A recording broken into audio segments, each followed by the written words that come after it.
Good morning, everybody. Welcome to day 2. I will remind everybody about all the comments and introductory remarks that I gave yesterday.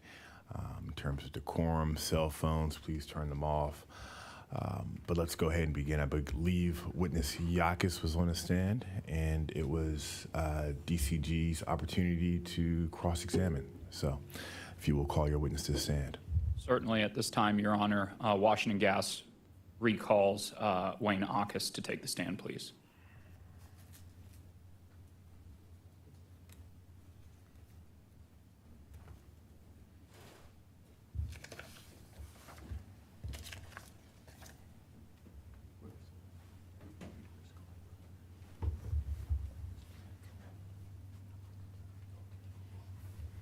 I think there may be a problem because Brian was probably doing the cross and he's not here yet. Is that what you're about to tell me? Yes. Okay. He should be here momentarily, but in the meantime, apologies, if the commission would like to move on to the next witness and return back to Mr. Akis, that would be very appreciated. Any objection from WGL, just so we can be as efficient as possible today? I don't think that we have any objection to that, Your Honor.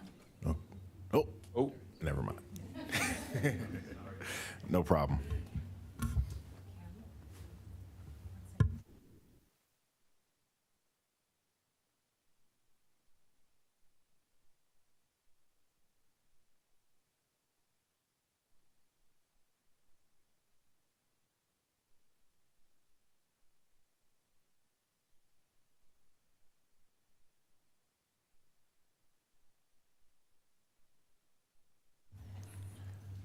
Mr. Yakis, as Mr. Caldwell is getting set up, I just want to remind you that you are still under oath. Thank you.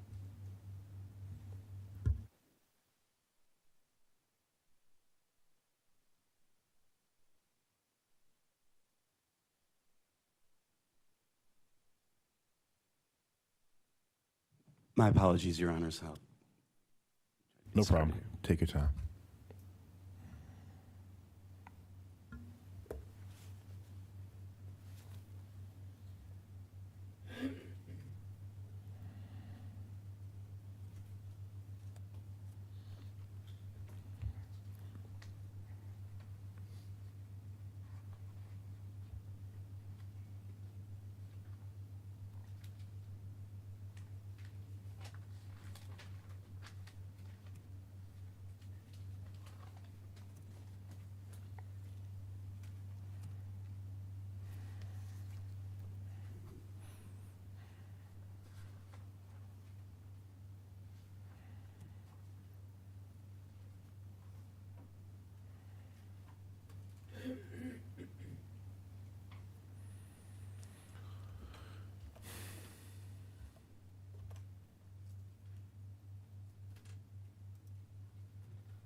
Good morning, Mr. Akis.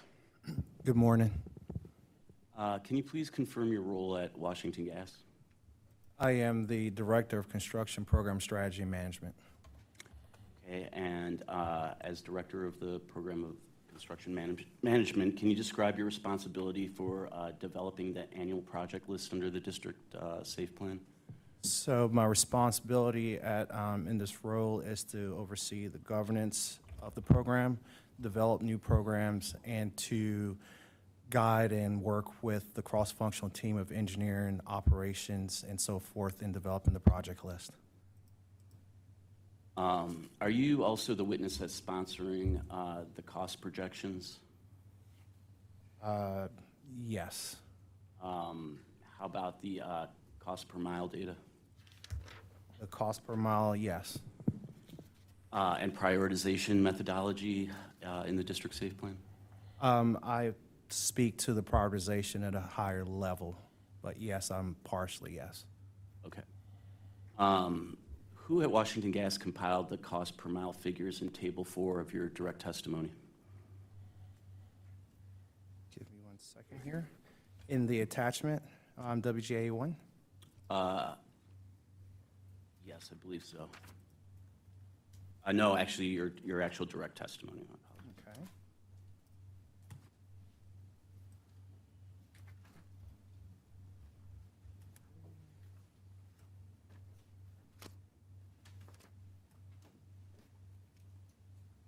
Can you point me to that page so I can be more efficient?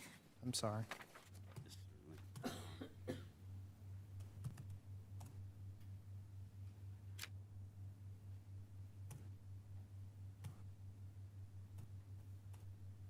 right, I think I found the table 4 where it says projected replacements under the District Safe program. Correct. Okay. Got there before me.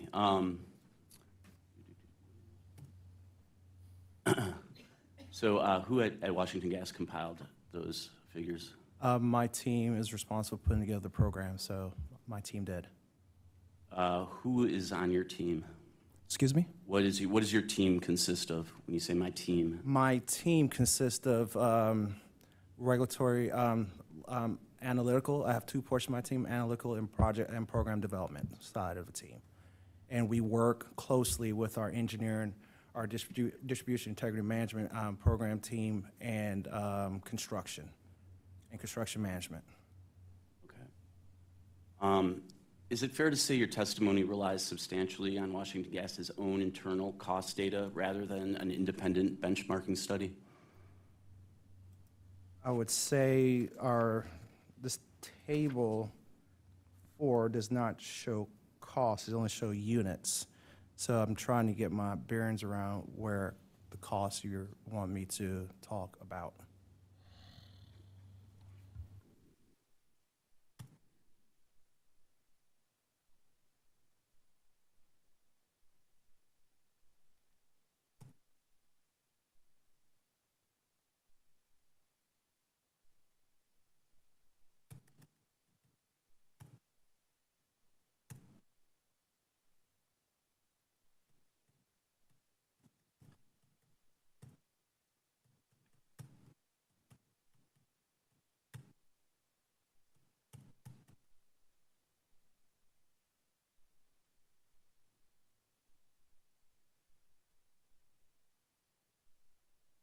When you say it talks about total units replaced and remediated, isn't it breaking it down? Aren't you breaking it down by miles of main, services replaced, services transferred? In table 4 of, make sure we have the same page, 24, my direct testimony, table 4, is the projected units we plan to get accomplished in District Safe. Okay, so when you say units, you're referring to miles? Yes, miles of main and services, planned service replacements. Okay, and is that information that's in this table? Like, for instance, you say in calendar year 2025, you plan on replacing 2.2 miles of main. Is that coming from your own, Washington Gas's own internal? That is coming from the company's estimate, yes. How are these numbers in table 4 derived? The miles, the units? I'm talking about, yes, well, yeah. Okay, thank you. All right, so the units, we take what the amount of dollars we are requesting for each program year. So in the case of 2025, in this table is from March 1st to December 31st, and we're requesting, I believe it was like 54 million, subject to check. Further in my testimony, I talked to that dollar amount. So then we look at the resources we have available, for construction crews. We use the model outputs to see what potential projects that might be coming down the line, and we use the average cost per foot or average cost per service, and we would we go down the list until we hit a certain dollar amount that is that we're requesting, and that's what dictate like the 2.2 miles or the amount of services we think we can get replaced for those dollars that we're requesting. Okay. So you take into account the amount of crews that you have, that you said that that's one of the inputs? That is one of the inputs. We look at the crew resources available. Okay. We'll get to that a little bit later. What kind of quality controls were applied before these figures were submitted to the commission as part of the district safe plan? The quality control is as far as the costs or the units. So it goes through a review process internally. Myself, my team puts it together, I review it, my peers review it. The asset management team reviews it, and our VP of engineering reviews it as Okay. well. So it goes through an internal review process. So the VP of engineering is the ultimate approval authority? It goes through an internal review process, but ultimately it's a, what's the best way to say this? It goes through a review and approval by the VP and a group of our policy team. The review say, okay, this makes sense, and put forth. Okay, and just for the record, who's the VP of engineering? That would be Witness Murphy. Okay, we spoke with Witness Murphy yesterday.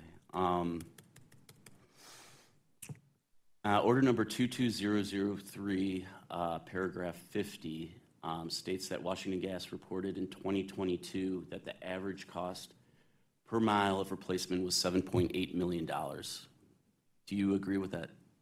That sounds about right. Okay. On page 43, lines 14 through 20 of your direct testimony, give me a second to get there. Is it 23 or 43? I'm sorry. 43. Thank you.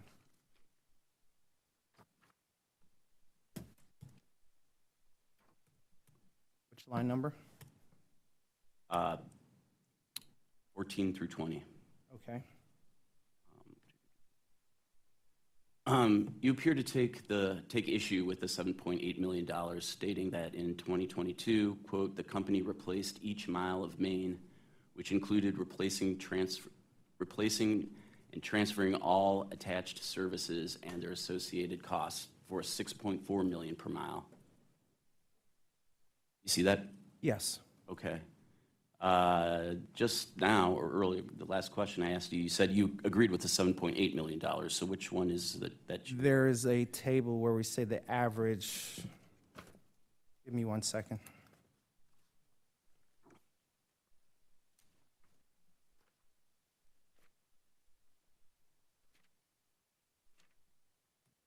The 6.4 in 2022 was what the company was done, replaced. If you use the reconciliation report that was filed in 2022, which would be filed in March of 2023, if you use those numbers, is the 6.4. There is a table in attachment A1, if my memory serves me correctly. Let me see. But realistically, we show the comparison of the cost per mile when we compare it to in a different time period for DC, Maryland, and so forth.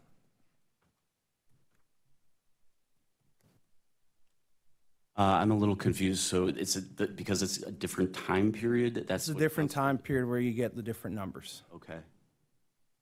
All right, so the $7.8 million, what time period is that? I'm trying to find it for you right now. If you give me a second here. Certainly. Thank you.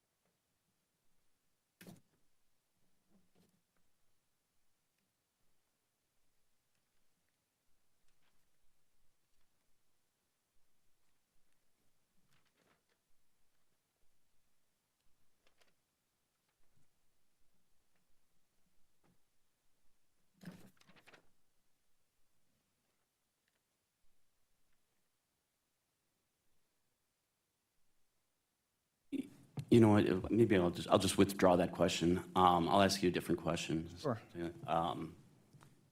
So it's a difference in time period that it accounts for the different numbers, correct? That's what you're Yes. testifying. Okay. Did you correct your testimony in any way? Because your testimony seems to attribute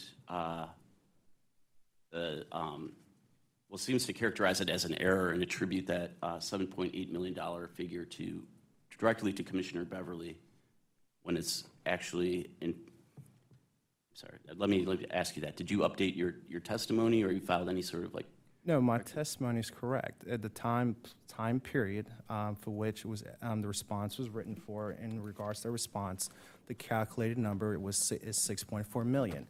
I have to go through my testimony to find the other table, but there's a table where we compare the cost per mile against what Washington Gas we do in Maryland, what BGE does, and against Con Edison.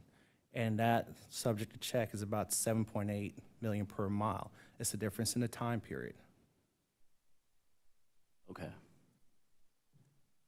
All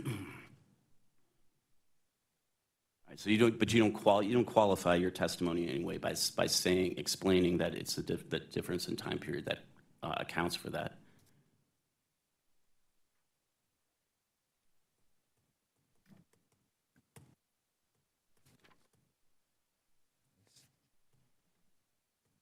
No, I did not qualify that in my testimony. Okay. Are you aware of a letter that was sent from DC Councilmember Allen to the PSC dated February 10th, 2025, that urges the commission to reject District Safe, citing costs of $9.8 million per mile to replace bare steel mains and a cost of $8.4 million for cast iron mains? Are you familiar with that letter? I recall seeing a letter, but I'm not that familiar with it. Okay. Yeah. Do you heard the numbers I just quoted, $9.8 million to replace bare steel main? Where do you think that number comes from? Objection calls for hearsay. If the witness has any knowledge, he can opine. I did not look into where those numbers came from. Okay. All right, regardless of what the actual number is, although you do testify that 7.8 million sounds correct, would you agree that order number 220003 directed Washington Gas to demonstrate greater cost effectiveness than 7.7 million per mile replaced pipe? Subject check, yes. And isn't it true that Washington Gas's cost to replace a mile of main is greater than that amount? No, if you look at the last filing that we made back early in the year, which is public record, our cost per mile is at or below $4 million per mile through the extension period.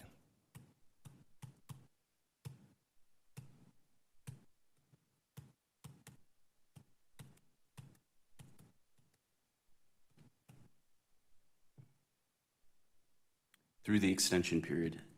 Yes, the 22-month extension period from, is it March through end of December? We just filed that reconciliation report, and our cost per mile is at or below $4 million per mile.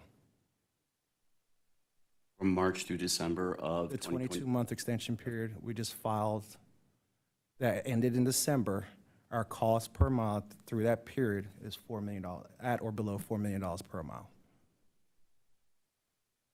You said 22-month extension period, so between, I'm just trying to get the dates. Between March of 2024 and end of December 2025, Okay, our cost per mile okay, was at or below $4 million per mile. okay. Just want to get those years. Thank you.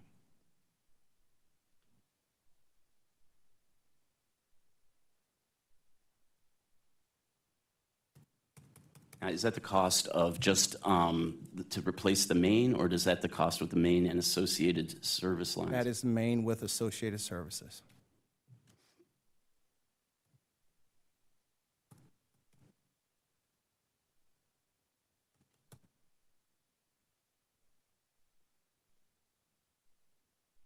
Is any portion of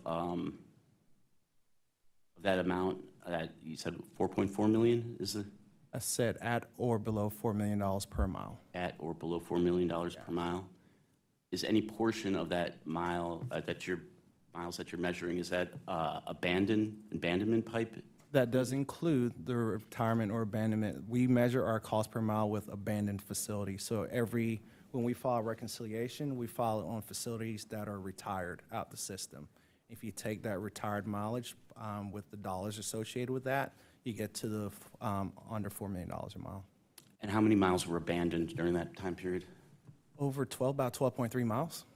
Okay, that's pretty significant. If you're not talking about the abandoned portion of that mileage, do you know what the non-abandoned cost per mile a pipe is? Can you restate it a different way? Because Okay. the reason why I'm asking is because when we retire facilities, we don't separate between their projects that are abandonment only in there, and there's some that has service, and there are some of those abandonment only where we replace the service, transfer those services well over. So, no, I would not know the abandonment only costs off the top of my head. I'm not asking for the abandonment only cost. I'm asking for the non-abandoned cost per mile. The cost per mile of the non-abandoned portion of that. All of our projects, I'm trying to get clarity, all of our projects, we install an abandoned pipe. So are you asking for the install cost per mile or the retirement? I need a little more clarity, I'm sorry. What's your question? You said 12 miles of the portion between, we're talking about the time period between March 2024 and December of 2025, correct? Correct. Okay. And how many miles in total during that time period did Washington Gas replace or abandon? The company actually retired, that includes replacement and abandonment only, 12.3 miles. And so total 12.3 mil? Total 12.3 miles. 12.3 miles, yes. Okay, and how much of that 12.3 miles constitutes abandonment only? I do not know that off the top of my head. Do you know, I guess, the inverse of how much of that 12.3 miles is still active pipe? None of those pipe are active because we took them out of service. We installed, replaced the risky asset with new asset and retired the old assets. And so that 12.3 miles is out of the system. So is that entire 12.3 miles is abandoned? Yes.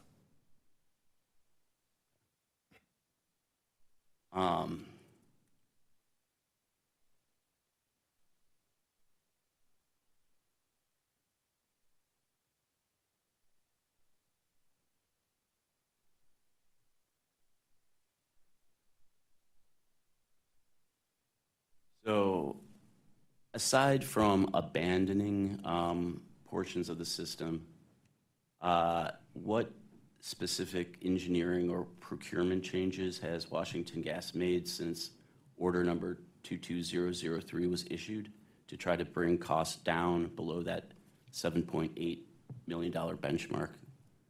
So the company has, as witness Murphy has testified before, prevailing wage played a factor in some of those costs that you'll see. In my testimony, we talked about in our projection of what the cost per mile would be. We assume that based on a study, about 10% for contract labor increase, and at the time of the filing, 12% for paving cost increase as part of those projected costs per in the filing. The company has looking at way to more efficiently replace assets, and that's why we have the risk reduced per dollar. The way we group projects, we're proposing to change.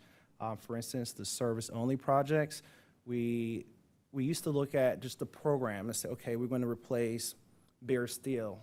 and look at that from a risk standpoint. But now we group those in the neighborhood so we could be more efficient. Those are grouped logically, they're risk ranked, and that way we could focus on certain areas or neighborhood and say, all right, let's get all the risk out of that neighborhood based on the JANA model. And that has increased a lot of efficiencies there as well.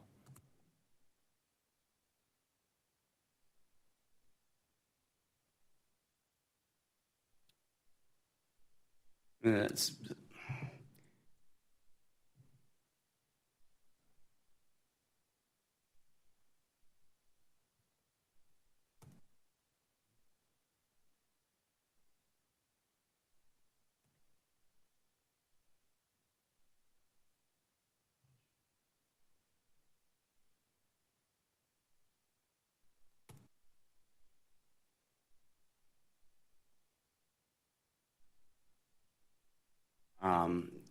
so per your 10-year report, so it states that Washington Gas retired 12.3 miles and installed, you retired 12.3 miles and installed only 1.9 miles. Does that sound correct? I don't have the report in front of me. You don't have the 10-year report in front of you? Subject to check, does that sound correct? Subject to check.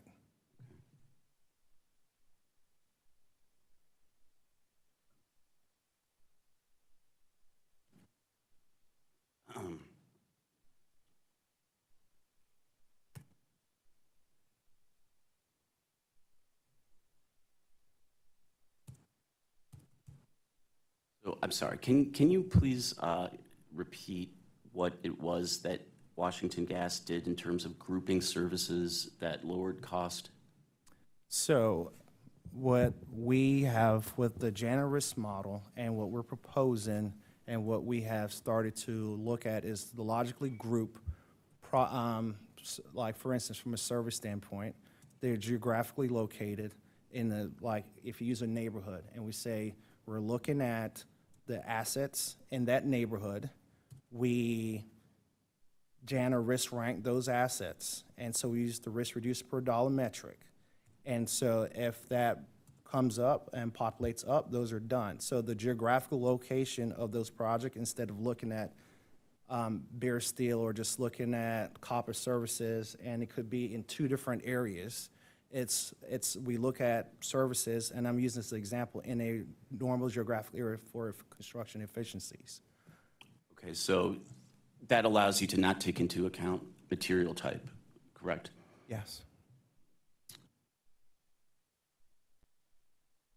You're just looking at groups of services that combined calculate up to the highest risk reduced per dollar spent. We look, Most risk reduced per dollar using that example, we look at the logical grouping of services.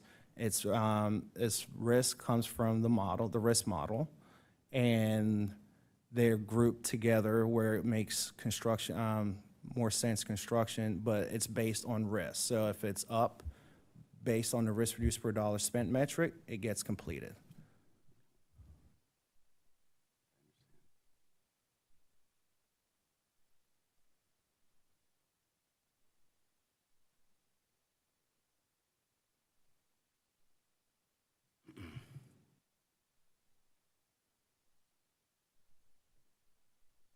So they're not, you're not individually targeting individual service lines, you're targeting groups of service lines that collectively have the highest risk.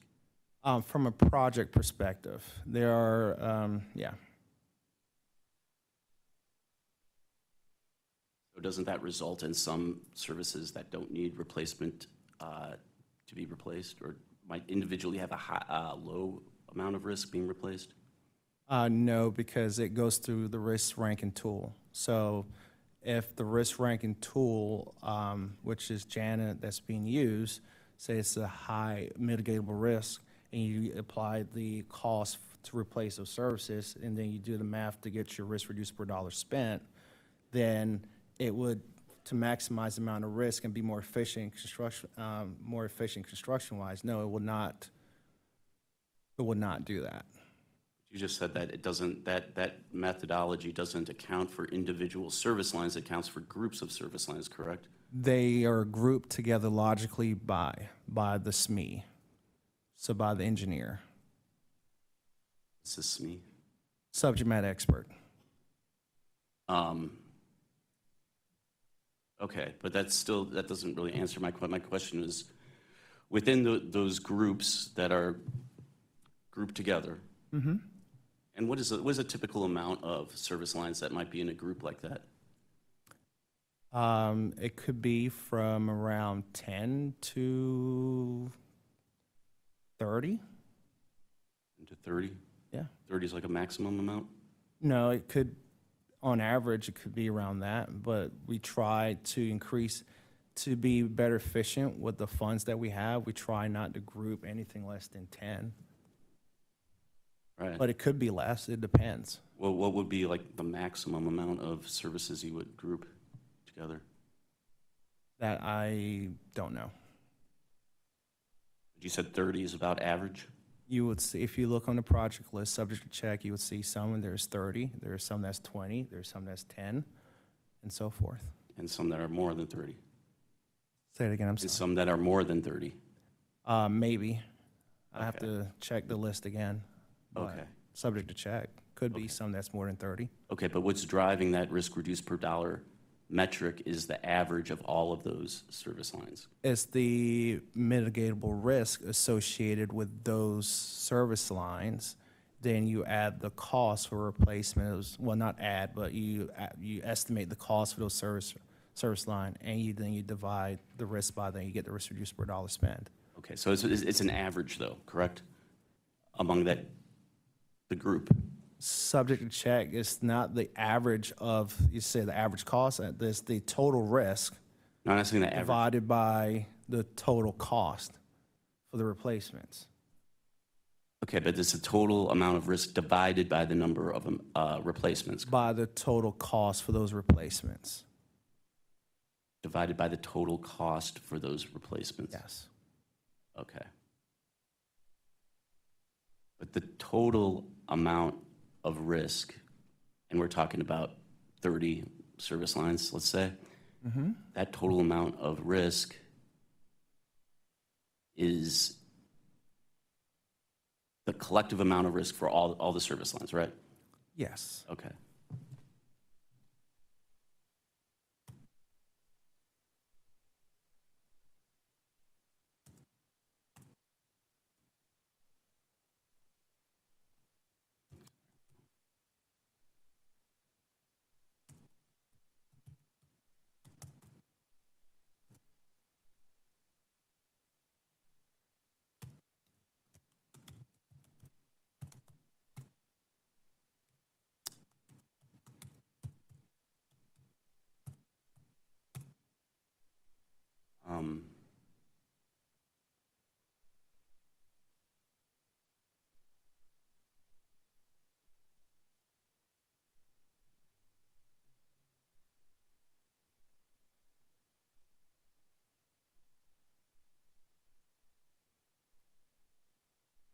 Isn't it true that the historical average cost per mile from 2014 to 2023, do you know what that amount was about around? Like $6 million, does that sound right to you?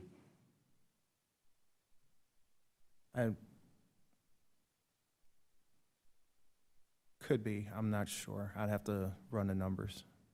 Okay.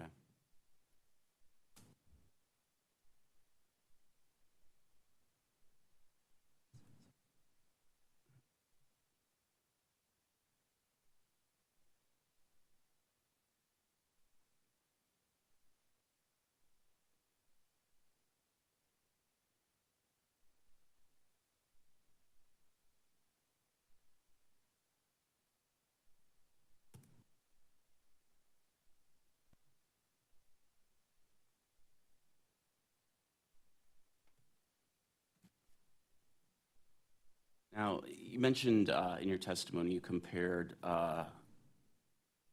Washington Gas's replacement costs per mile with that of Consolidated Edison, correct? And BG&E? Can you point me to that table in my testimony, please? I'm sorry. Yeah, I think it's page 14, lines 10, line 10.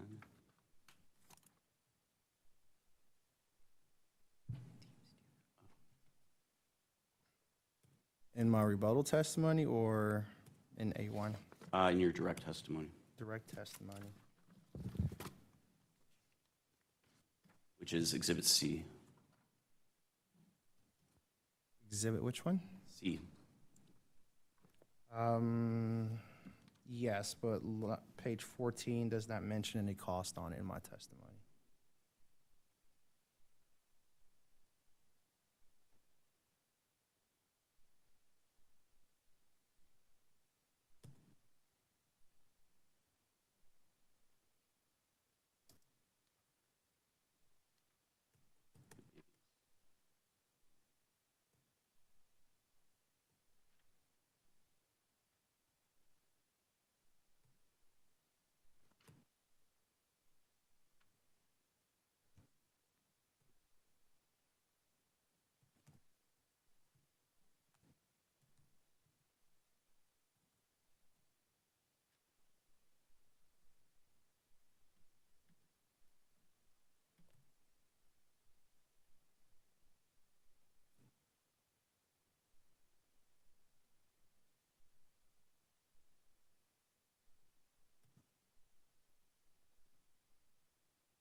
I'm actually, sorry, looking at Table 1 from Exhibit A1, A-1. I'm there. Okay. So you see then where there seems to be some benchmarking going on between Washington Gas and Consolidated Edison, correct? That's column 1 in Manhattan. Then you have your own Washington Gas's District of Columbia figures, Baltimore Gas, and then Washington Gas in Maryland, correct? Yes.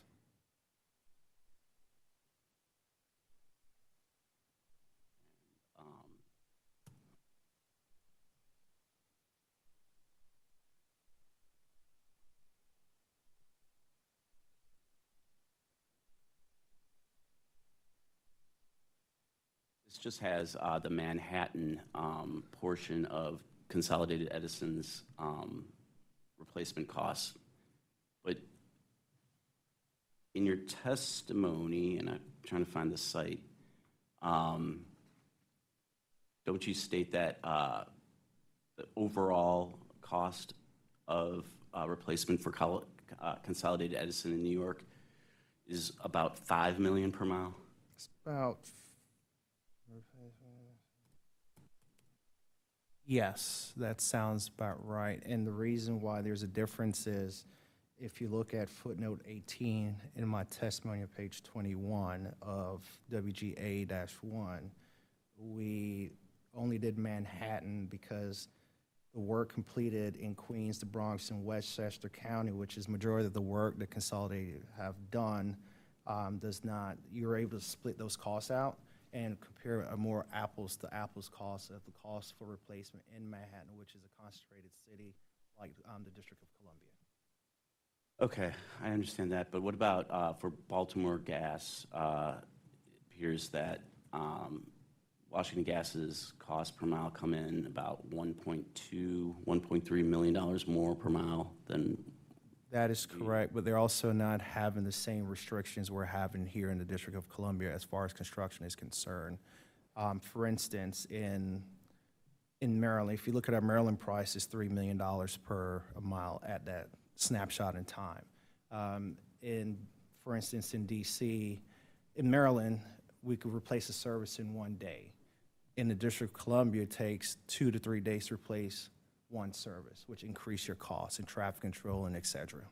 So that entire $1.2 million difference is attributable to restrictions? I'm just using an example, but that is a list of restrictions which I've listed not only in my testimony, but I believe in Table A1. in A1 in my direct testimony as well. It's listed in there as what the cost drivers are, and also the unit cost technical conference, which all parties were a part of, that we talked about those cost drivers and have detailed discussions and presentation of what are driving those costs. And that is Yeah. part of Witness Murphy's exhibit. Right, and we talked extensively were you present when I was questioning Witness Murphy? I was in and out, Yesterday. but I was here most of the time, yes. So you heard what Witness Murphy had to say, correct? Some of it. Okay. Do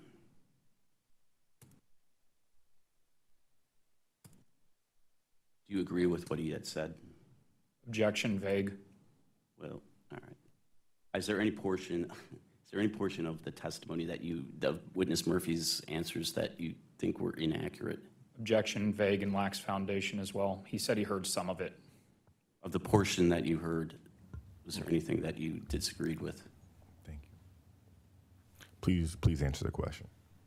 So what I would say is I agree with Witness Murphy's testimony that there are drivers that are beyond the company's control that are driving these costs. It's not the only driver, but it has a lot to do with it. And it is explained in that technical conference, which I believe you were a part of. Which technical conference are you referring to? That was conducted April of 2021. When we discussed the per commission order, we had to discuss the drivers and unit costs and what the cost drivers are. 2021, that was a while ago. Yeah, That was during COVID, correct? I don't recall. It's a while ago. So what might have been cost drivers then are not necessarily cost drivers now, correct? We're still experiencing a lot of those cost drivers. As Witness Murphy testified, we have continuous and we try to meet with the district, DDOT, and get a lot of these resolved. We've made some progress, and we hope to continue making progress, as he stated, so that we can continue to drive these costs down. Okay. Since you brought it up, I believe it's table 4 in your direct testimony that lists out the 11 restrictions, DDOT restrictions that you say are driving costs for Washington Gas. Can you point us to a page site? Yes.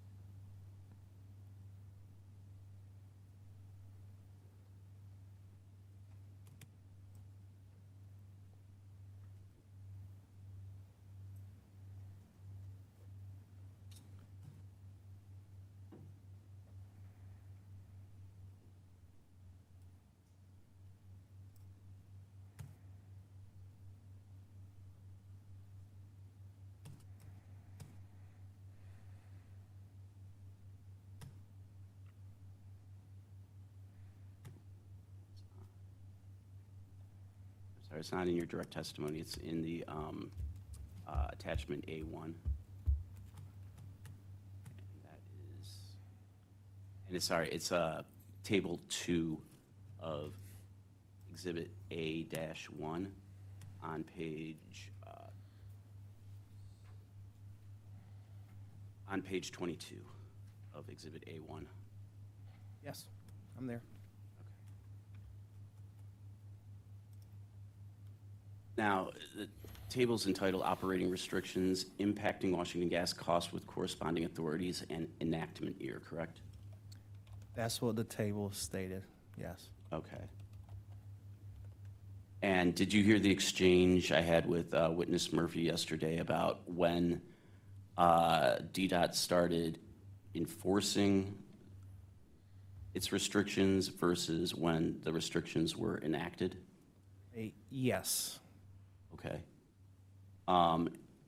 Do you agree that there's a disparity between, a difference between when a restriction was enacted and when you claim it was enforced? Yes, the table should have said enforced. And, yeah. Table should have said enforced. But it was, your testimony was not updated, correct, to that, reflect that. Is that correct? Yes.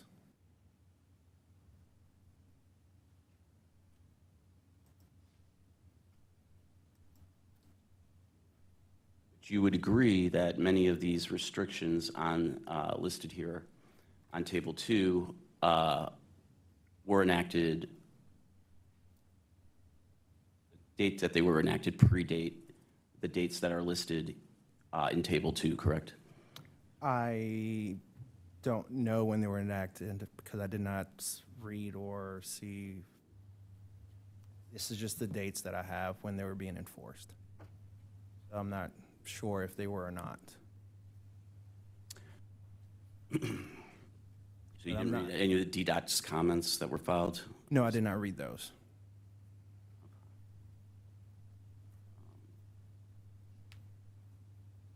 How do you know that these are the dates when these restrictions started to be From enforced? conversation with our construction management team. Okay. And I asked the witness Murphy this yesterday, but you would agree that your construction management team is not, they're not experts in, they're not transportation experts, correct? Or city planning experts, correct? The construction management team? No. Okay.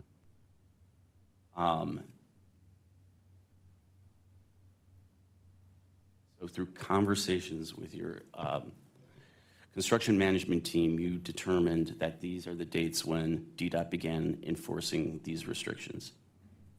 When they were consistently enforcing these restrictions. Consistently, how do you define consistently? Where there aren't any variability within permit requirements, where it's been consistent, like every permit that we would file from that date required a lot of these restrictions, where previously they weren't before, they were, so that's why I would define consistent. But previously, before, maybe they were intermittently enforced? Yes, So it was the consistency of the enforcement that drove the costs, is what you're testifying to? yes. That and that alone is what contributes to the cost, the increase in cost?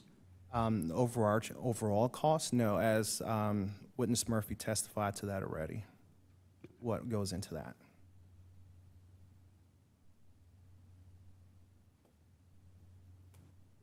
So that you adopt witness Murphy's, not adopt, but you don't disagree with what witness Murphy testified to on those points as to what was driving the increase in cost, correct?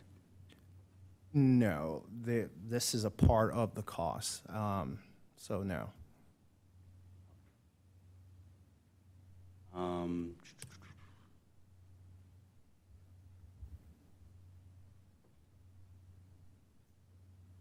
Isn't it true that Washington Gas has exceeded its commission-approved budget for prior project pipes and mechanical coupling replacement programs in the past?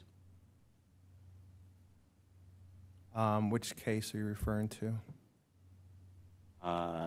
Any case, I mean, are you aware of any instance where where that happened, where Washington Gas exceeded its budget? I know in project pipes, we have meet our budget, not exceed it. And I believe in some instances, the company actually did normal replacement to mitigate some of these high-risk assets that I'm aware of. Okay. What is the total dollar amount of project pipes funding that has not been approved by the commission to date? Do you know? That'll be a good data request question. I'm sorry. I don't know.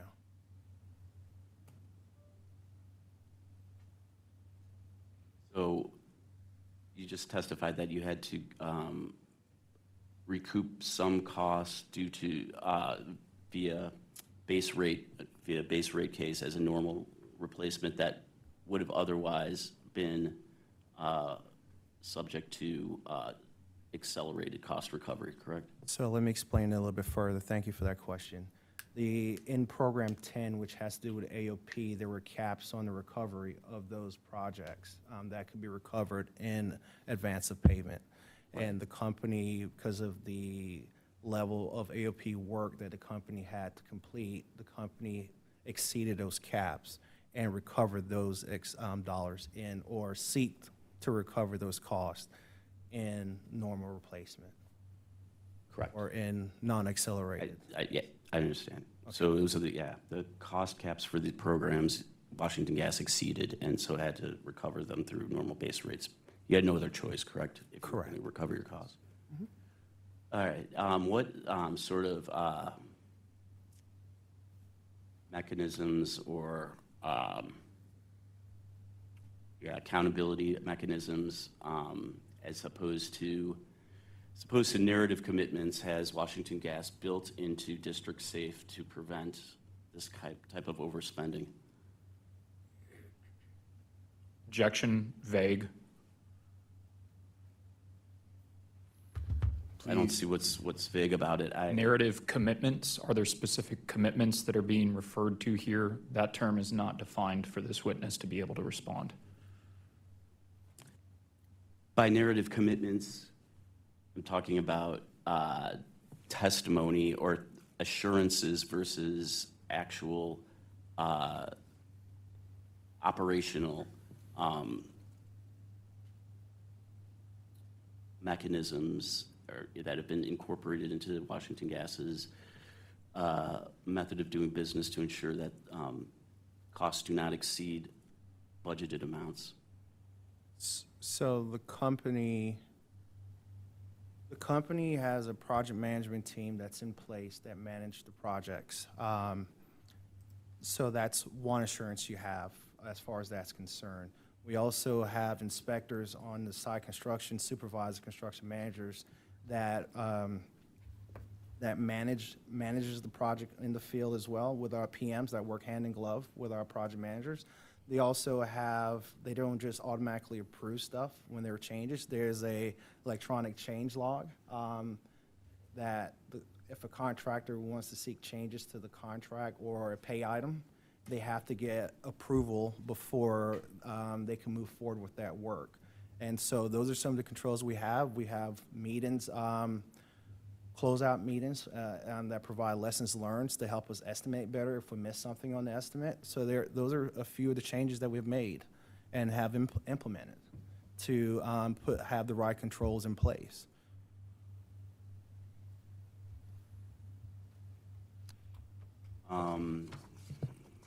Thank you for that. Let me.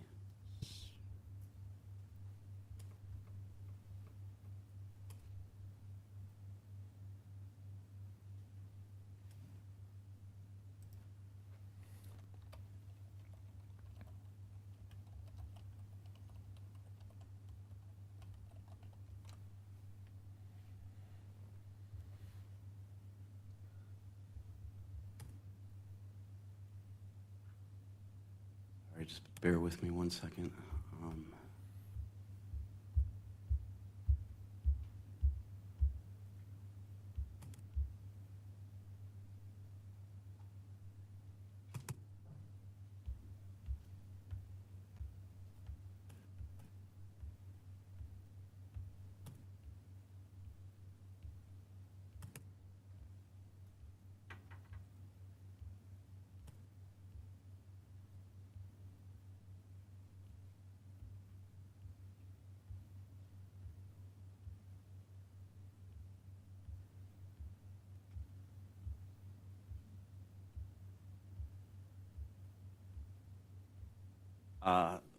Mr. Hawkes,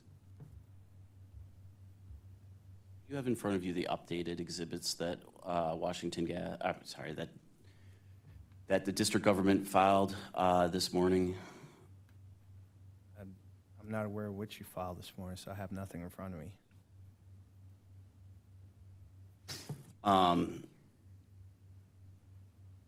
One of those exhibits is marked DCG 37, and that is Washington Gas's, or sorry, DCG 36, and that is Washington Gas's response to DCG data request 3-11, which asks, what is Washington Gas's estimated average cost per mile to replace leak-prone mains in the proposed program? And you're the sponsor of that data response. Are you familiar with what I'm talking about? I would like to take a look at it. Permission to approach? Yes.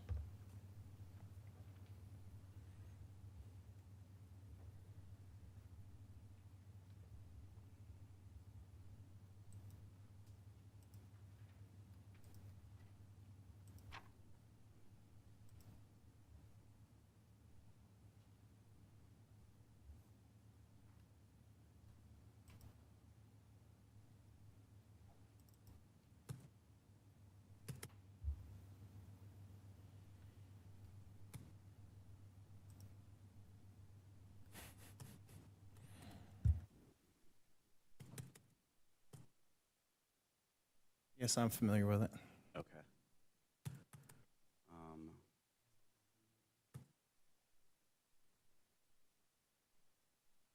Isn't it true, according to your response to this data request,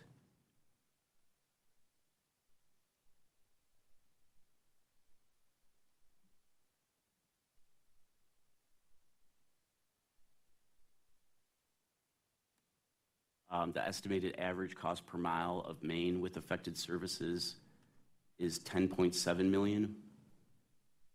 And that, you see that? Yes, I see that. Okay. This is under the proposed program, correct? Yes. Okay. How does that reflect the cost controls that you just testified to? Because this is an estimate for looking forward-looking. It takes into account cost escalations. It takes into account, it has contingency dollars in there. So it's a forward-looking number now, but the estimate, that's the average cost across all 3 years. Now, as you see prior performance, we have beat that. And so that lets you know that our current measures that we have in place are working.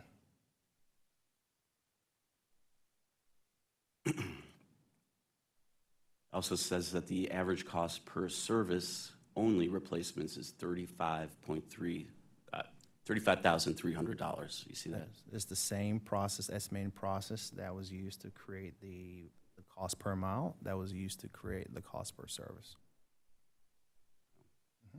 And that's using the grouping No, technique that you referred This to? is using the average cost, including escalation and contingency dollars, contingency of about 20% or something like that in contingency.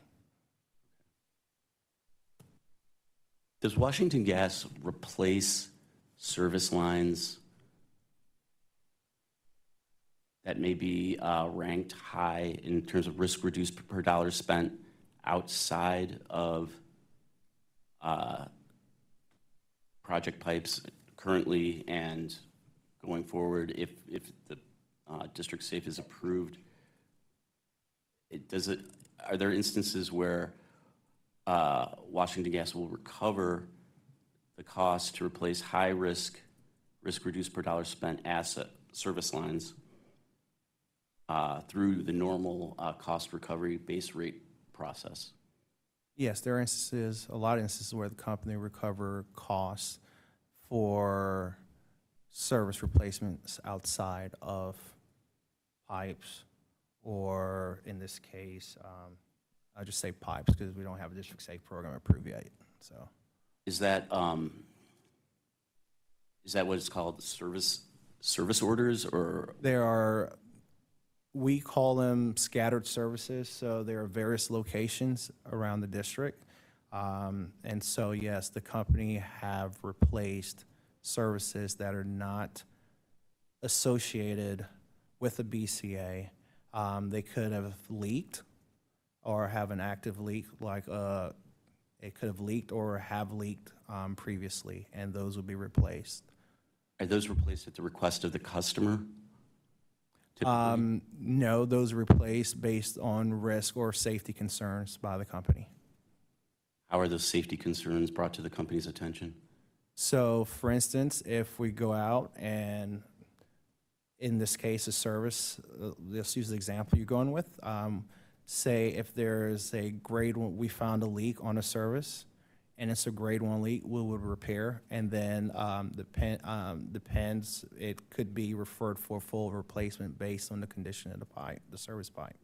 Okay, so when Washington Gas goes out and actually repairs or addresses an active leak in a service line in some way, those are the types of service lines that get replaced through the normal base rate process. Is that a fair statement? I'm sorry. Repeat the tail end of your question one more time. I'm sorry. So the types of service, you just said that the type, service line, certain service lines outside of the grouping, the quad grouping that we discussed, are recovered through just normal base rate cases, correct? Some are. Okay. And those service lines that are replaced, that are, the cost is recouped through normal base rates, those are pipes that Washington Gas has determined there's an active leak on. Is that correct? Or there's some safety concern that merits that pipe being replaced? Yes, essentially, yes. Okay. And that could be either at the request of the customer or because Washington Gas thinks there's a safety concern? Yes. Okay. And those are the types of pipes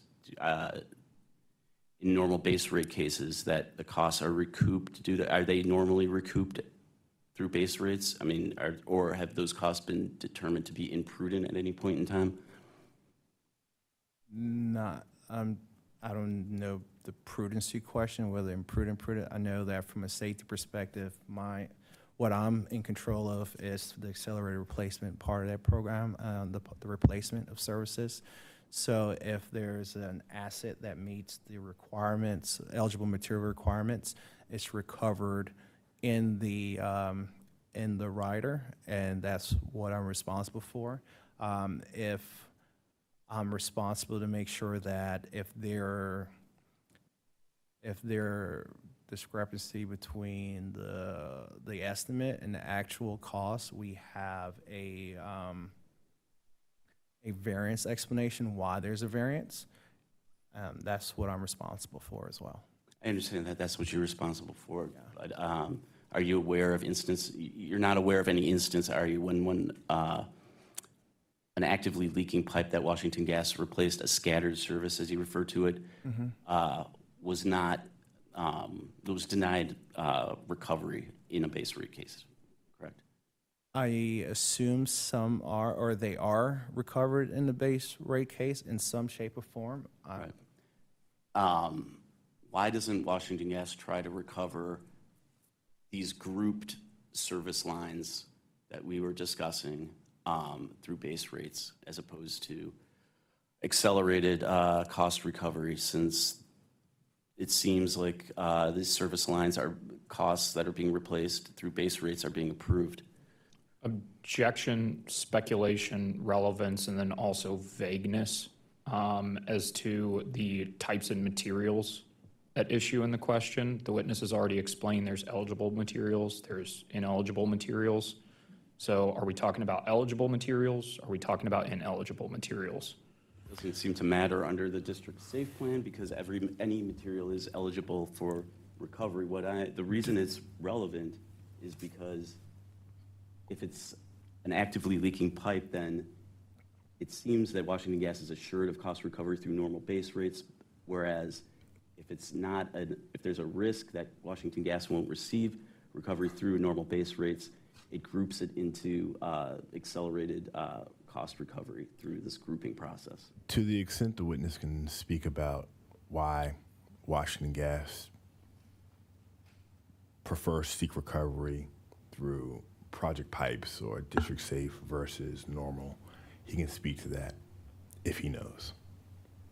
Well, is the difference between what service lines Washington Gas seeks recovery through normal base rates versus project pipes determined by whether or not the service pipeline is actively leaking or is presenting some sort of safety risk? Is that what determines how Washington Gas seeks its cost recovery? Can you ask your question a different way, please, so I get a clear understanding? I'm sorry. Sure. Let me see if I can phrase it correctly. Depending on whether or not a pipe is actively leaking or is presenting some sort of safety concern, does that determine whether or not Washington Gas will seek recoupment of its replacement costs through normal base rates or through accelerated cost recovery? I think safety is the number one priority. So I think our first goal is to make the system safe and to replace the pipe and make it safe. So whether or not it fall in normal or accelerated replacement, it doesn't matter because we're trying to make the situation safe.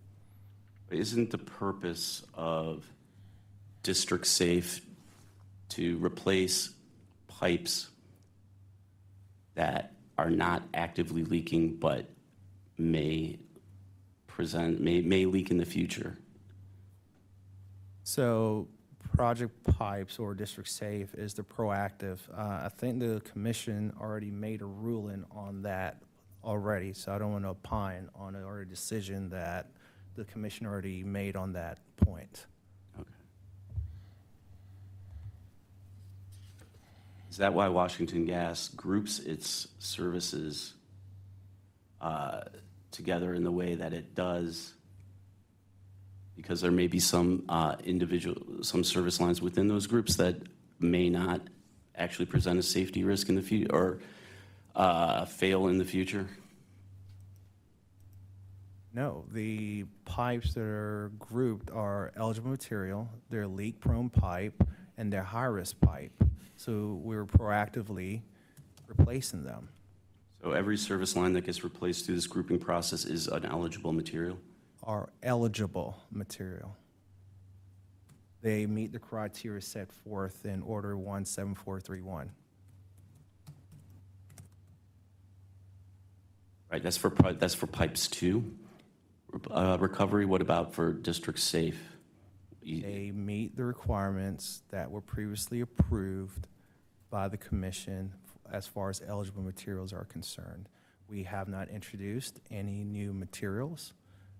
We maintain the same asset for replacement. We're requesting the same asset that was previously approved by the commission for replacement.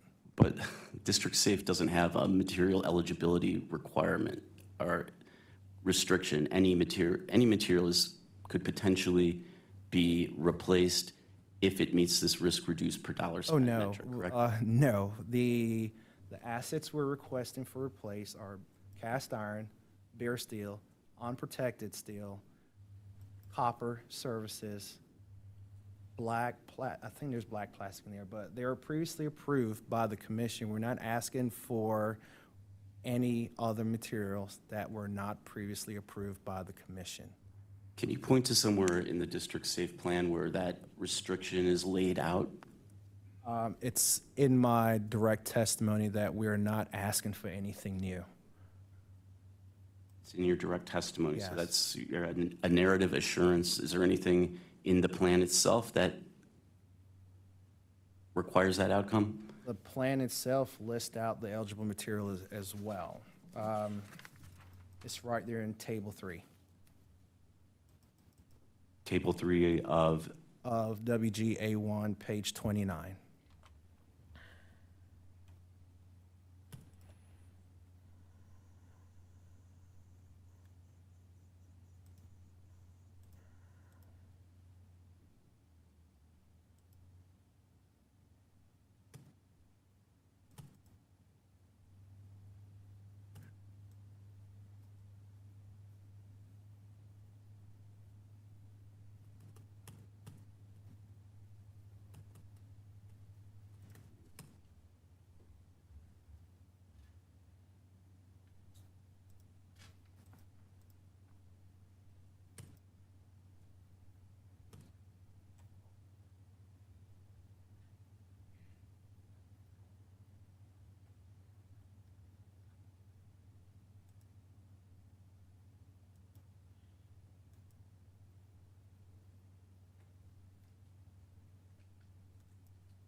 These are proposed, the table is entitled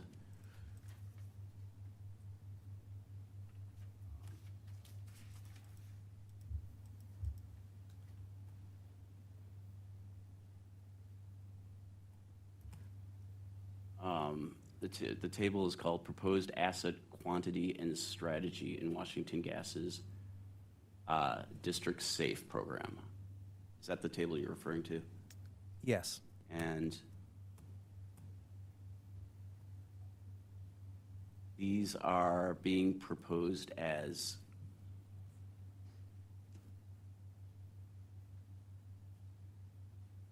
the only eligible type of materials that will be replaced under District Safe?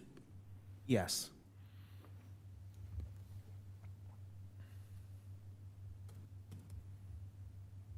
There's nothing in the District Safe plan itself that restricts replacement to specific materials. Objection asked and answered. Are you okay? Let me ask it this way: are you saying that this table represents a restriction on how Washington Gas, on what materials Washington Gas will replace, Yes. and Washington Gas will not replace any other type of material and seek accelerated cost recovery? Is that what you're saying? That's what we're proposing right now, yes.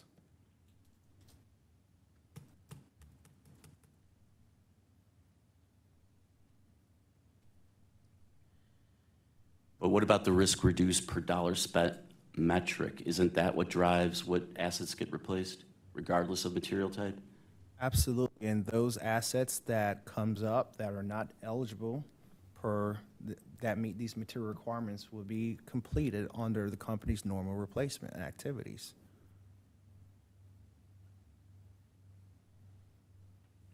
Washington Gas will screen out any ineligible material that ranks high in the risk reduced per dollar spent metric. Objection vague and also potentially asked and answered again. We've been circling this topic with a number of questions. The witness has answered. This is new information. I think this is a fairly important topic, and so I think to make sure that we're all on the same page and make sure everybody understands the parameters of the program, I'm going to allow. Thank you, Your Honor. You're saying that if, say, a grouping of service lines ranks high in the risk reduced per dollar spent metric, but some of those service lines would not qualify are not one of the eligible materials, Washington Gas will screen out that service line and not include it in the accelerated cost recovery? Is that what you're saying? The company will replace, all right, let me rephrase that. Only eligible materials that are approved by the commission is what the company is seeking accelerated recovery for in District Safe. If materials do not meet the requirements, the company could and would potentially, or would, replace those in normal replacement activities, normal activities, based on the risk.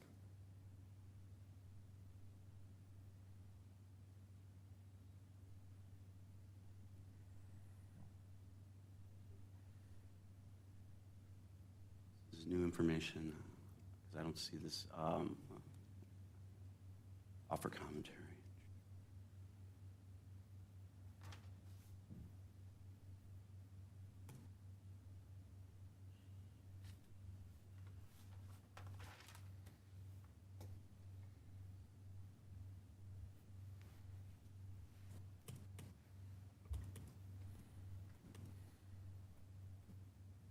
Is Washington Gas willing to amend its District Safe plan to make that condition explicit?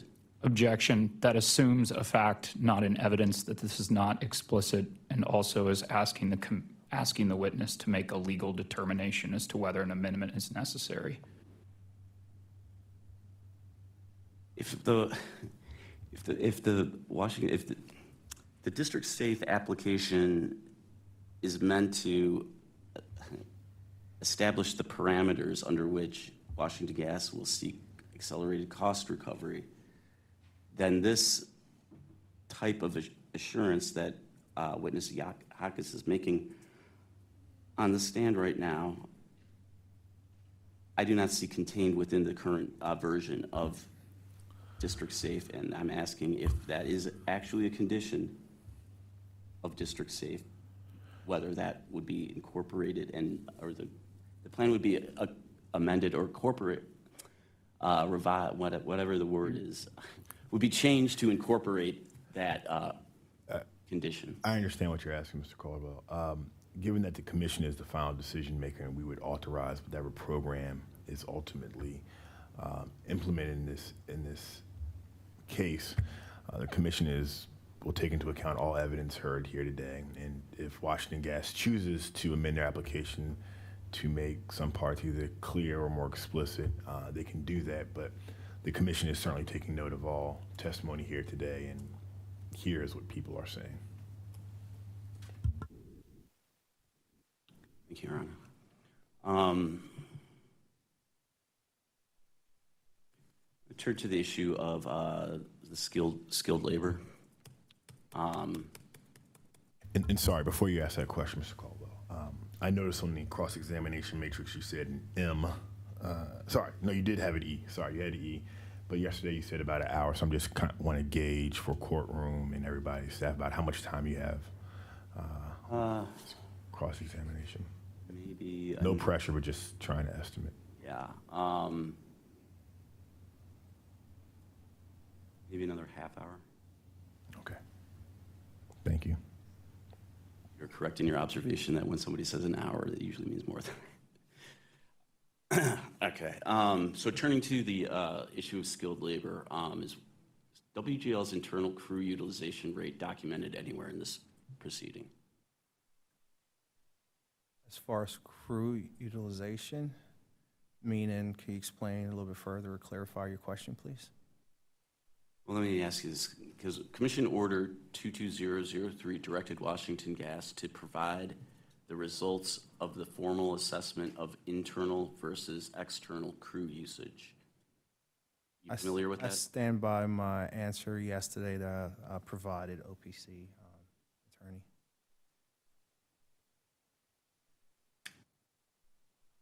What was your answer?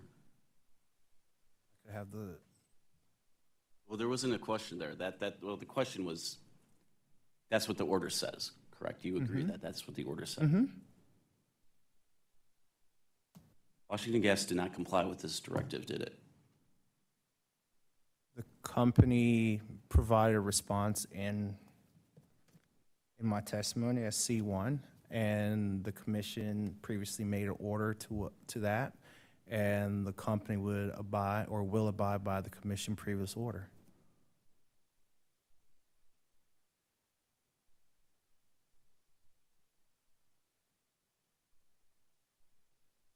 The company will abide by the commission's previous order, but hasn't yet to date. Is that?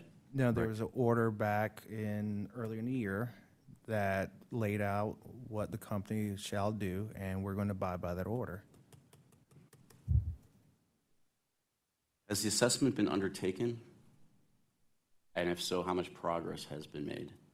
The company has not started assessment, and the commission laid out in the order originally approving the program, District Safe, granting us the 18 months to get the study completed, and that's what the company will do.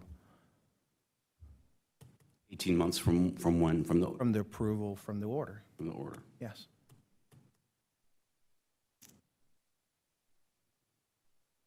Washington Gas claims that interruptions in the surcharge forced them to lay off external crews. And then, is that correct? That sounds correct, yes. And then it becomes hard to hire them back because they are in high demand, correct?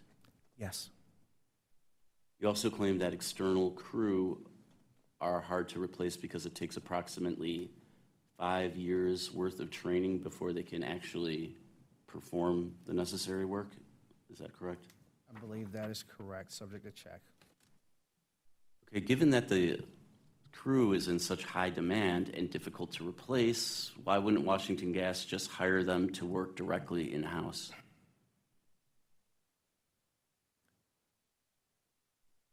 Because of the uncertainty behind the regulatory components, from the external crews give the company flexibility to ebb and flow. When we have an interruption in the recovery mechanism for the accelerated replacement work, then it allows the company to adjust resources accordingly. If the company were to hire that resources internally, the company may be forced to lay off people. Isn't it true that the crew that performs O&M replacements, in other words, normal leak repair and replacements, have the same skill set as the crews that perform the accelerated pipe replacement work? There are some overlap, but they're not a lot. And I am not the witness to talk about operation qualification. Would be that witness?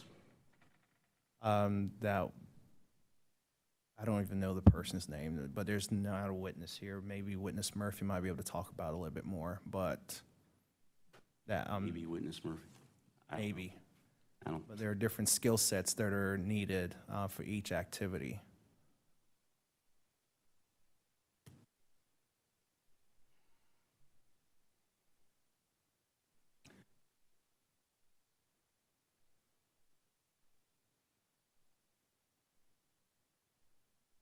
Intuitively, though, why would it matter how the cost of the replacement and repair and replacement costs are recouped if the activity is the same? The activity between our normal operation and maintenance and replacement are two different activities that requires different operation qualifications. There are some minor overlap, but they're not the same operation qualifications. What is the difference? Again, you don't know, or? For instance, gosh, I don't know the full detail behind. I just know they're not the same.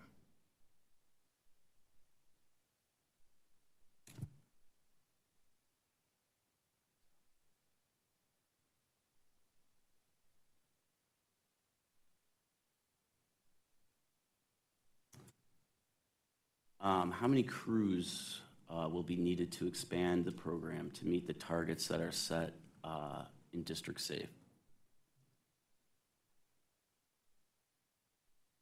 Well, first, let me ask, would you agree that the District Safe plan is proposed right now calls for a ramping up of the amount of miles that will be, of pipe that will be replaced in year 3 in particular?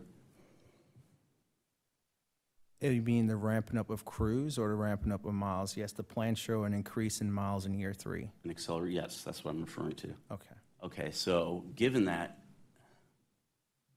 how many crew will be needed to expand the program to meet that target So in year 3? I do not recall off the top of my head, but I believe we responded to that in a data request.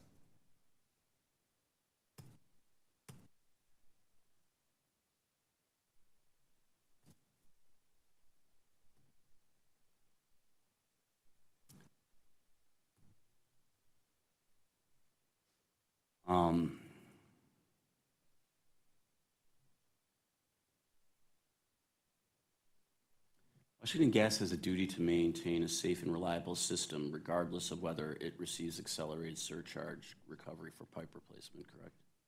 Yes. In order to carry out that duty, does it not require Washington Gas to maintain adequate workforce levels to perform the replacement and repair work necessary to maintain a safe and reliable system? And I believe we do.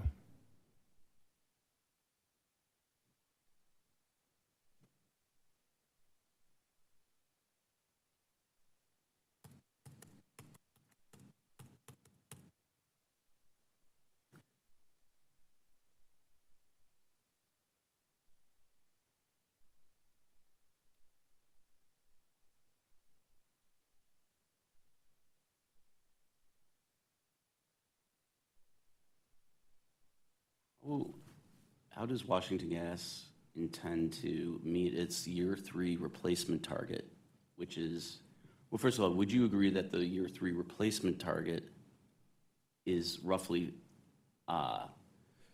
3 times the amount of pipe of the targets for year 1 in terms Yes. of replacement? Yeah. How does Washington Gas realistically plan to do that, to replace 3 times as much pipe in year 3 as year 1, if qualified crews are hard to come by, as you represent? The company, if you see the, look at the plan, not only at the units, but you look at the spend and how we're ramping up the spend, the plan is to, originally, right now, the plan is to have the crews that we currently have and ramp up year over year to meet that requirement. And so we have engaged or will engage contractors to provide additional resources needed. But the plan, as it's set out, has a ramp-up period, and the plan is to maintain that. So the ramping up will occur through the contract worker process. Is that what you're saying? That is the current plan, yes.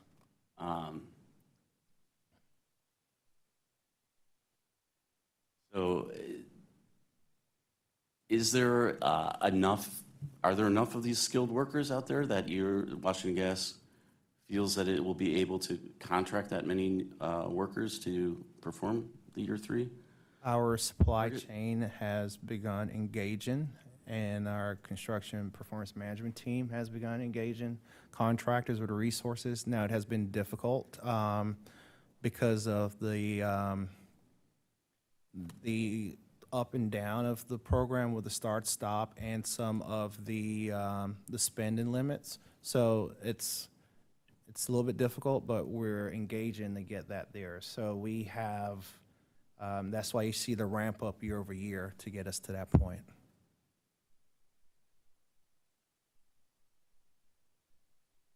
I don't really see the connection there because the ramping up year over year is because Washington Gas doesn't have a sufficient surcharge. Is that what you're saying? The company plans ramp up period to get to, as stated in the testimony, year over year. So we have, for instance, I believe the first year is around 50 or 54 million. It's subject to check in my testimony. That's the first year. The second year, it increases after that, and that is to give us time to not only build up, maintain what we currently have, and build up for the following year, giving our contractors time to find additional resources to meet those requirements.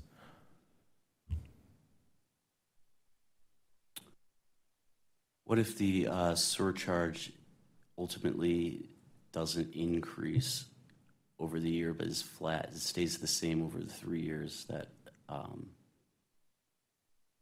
of district safe.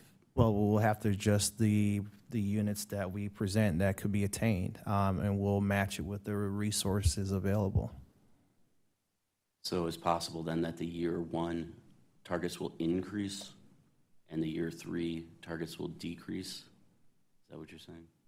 I would assume the year 3 target will more than likely decrease. And the year 2 could possibly change as well. Possibly. We'd have to run the numbers and check. What about year 1? Year 1 might not, subject to check. It would have to look at the resources available and the approved expenditures by the commissioner. So it's possible that that number won't change regardless if there's a flat surcharge over the 3 years. Rephrase the year 1 number? Year 1 targets, right, It is possible that it might not change, but the outer years probably will. in the event it doesn't change, how will Washington Gas then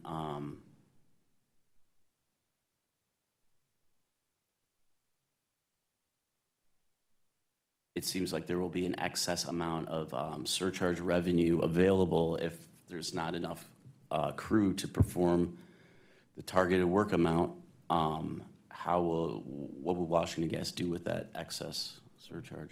The company has found and has been successful so far in acquiring the resources to execute against its plan.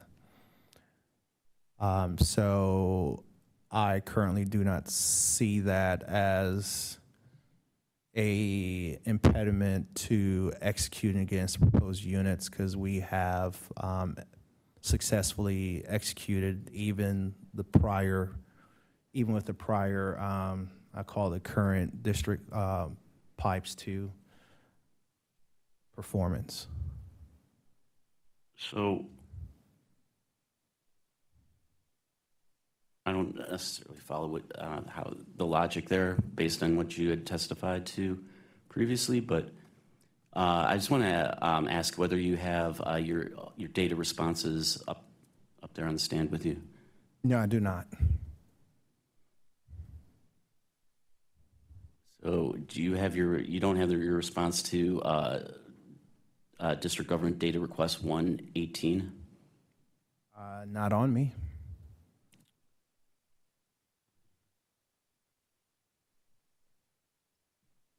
Counsel for Washington Gas. We can try to pull an example of that, Your Honor. Give us a moment.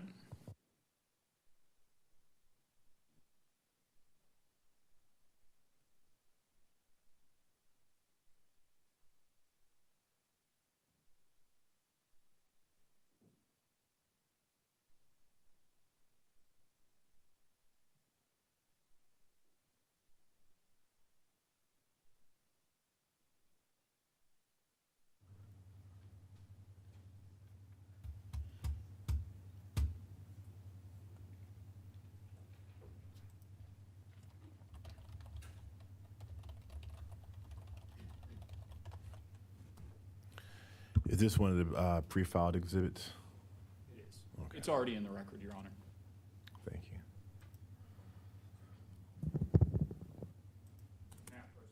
Yes.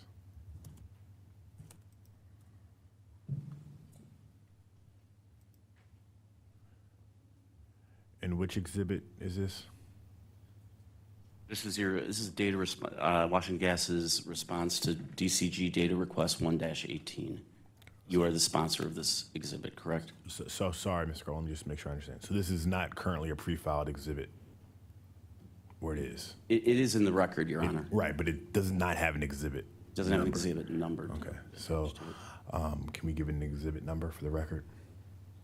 Sure. I'd like to mark it as DCG 38. Thank you. Okay. You're the sponsor of this exhibit, correct? Yes, I am.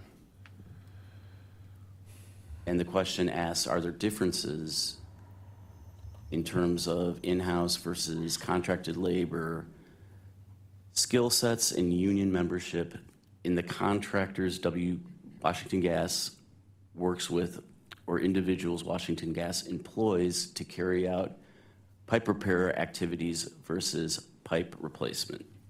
Do you see that? Yes. And if you answer in the affirmative, please describe those differences. Washington Gas initially objected to that question, but then eventually responded saying, the required operator qualifications necessary to work on the company's distribution system are the same for all parties. Is that, did I read is that correctly? correct, but there are additional OQ qualifications for the replacement piece, and so like a above-ground crew, operator crew cannot replace a pipe. So when I was explaining it to you is for instance, a person that's doing leak survey doesn't have the same operation qualification to do pipe replacement activities.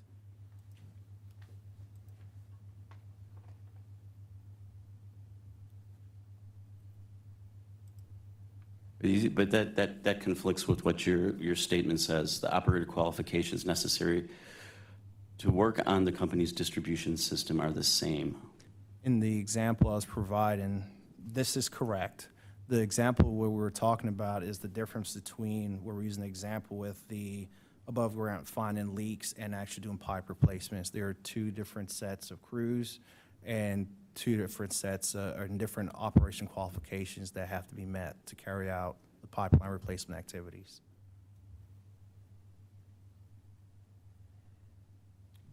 That is not what your response says in this, to this data request. That's what my response says, pipe replacement activities. The qualifications are the same for our internal crews that are below ground crews that actually do pipeline replacements. They have to meet the same requirements as our contractor.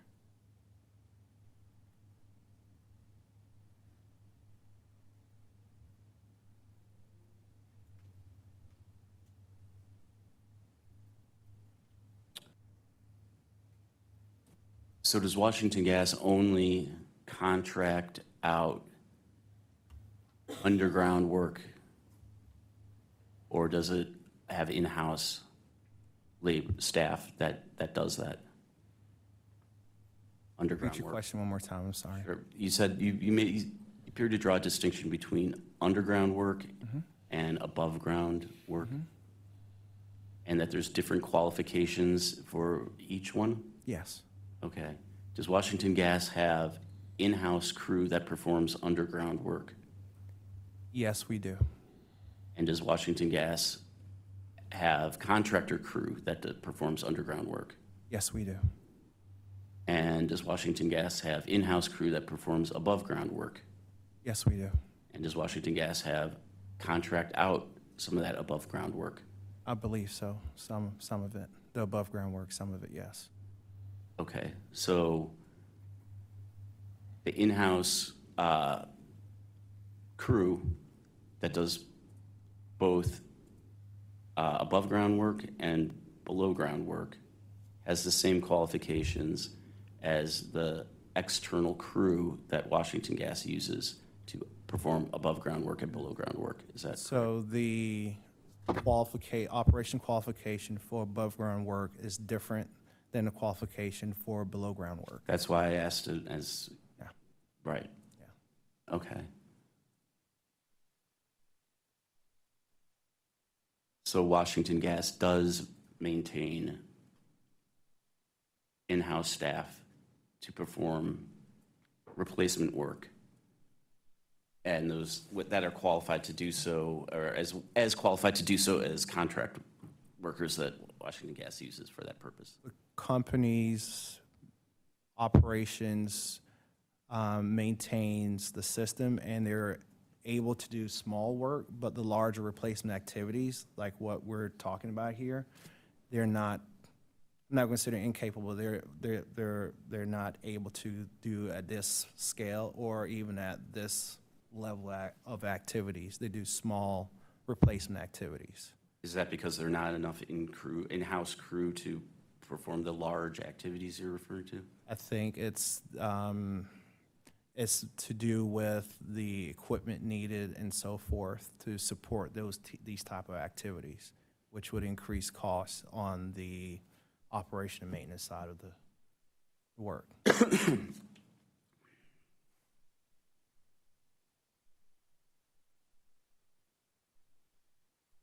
And that's why Washington Gas contracts out its external crew, is because it doesn't have the equipment to perform the large replacement activities necessary project pipes. Is that what? Washington Gas, we contract out the crews in order to meet the requirements or meet the demand of the work, and also allow us to be flexible if, for instance, if the work were to subside, or if, for instance, let me rephrase that. The contractor crews are used because, one, they're equipped to do the work at this scale, and two, it allows the company to lower the amount of crews that's needed or to increase the amount of crews that's needed without putting the cost pressure on the ratepayers.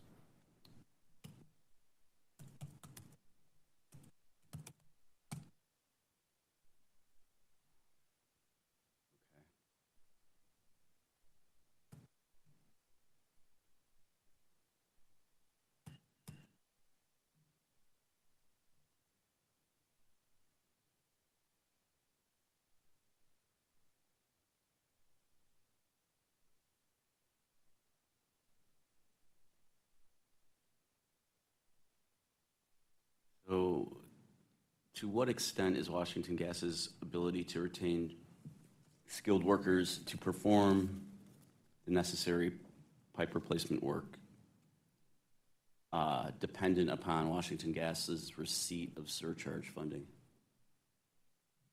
The ability to maintain those works to have consistent funding, whether it's in system betterment or normal replacement or auxiliary replacement. So the contractors that we do use on the system, it's, like I said earlier, it's dependent on the funding level to achieve the units we need to achieve or we set forth to achieve in the program.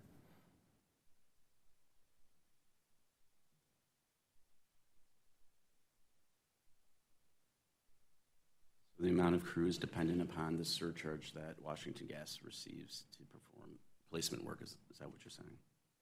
I'm sorry, I couldn't hear you.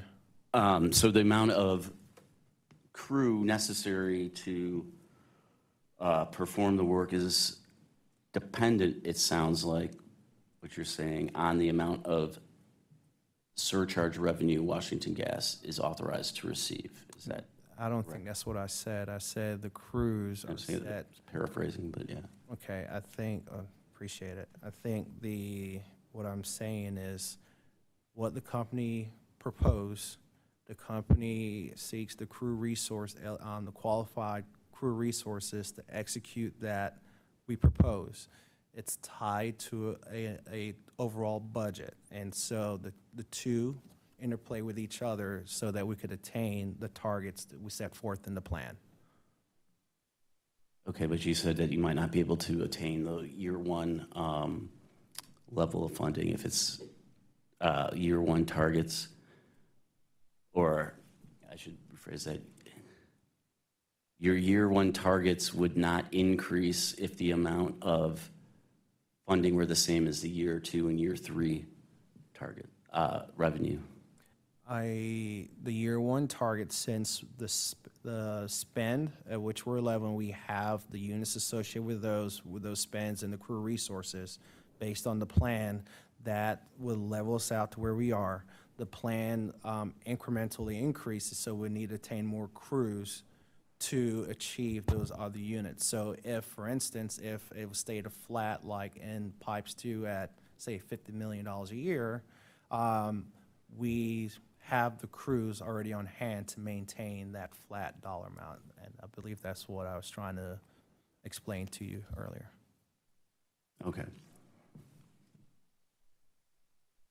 But to do more than $50 million worth of work in a given year, you would have to go out and get more crew. Is that what you're saying?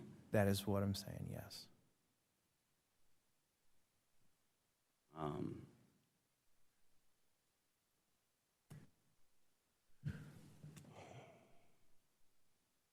Washington Gas is currently using JANA outputs to build out its annual project list in formal case 1154. Isn't that correct? That is correct. Formal case 1154 had a ALD component to it in the form of a pilot project. Is that correct? That is correct. But District Safe does not propose any use for ALD. It doesn't have an ALD component to it, does it? Correct.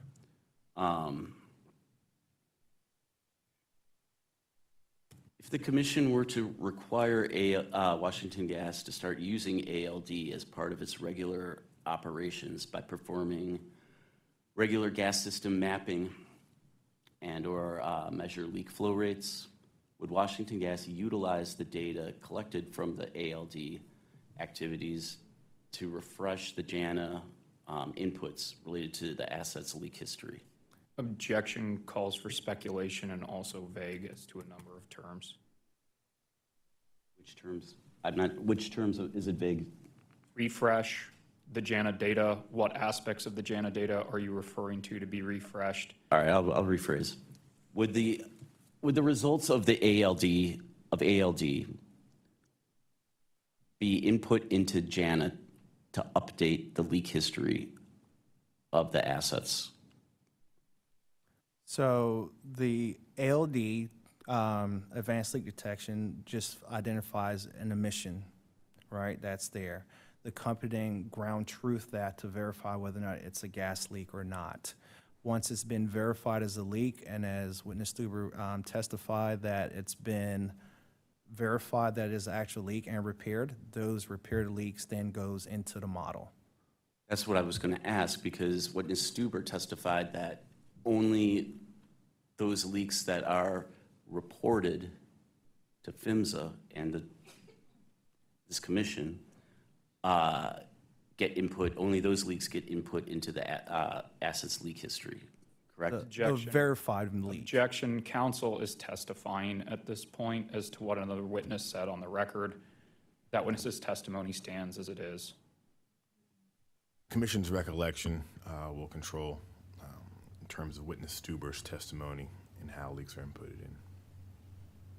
You can ask this witness what he believes in terms of how leak history verification is put into JANA, but Okay.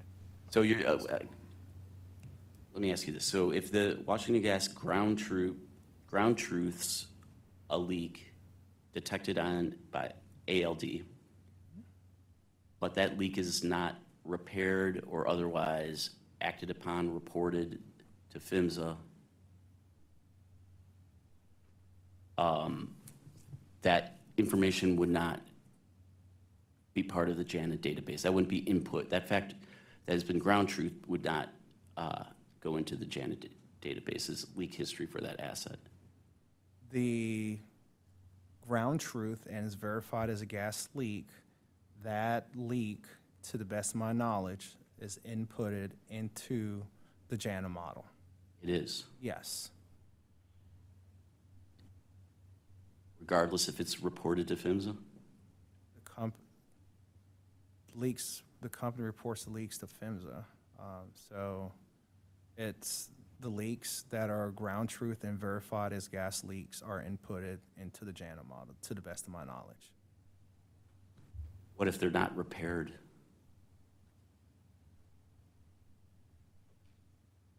If there's a leak found, so grade 1 leaks are repaired, grade 2 are repaired, grade 3 are evaluated, the leaks would be inputted into JANA. Even a grade 3 leak would be inputted into JANA? To the best of my knowledge, it would be.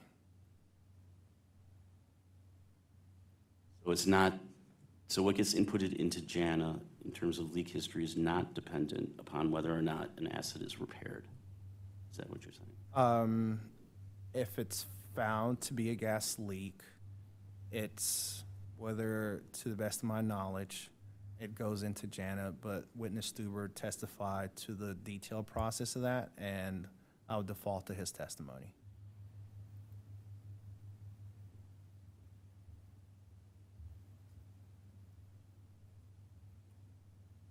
Your testimony also talks about ALD and why it hasn't been proposed as part of District Safe, correct? Correct. Because, as you state,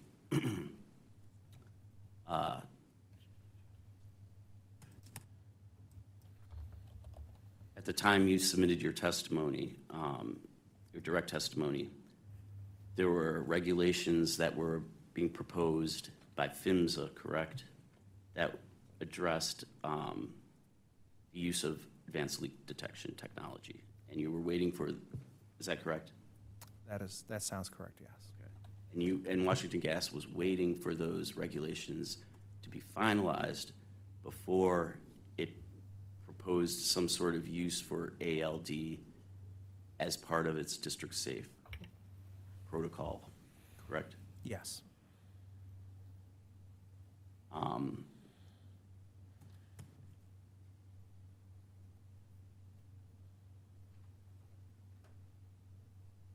Similarly, you also say page 18, lines 11 or 7 through 11 of your direct testimony. You essentially state that because there's no industry standard on how to calculate greenhouse gas emissions directly, the company is awaiting the release of those same PHMSA, proposed PHMSA regulations on how ALD should be deployed because it may contain some guidance or mandates on how ALD use should be used to calculate greenhouse gas emissions, correct? Yes. You go on to say that the company may take that information into account to the extent it is appropriate and probative, correct? Yes.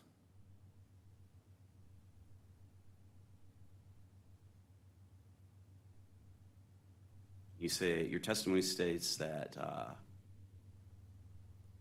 ALD's potential on these fronts, greenhouse gas emissions and leak history, could be impacted by proposed PHMSA regulations, and that was from September of 2024, correct? That's when you made these statements. Want me to your last, where you signed to my testimony with that last question, please? Well, we were just talking about the testimony related to how how ALD could be used potentially for greenhouse gas emission tracking purposes and for leak history purposes, correct? Correct. That's from September 2024. Is it fair to say that as a result of certain intervening political events, those proposed PHMSA regulations never came to fruition? Objection calls for speculation. Sustained. Have those PHMSA regulations been withdrawn to your knowledge? To my knowledge, I do not know. Have those PHMSA regulations taken effect? Not to my knowledge.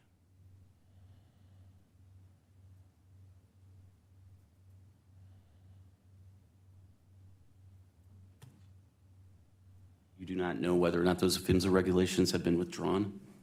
Objection Given that- asked and answered. No. Given that the company, I believe the witnesses stated that he is not aware. even though you were awaiting those regulations before you were going to propose ALD's use with respect to greenhouse gas emissions tracking and as well as leak history, correct? That's what you were waiting for those regulations to be. I'm not aware of Finalized. any ruling or anything from PHMSA as it regards to the ALD deployment.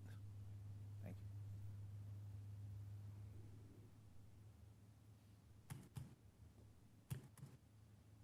It's been almost 2 years since your testimony on these fronts, and the PHMSA regulations have not become effective. Objection relevance.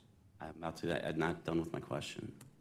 So, does Washington Gas intend to propose a use for ALD, given that these PHMSA regulations do not appear to be become effective anytime soon? An objection relevance.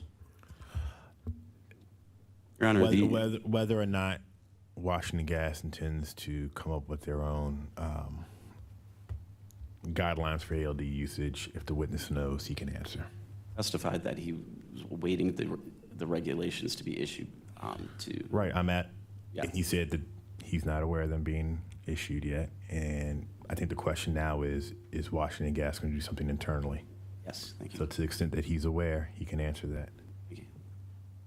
What I'm aware of is the company is looking to deploy some form of ALD. I'm not keenly aware of the details behind that.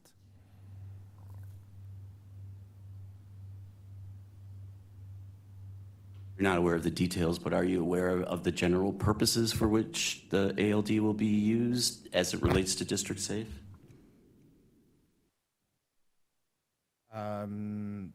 It would probably be part of our leak management system or operation. So it's looking for high emitters.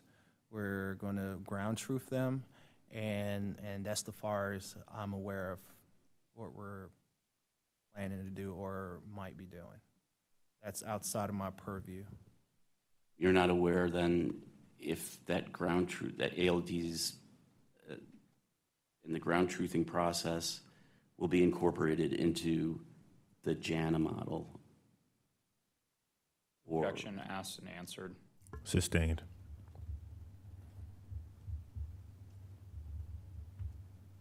The witness said that he's not aware of the particulars. I'm just trying to get a sense if he knows if they're going to be part of the district safe. The witness testified to how the company integrates ALD results into the JANA inputs.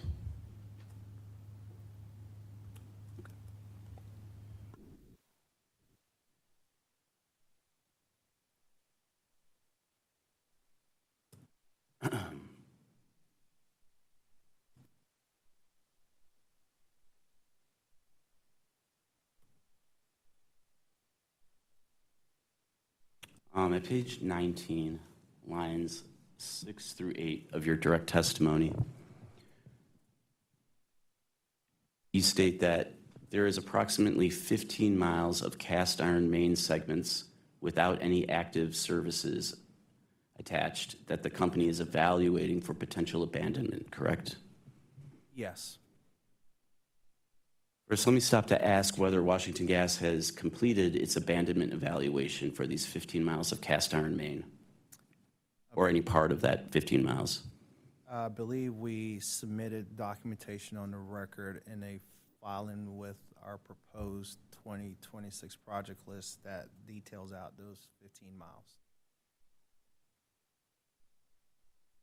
Can you, in your own words, summarize what those filings said? No, I cannot. You go on to state that pipes that have been included in the JANA risk model, you go on to state that these pipes have been included in the JANA risk model, and if they can be safely abandoned without replacement, the company will do so in accordance with the JANA ranking system and risk reduced per dollar spent metric, correct? Said we identified the 15 miles, these facilities, yes, if these mains can be abandoned without adversely impacting the reliability or operations of the company distribution system, is what I said. And they will be removed as informed by the risk model. Is informed by the risk model, so that's risk And the reduced per dollar reduced spent. metric, yeah. Okay. If JANA's output shows that abandonment would be more cost effective on a risk reduced per dollar spent metric than replacement, it is WGL's position that the costs associated with abandoning the pipe should be subject to surcharge cost recovery, correct? Yes, if it meets the eligible material requirements. What justifies the company's receipt of accelerated cost recovery to abandon pipe? It's an eligible material that improves safety to the system. But it's not being replaced.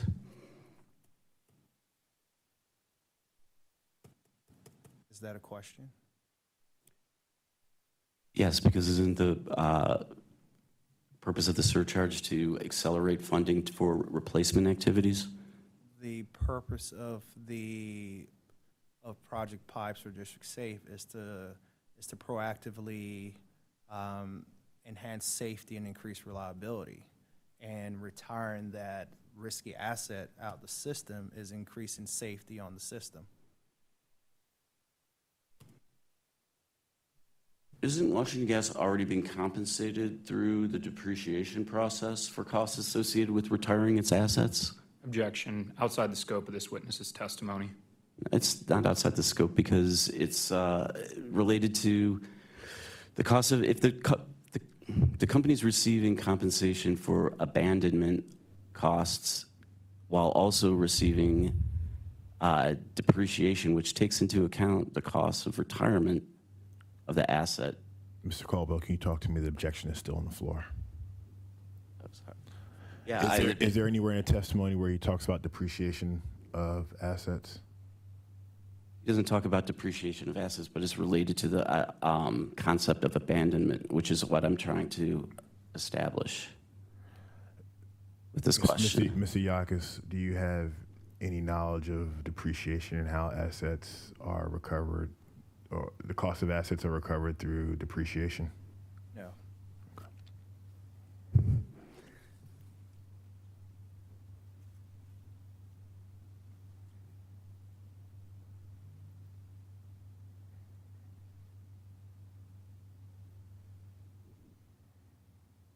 To your knowledge, there's no other source of funding other than the district safe surcharge to compensate, or through the base rate case process to receive, for Washington Gas to receive its costs associated with abandoning pipe. Is that your understanding? Objection outside the scope of this witness's testimony.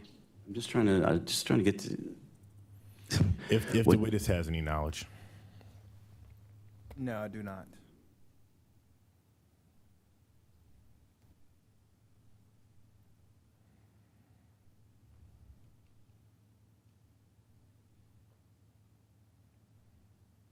What if abandonment charges hypothetically were not eligible for Objection surcharge calls for recovery? speculation. Your question literally began with hypothetically. Calls for speculation. Okay, strike Let's follow up. hypothetically. If abandonment projects were not subject to cost recovery, surcharge cost recovery, would that have a material effect on abandonment as a solution under District Safe or under any other type of program? Objection still calls for speculation, also vague as to material impact. What do we mean by material? Would it affect the decision to the seek recovery? extent, to the extent that the witness can answer whether or not if abandonment only projects are removed from accelerated cost recovery, if that affects, I guess, the calculus of WGL's pipe replacement, he can answer. To the best of my knowledge, that would not, if it's ranked from a risk model, from the general risk model and the risk reduced per dollar spent metric, the company will replace it based on the risk, and as far as I'm aware of, about whether it's normal replacement or through accelerated replacement program. Oh, sorry. So to the best of my knowledge, the company would look at it from the risk model standpoint, the risk reduced per dollar, and regardless whether it's eligible or not eligible, take the appropriate action to make sure we maintain a safe and reliable system.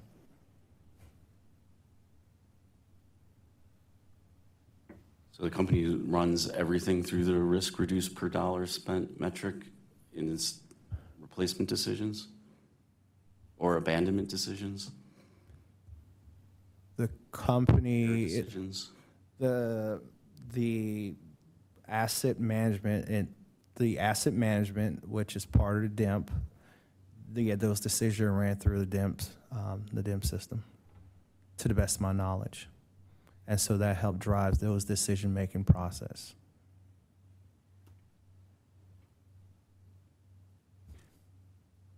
Is DIMP synonymous with the JANA risk reduced per dollar spent metric? No, DIMP is the Distribution Integrity Management Program, which is the foundation of the Accelerated Replacement Program, as previous witnesses have testified to.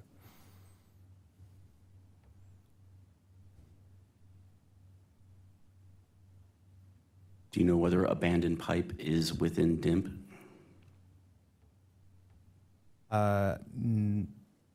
The asset is evaluated through the DIMP lens, so I'm not, hopefully that answers your question.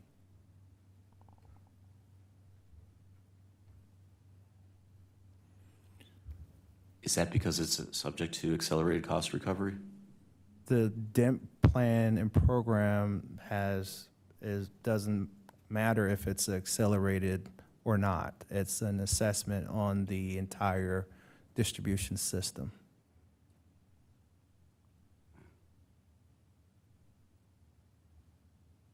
Can you tell me what projects actually selected by Washington Gas to date using the JANA tool demonstrate that the district safe plan is strategically focused on the most cost-effective replacement projects? You would like me to identify the projects that are identified by the JANA risk ranking tool? Is it That's your Washington Gas's question. position that everything that the JANA risk ranking tool is ranked and is on the project list are the most strategically targeted? I think the answer to that is yes. How is grouping service lines in groups of 30, 40 strategically targeted if they are of different age, different vintage, different material? Because the risk ranking tool assigns a mitigatable risk to each service line, the company efficiently look at the locations and group them together, put the mitigatable risk together with the risk reduced per dollar spent metric to determine the ranking from that standpoint. So you have the mitigatable risk, we have the cost to replace each service. That total cost, again, is divided by the total mitigatable risk. And then that's how it's ranked, and that's how we're able to efficiently and replace those services and the goal, which is to reduce cost.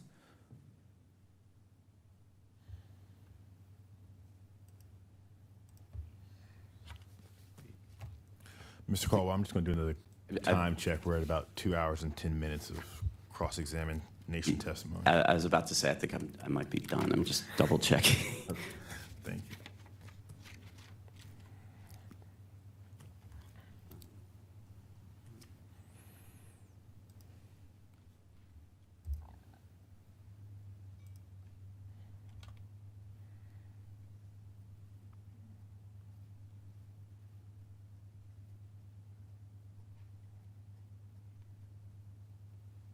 Yeah, I have no further questions. Thank you. If I'm still no questions from the, Still no questions, Mr. Chairman. thank you. Redirect? I do have redirect, Your Honor. Thank you. Mr. Akis, do you recall questions from counsel for DCG related to whether or not the district safe plan has an express commitment or assurance that it will be limited to certain materials on Washington Gas's system? Yes, I do. Do you happen to have a copy of Exhibit WGA-1 in front of you? Yes, I do. Could you turn to page 28 of that exhibit?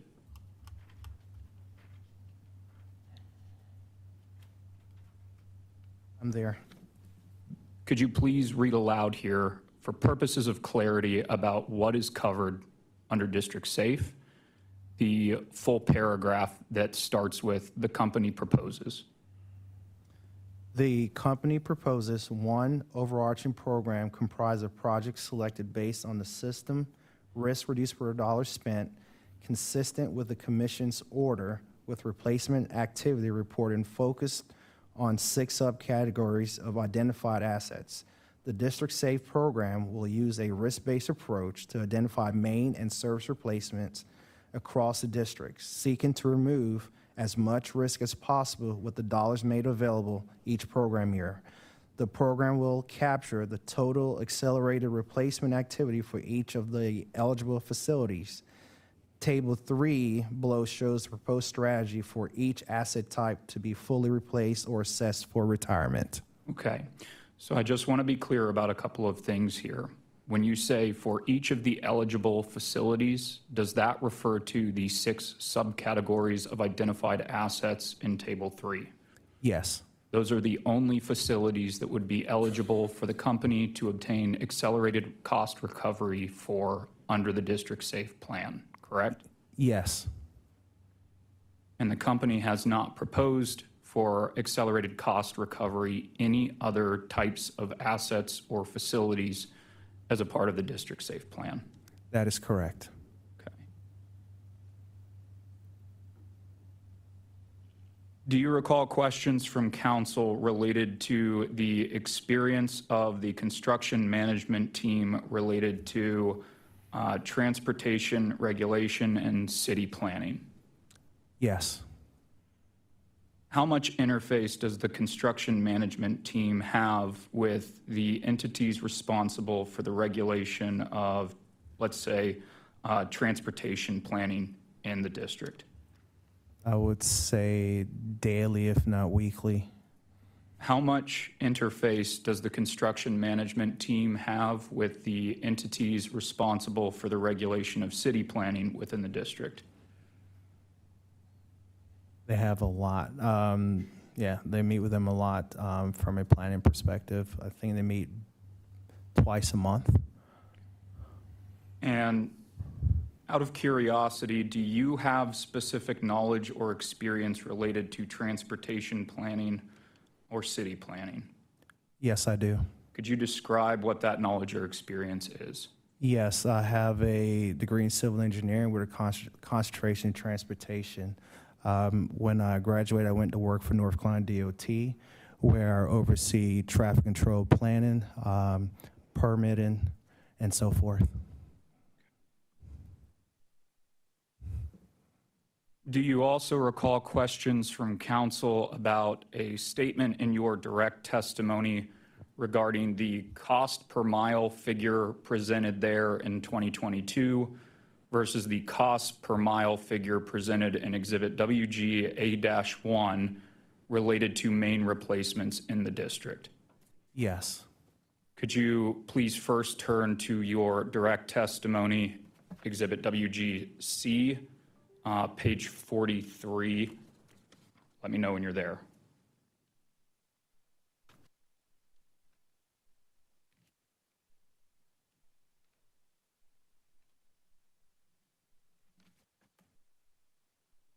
Page 43, I'm there. And I believe council was asking you about the specific statement from lines 17 to 19 on page 43. Is that consistent with your recollection? Yes. What is the time period for which that statement on page 43 at line 17 to 19 is applicable? 2022. Okay. Could you also now turn to Exhibit WGA-1?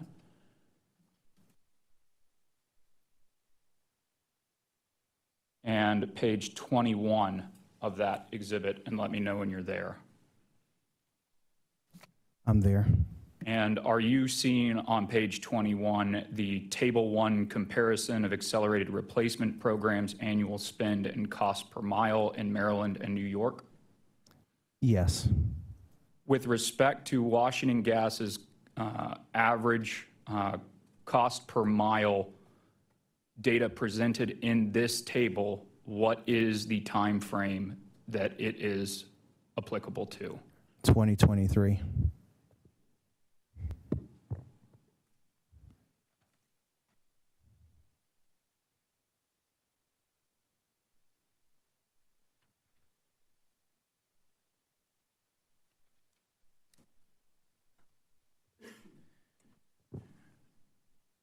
Do you also recall questions from council from DCG related to the company's ability to secure additional crews and ramp up its replacement activities and spending over the course of District Safe?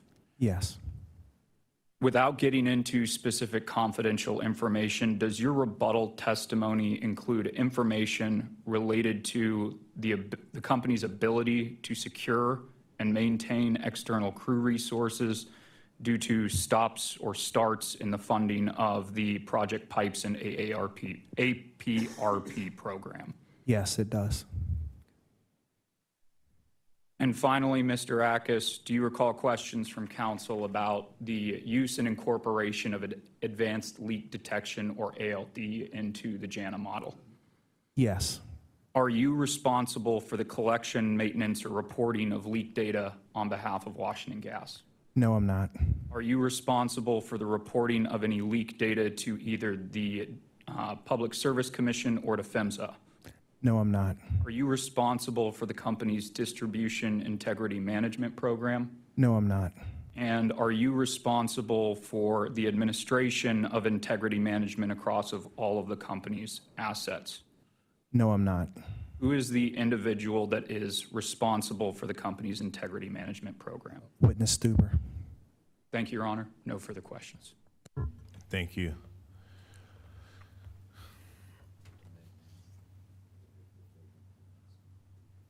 Sure, yeah.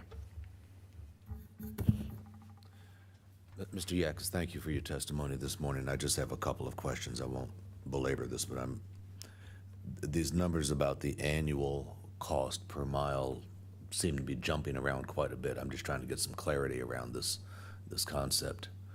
I think there was, within your testimony, you stated at one point that the average cost per mile was $7.8 million.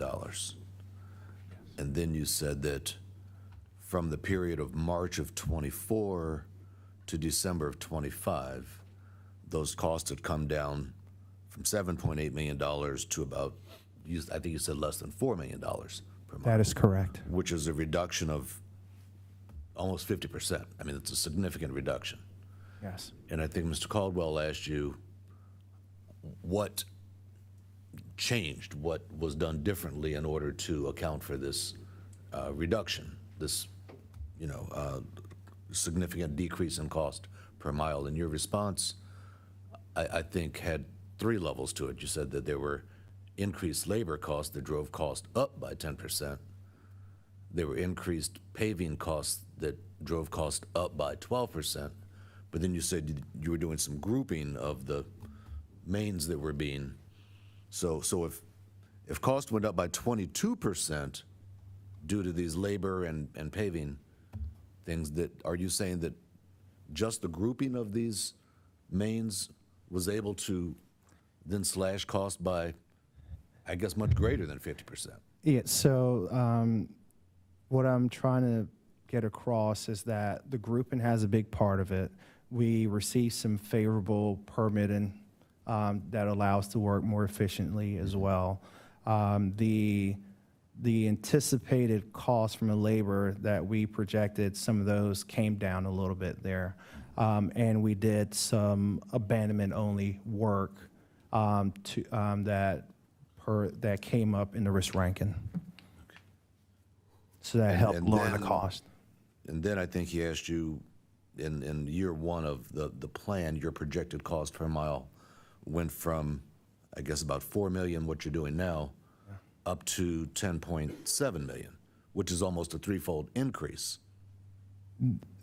When the plan was created, it used the average cost that we were experiencing back in 22, 23, which was at 7.8 million per mile. Then it also had projected that increase you talked about, that 10% and 12%. And then there was some contingency laid in there. So it's a forecasted cost per mile. Obviously, we're doing a lot better now with the activities that are undertaken, with the measures we're taking, the controls we have in place. And that average cost is the 3-year total, which has a annual rate of increase, CAGR amount in there that's And now tied to that. this estimate was created how long ago? Gosh, what, 3-4 years ago now, maybe? Were you asked to update this estimate? No, I was not. Okay. Okay, all right. Thank you, Mr. Chairman. Thank you, Mr. Yakus. Okay. Thank you. Mr. Yakus, you can step down. I'm going to have us take a brief break. Just people can get up and tend to whatever personal needs they may have. Let's come back at 11:35. Thank you.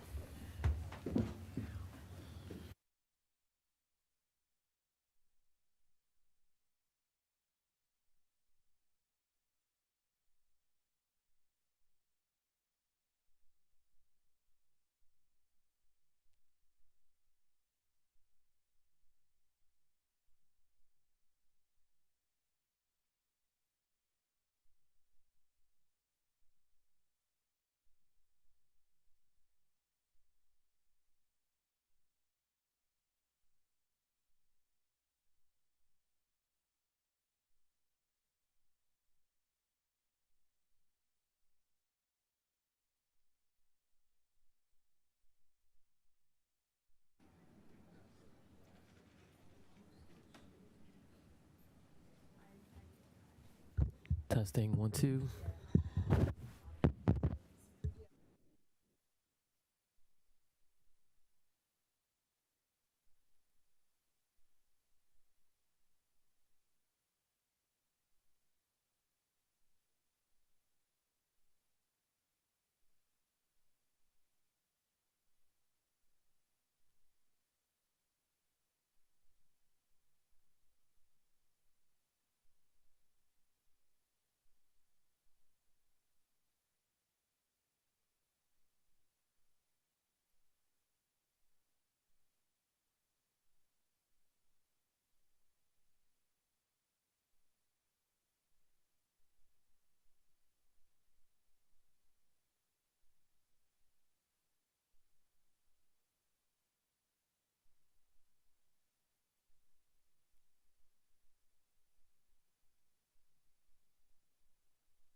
Testing, testing, testing, testing. Maybe that's why.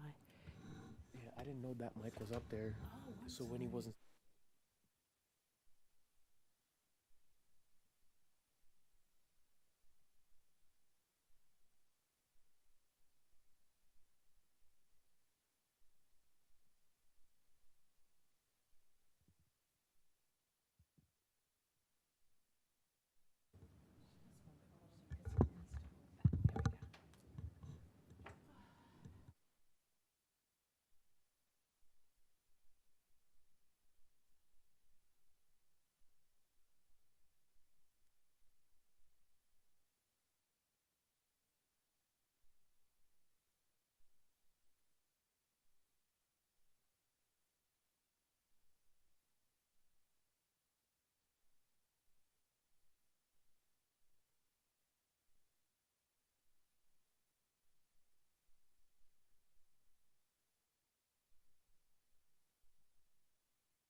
Washington Gas, your next witness. Yes. Yes, Your Honor. And just to advise the chair, commissioners, we're going to have another slight change in the witness order just to accommodate travels. So at this time, Washington Gas calls Cindy Fang to testify, and I will hand this over to my colleague, Alice Wade. Thank you.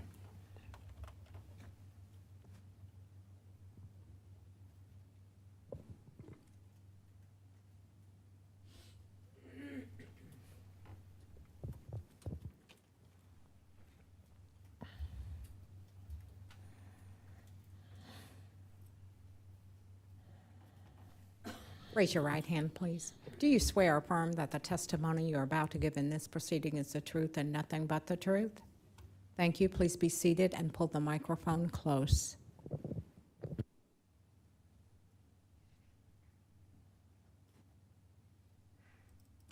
Ms. Fang is available for cross-examination as her pre-served testimony, exhibits, and discovery responses for which she had responsibility have already been moved into the record.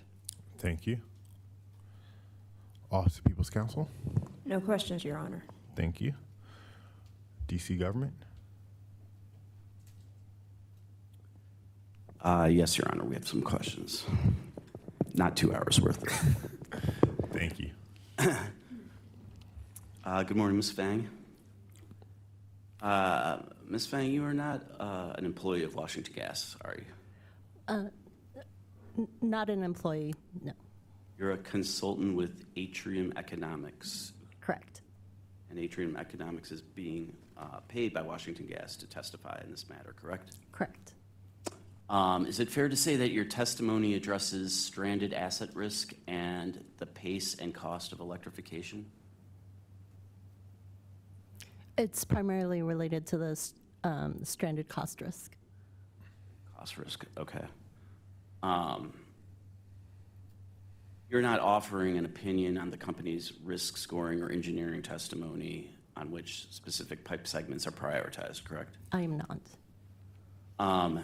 Have you updated any of your testimony's stranded asset or electrification pace assumptions since it was filed, including in light of the Commission's March 4th, 2026 order that approved a modified version of the District Safe Plan?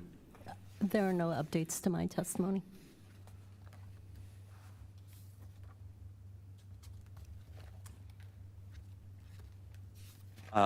And just so we're all on the same page, your testimony adopts the NARUC definition of stranded assets as being, quote, assets which at some time before the end of their service life are no longer utilized at the level originally foreseen to provide the regulated service. Is that correct? Give me just 1 second. Sorry, I can give you the citation to your testimony. Do you mind repeating that one more time? I'm there now. Okay. At page 7, lines 18 to 20 of your direct testimony, you state that the definition of stranded assets, which comes from NARUC, correct? Mm-hmm. It says, it's defined as assets which at some time before the end of their service life are no longer utilized at the level originally foreseen to provide the regulated service, correct? Correct. And stranded costs are costs that, quote, occur when an asset is retired before the end of its useful life, resulting in undepreciated costs associated with that asset, end quote. Correct. That's correct. Your testimony doesn't provide a citation for the stranded cost definition. Is that definition also from NARUC? I don't recall, honestly, if I pulled it from NARUC. It incorporates a lot of the guidance from that, but I don't remember if it's a direct cite. But you agree that that's the that would be your definition of? Yes. Okay. You do not deny, do you, that many of the assets being replaced by Washington Gas right now that are subject to accelerated cost recovery under Pipes 2, the Pipes 2 surcharge, will have a useful life well in excess of 2045, which is the year that DC is targeting for carbon neutrality. I don't disagree. So for purposes of my questioning today, when we are referring to stranded assets, we are talking about assets such as pipes and ancillary equipment that are being replaced today pursuant to an accelerated cost recovery program authorized by this commission that will still have a useful life and not fully depreciated after 2045, the year when we are assuming that the energy transition to full electrification will be complete. Objection. Assumes facts not in evidence. Sustained. Okay, well,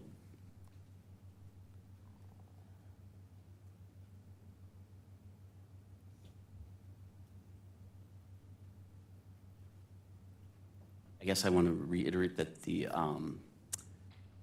date for carbon, that the district has set for carbon neutrality is 2045. So stranded assets would refer to, for purposes of this cross-examination, would refer to undepreciated assets with a useful life after 2045. That's, when I'm saying stranded assets, that's what I'm referring to, just so we understand. I think the clarification I would add is what we're talking about is risk of stranded assets. Correct. The risk of stranded assets. But if the actual pace of electrification proceeds faster than anticipated, in other words, before 2045, the district becomes fully electrified. Replaced pipes under an accelerated pipe replacement program will become a stranded asset earlier, and more undepreciated costs of the asset will be borne by Washington Gas's remaining customers. Do you agree with that? Objection. Calls for speculation. Sustained. What would happen to undepreciated assets in a world where there are no, that is fully electrified? Objection. Calls for speculation.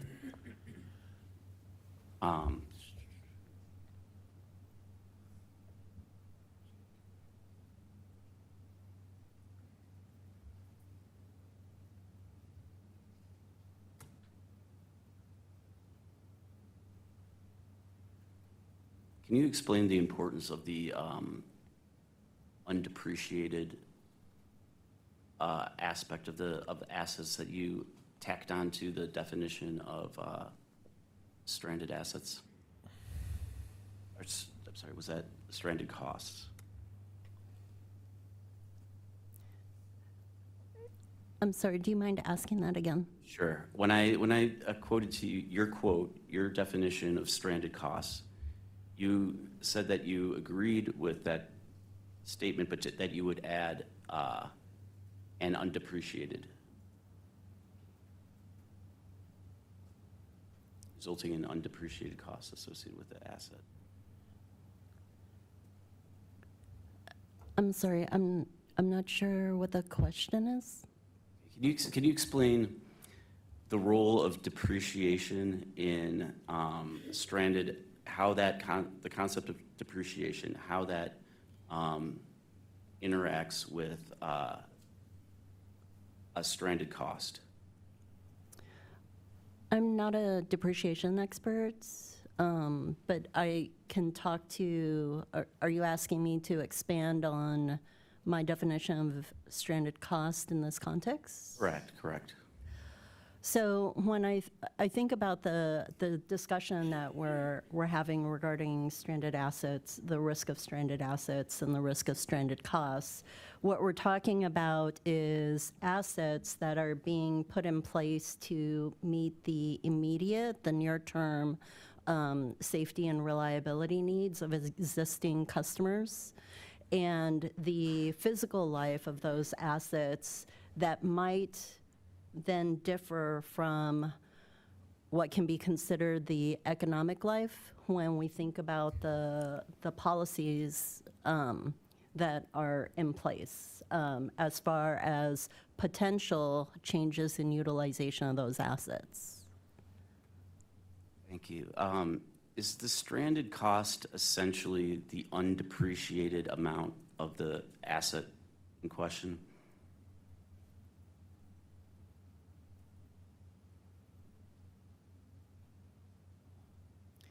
So when I think about the risk of stranded assets and the risk of stranded costs, it's that if assets are no longer used and useful prior to the end of their useful life, their physical useful life.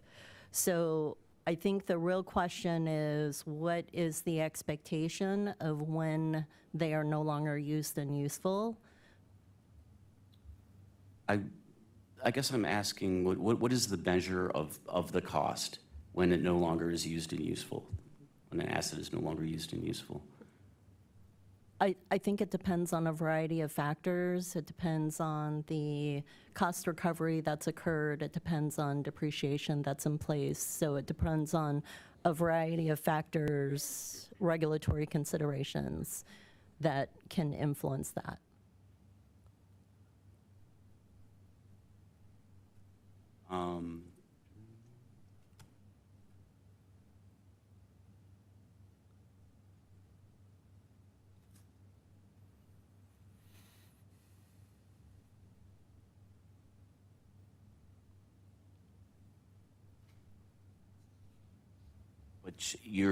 But your testimony is that the date that matters is the date that an asset is no longer used and useful. Is that correct? Correct. Are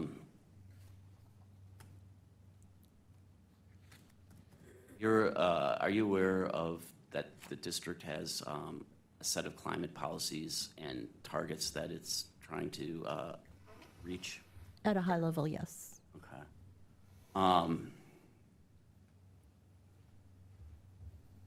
Are you familiar with the district's policy regarding electrification? At a high level, yes. What is that high-level understanding? That there are policies and goals set in place. I'm not familiar with the details. To encourage, would you say to encourage electrification? Yes.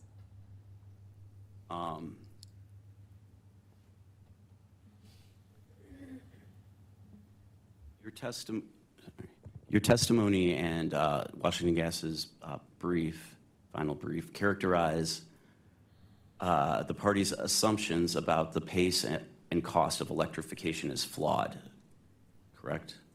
Objection as to the reference to the brief, which isn't really inside the scope of... The brief cites witness Fang's testimony as the basis for saying it's flawed. Your Honor. To the extent these are questions about things that witness Fang knows, so certainly the underlying basis that you're referencing is appropriate, but if she hasn't read the brief, then she's not so if she knows. Okay, if you haven't read the brief, but you would characterize the party's assumptions about the pace and cost of electrification as flawed, correct? If there's a direct cite to my testimony, I'd be happy to talk about that.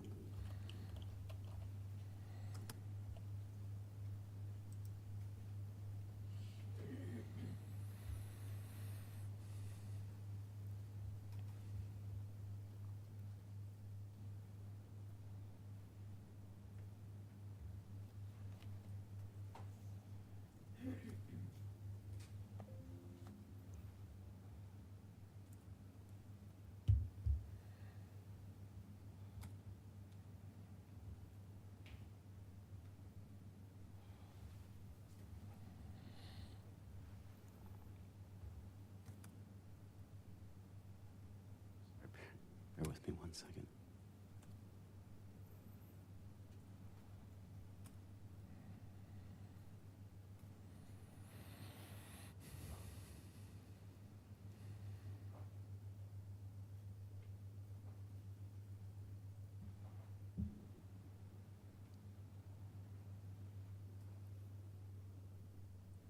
I'm sorry. I can't pull the site right now, so let me just ask you, do you dispute in any way what the district's and parties' assumptions are regarding the pace of electrification?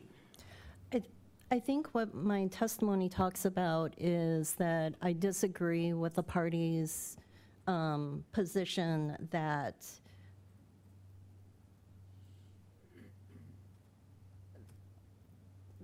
WGL, that the company should no longer be investing in safe and reliable service for its existing customers, and that the ability to address the risk of stranded costs, it seems like parties have identified it as an either or, that in order to address the risk of stranded costs, that the company should no longer be investing in the near-term safety and reliability needs to serve existing customers.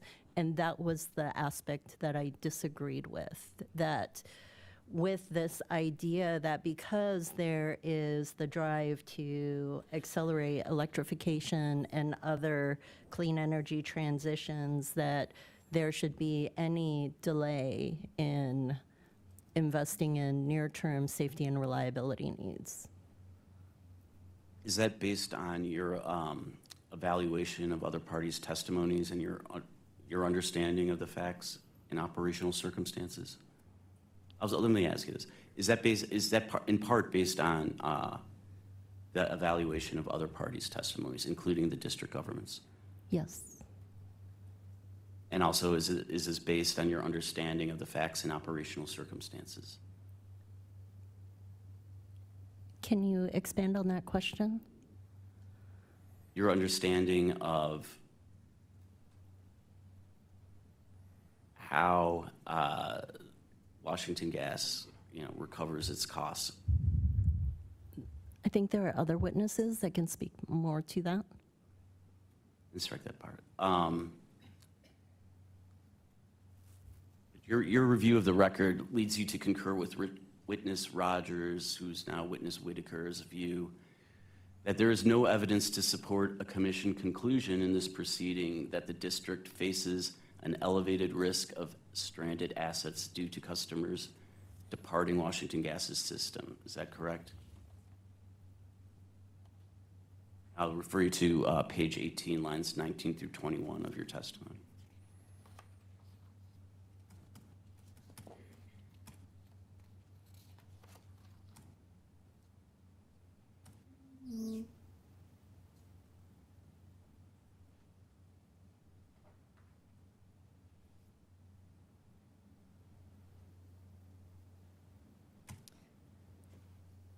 I agree that my testimony references witness Rogers' testimony regarding the customers departing statement. So I agree with that reading of my testimony.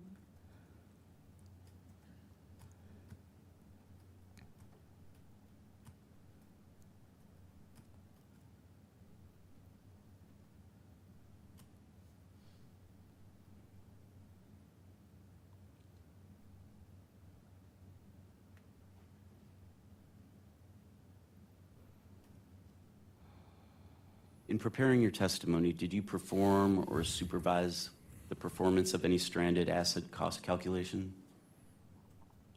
No.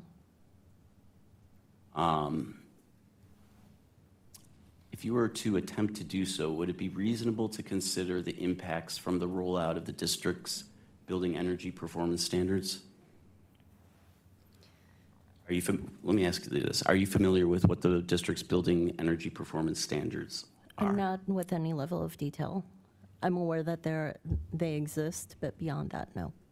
Would you agree that it's an energy efficiency program? It's a program that is implemented by the district government to encourage energy efficiency. Are you telling me that or asking? No, I'm me? asking if you agree. If you agree with that, or if I'm not familiar with it. I just know at a high level the policies that are in place. What is your high level understanding? That there's a variety of policies in place to advance decarbonization goals. Okay. And regarding the question of stranded costs, my testimony on page 12, it talks about, the need to define and quantify potential stranded cost risks and walks through the questions that need to be addressed when thinking about next steps on this issue.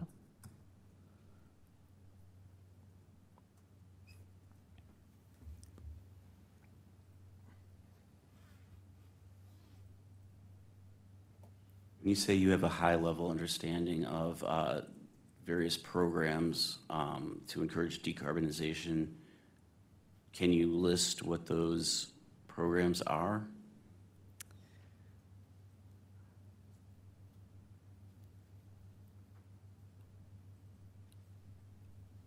I don't have anything in front of me, so.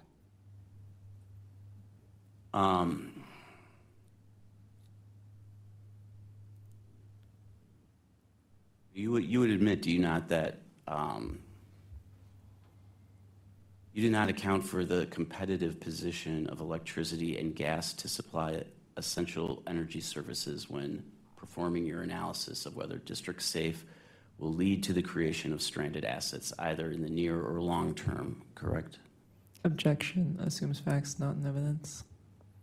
I'm asking if her testimony accounted for that.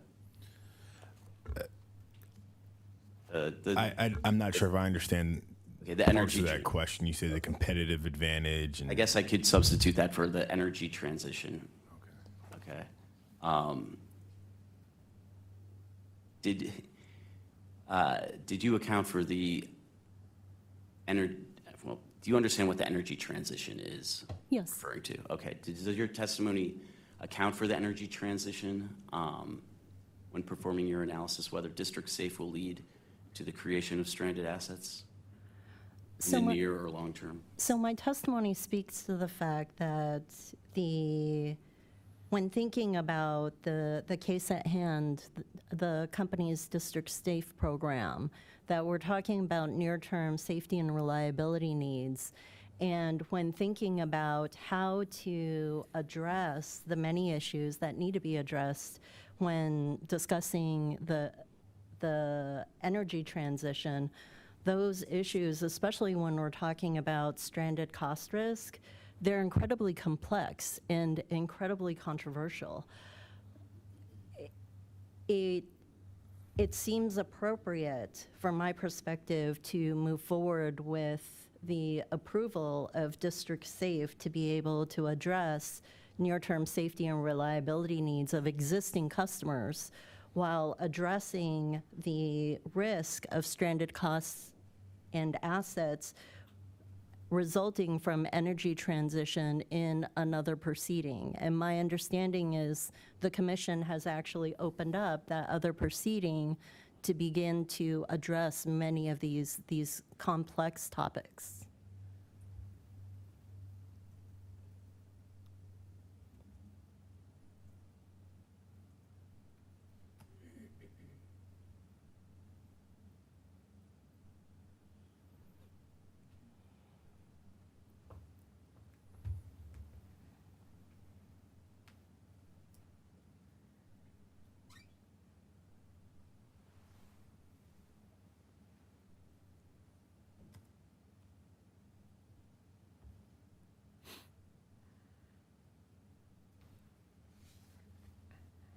Well, I want to focus on your statement that you agree with Witness Rogers that there is no evidence that the district is facing an elevated risk of stranded assets due to customers departing the Washington gas system. That's on page 18, lines 19 to 21.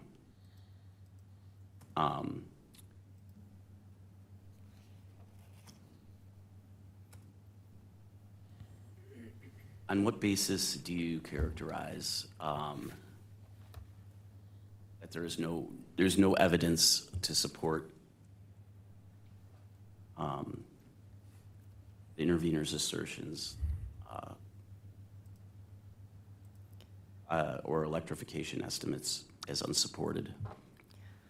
So to clarify, what my testimony states is it is a reference to the testimony of witness Rogers. It's a reference to a statement in that testimony. My understanding of the situation, and as I stated earlier, I did not conduct any analysis, but my understanding of the situation is assets continue to be used and useful for existing customers today.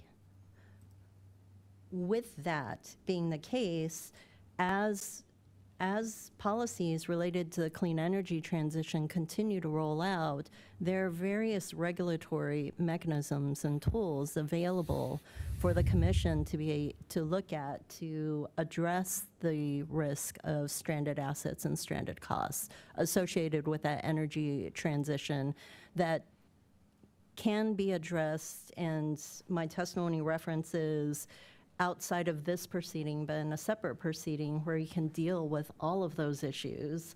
And that's already been initiated by this commission. Those issues can begin to start all of those conversations to start to look at what's the best way to address those stranded cost concerns while not compromising near-term safety and reliability needs of today's customers. So you would not agree then that a proceeding that is at its core trying to determine an appropriate level of a replacement activity of pipes in a system in which it's not appropriate to consider the energy transition or the likelihood of stranded assets being created when the commission is trying to determine how much ratepayer funds should be devoted to replacing those potentially stranded assets? I'm sorry, I started to get lost. Can you repeat that? Sure, sorry. Are you saying that it's inappropriate for the commission to be considering issues like stranded assets when it's considering how much ratepayer resources it should devote to replacing assets that could potentially become stranded? I would certainly not presume to determine what's appropriate or inappropriate for the commission to determine relevant. I do think the stranded cost question is an important one, and it's a critical one. I do think it's challenging to address it in the scope of this case because what we're really talking about are near-term safety and reliability needs. What I am saying is that there's no need to treat this as an either-or decision. I think that there's the ability to both continue to ensure safe and reliable service for existing customers and address the risk of stranded assets and stranded costs. I think the most effective way to do that would be to address those issues because the complexity, I mapped out in my testimony the ability to identify then quantify potential stranded cost risk, the question of what is the term over which you would be addressing those stranded costs, the question of who pays. All of those things are big questions that would need to be resolved, and that's just looking at it from a very high level. So I think that the ability to address that in the new formal case that the commission has opened up would make sure that those issues get the appropriate attention that they need and get vetted adequately.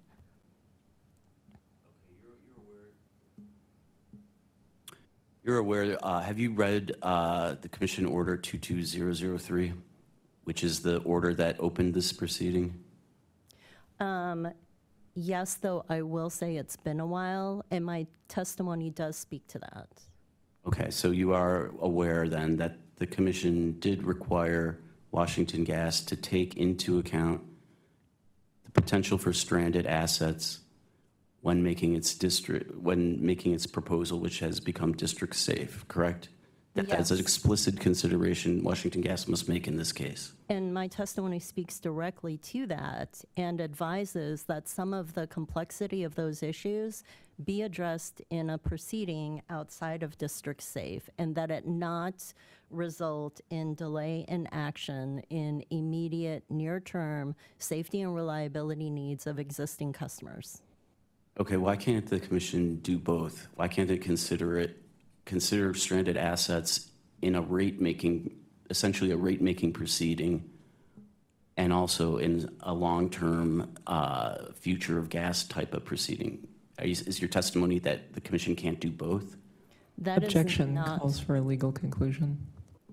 The witness can give her explanation as to why she believes that certain issues may need to be looked at more holistically versus in this case.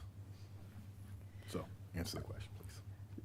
And to clarify, I did not say it cannot. What I said is it would be more effective that way. I think that there were a variety of issues which, if you think about the ability to determine when a asset might become stranded, it goes into the end of its useful life. And so that means the ability to determine when that asset will no longer be utilized. And so trying to assess that in this proceeding, my concern is that then it delays the near-term needs for safe and reliable service that's being addressed in this case. And I think that it is important that the company is able to continue to maintain safe and reliable service for its existing customers. You would agree, though, would you not, that the issue of stranded costs is a rate-making consideration? Yes. Okay. You keep referring to safe and reliable service. Is that the type of, are you referring to testimony that was presented by other witnesses when you say safe and reliable? Are you referring to witness Quarterman's definition of safe and reliable?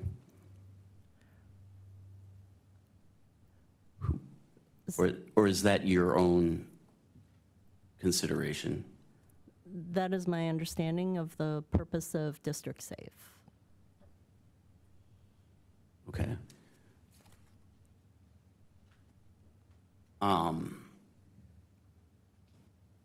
That's your independent view of what District Safe is trying to accomplish. Safe and reliable service. Yes. Okay. Anything else? I'm not sure what you're... Is District Safe, is that trying to accomplish anything else other than safe and reliable service? That is my understanding of the focus of the program. Do you adopt the testimony of other witnesses that testified to? Objection, Mr. Caldwell. I don't understand where you're going, asking her to adopt the testimony of other witnesses. Well, okay, strike that then.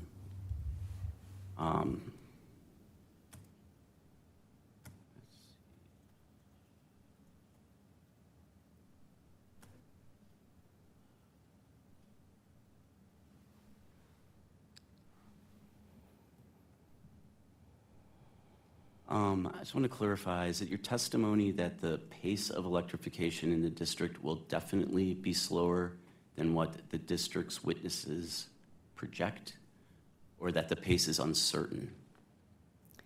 Can you point me to where you're referring to?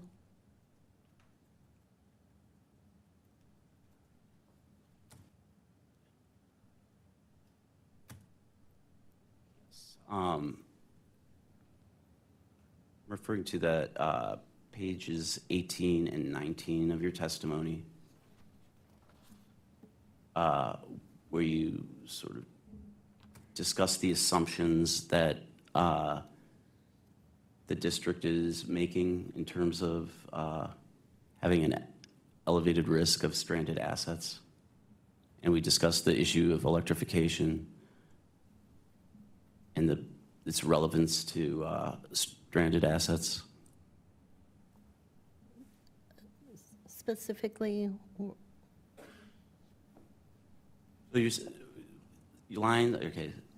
page 18, starting at line 18 through 21, going on to page 19, lines 1 through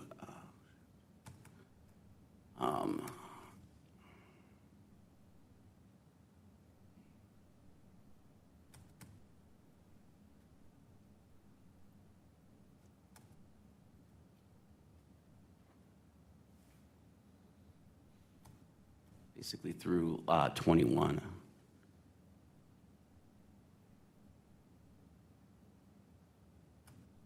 Although it doesn't specifically call out electrification, we discussed that that is one of the, do you agree that electrification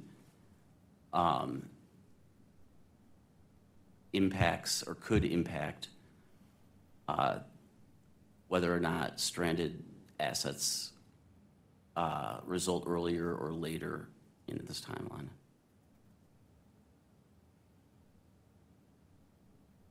In the timeline to decarbonization.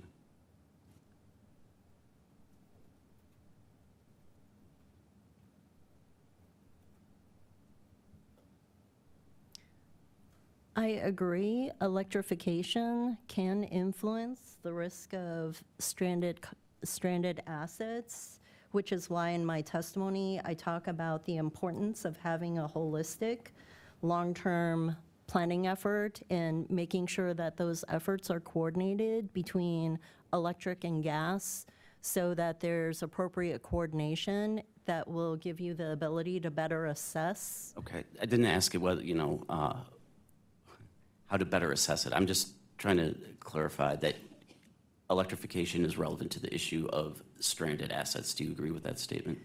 I do, which is why I recommend that the two be coordinated and work together so that there's a more effective way to determine the actual risk of stranded costs. Okay.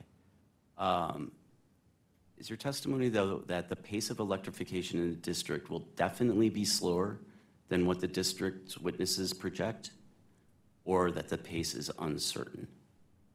Can you point me to where you're seeing? I'm just asking if is your position that electrification will happen at a slower rate than what the witnesses are projecting, what the district witnesses are projecting to meet the district's climate goals, which is decarbonization by 2045, or that at the pace of electrification is uncertain to meet that? It's uncertain whether or not the district will meet that goal based on the pace of electrification. So my testimony states that the electrification goals should not delay or result in deferral of the near-term safety and reliability needs.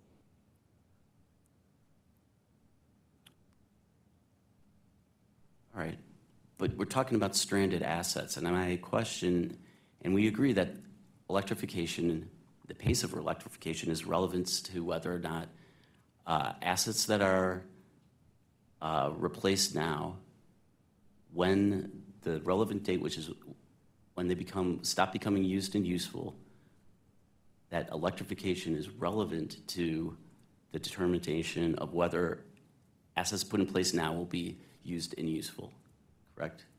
Objection, asked and answered in compound. Correct, so she answered. It's fine. Sorry. And I wanted to clarify is that when I say your testimony, I'm not referring to your written testimony. I'm talking about your testimony right now. That the pace of electrification in the district, is it your testimony, or are you saying that the pace of electrification in the district will definitely be slower than what the district witnesses project, which is 2045 decarbonization, Objection, scope. or that the pace is uncertain? Hold on, there's an objection. There's an objection. Finish my question. Right, but objection to when you say scope as to what? He specifically indicated that he was not questioning her based on her filed testimony. I'm questioning her on her statements right now on the stand. So, as I think Mr. Caldwell is he's trying to get to the underlying basis for the statement that there is no evidence that the district is facing an elevated risk of stranded assets due to customers departing the Washington gas system. I think you're trying to understand that statement more. Is that where you're trying to go, Mr. Caldwell? Yeah, I mean, I think the confidence, if how confident the witness is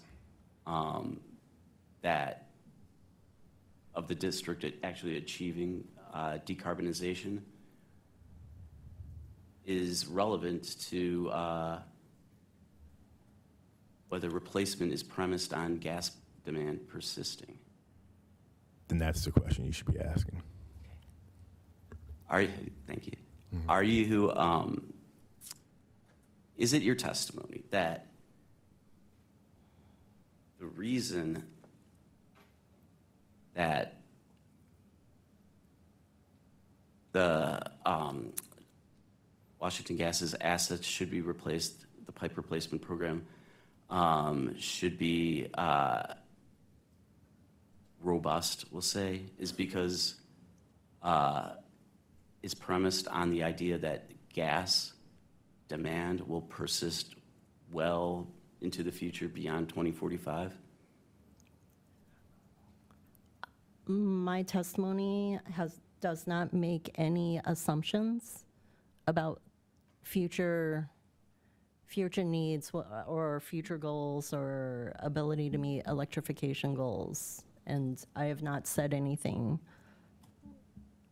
along those lines. Okay. The reason I support robust, the District Safe program is I think it's important that we ensure safe and reliable service for existing customers today.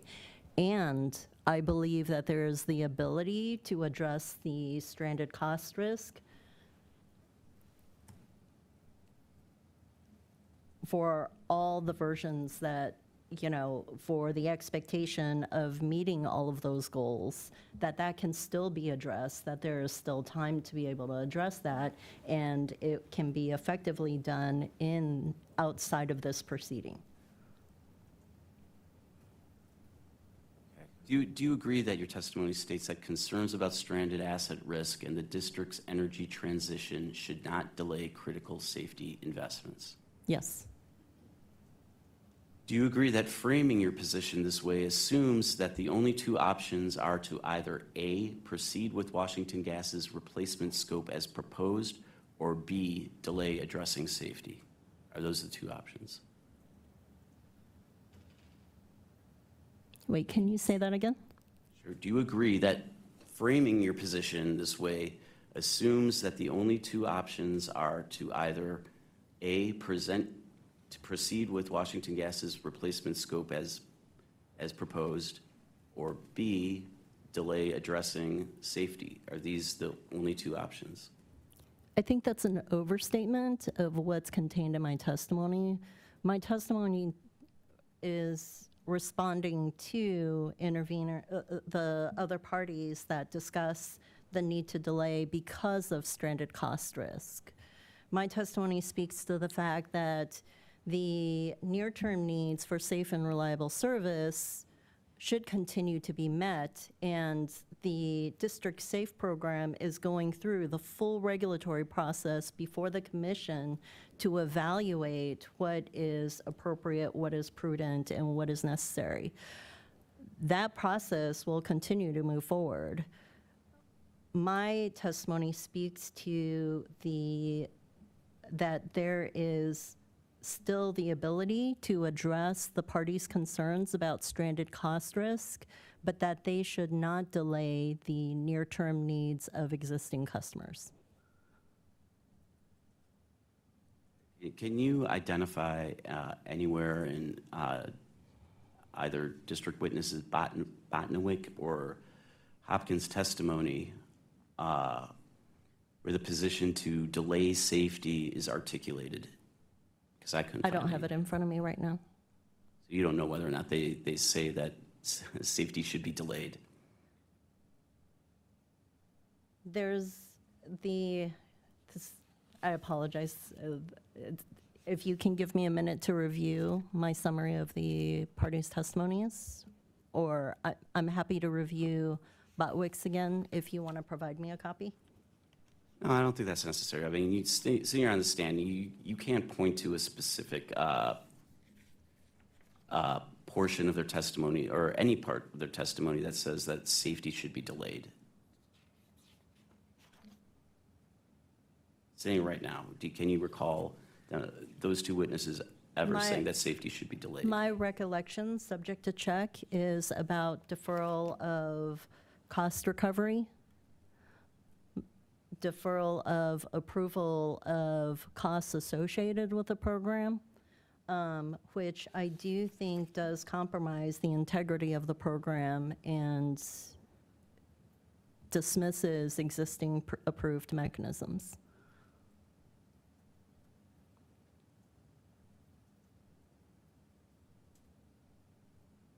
You say compromises the integrity of the program. Are you referring to the safety aspect? What do you, I guess I don't understand when you say, how's the integrity of the program being compromised? I think that not allowing cost recovery for a necessary program makes it really hard for it to continue to be sustainable. When you say cost recovery, you're referring to accelerated cost recovery, correct? Or just normal cost recovery? The APRP mechanism, yes, which I consider to be timely cost recovery. That's already been previously approved by this commission. So you would consider seeking recovery of costs through a base rate case to compromise the integrity, to compromise safety in any way? I think that the commission has already decided on the reasonableness of having the APRP.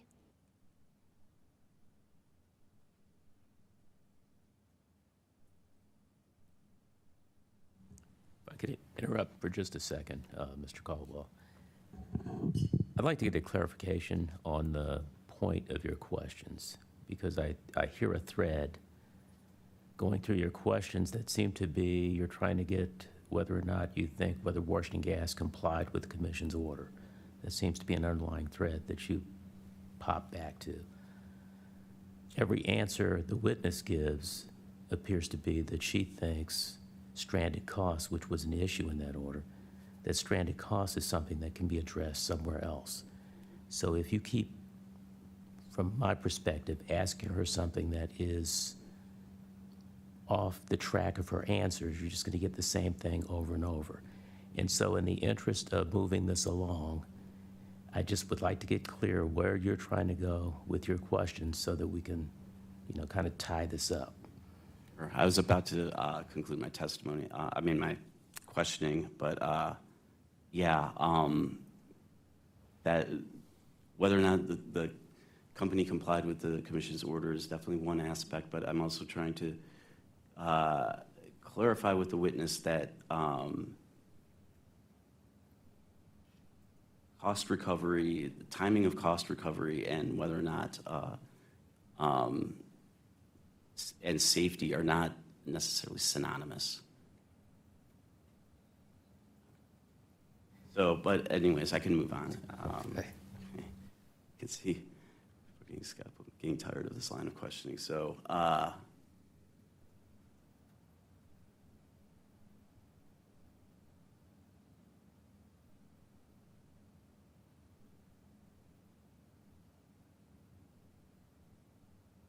just ask one more thing related to order number 22003, where the commission stated that electrification and targeted replacement are not complete replacement, or not complete replacement of leak-prone pipe is now the new normal. Are you familiar with that sort of? I don't have the decision in front of me. Okay. Do you agree that targeted replacement and electrification should be the new normal? Can you repeat that again? Do you think that electrification and targeted replacement are valid considerations to make or to require the company to consider when proposing an accelerated cost recovery program like District Safe? Do you mind repeating the decision language again for me? Sure. Order number 22003, the Commission states that electrification and targeted replacement and not complete replacement of leak-prone pipe represents the new normal. And I'm just trying to get your, do you agree or disagree with that statement?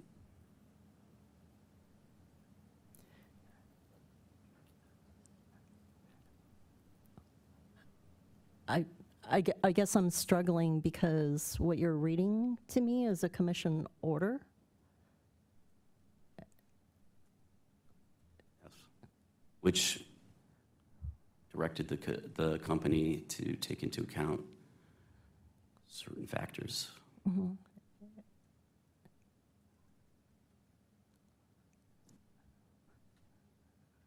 I'm asking if you agree with that those are factors that should be taken into account. Do you agree with that? Well, I think absolutely I would comply with a commission order. I mean, or advise the company to comply with a commission order.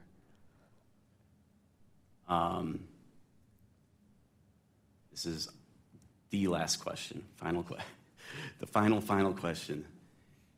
Isn't it true under Washington Gas's current rate design, is ratepayers, not shareholders, who bear the risk of stranded asset costs? I don't know the answer to that question. No further questions. Thank you. Mr. Overton? No questions, Overlight, Mr. I'm Chair. sorry. Thank you. Thanks for that. Sorry. Any redirect? No, Your Honor. Thank you.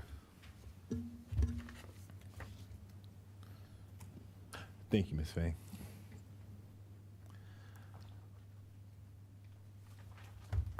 Perhaps to my own detriment, I'm going to try and be ambitious, get one more witness in before lunch.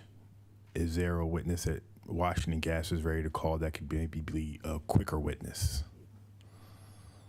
Give me 1 second to refer to the cross-examination matrix, Your Honor. Thank you. Just double check parties' designations here. I apologize.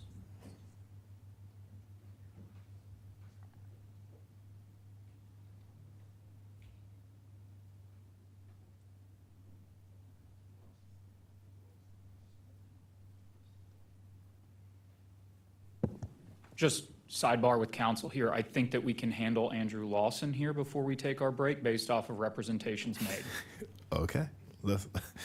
I'm looking at the markings, medium to extensive and medium. So, but I believe in the party. So Make it quick. If we need to take a break, Your Honor, I'm certain that we'll have that identified and we'll do so. Okay.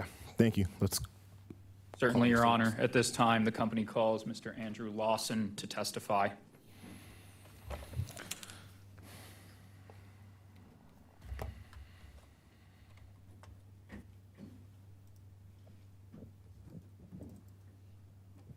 Raise your right hand, sir. Do you swear or affirm that the testimony you're about to give in this proceeding is the truth and nothing but the truth? Thank you. Please be seated and pull the microphone close.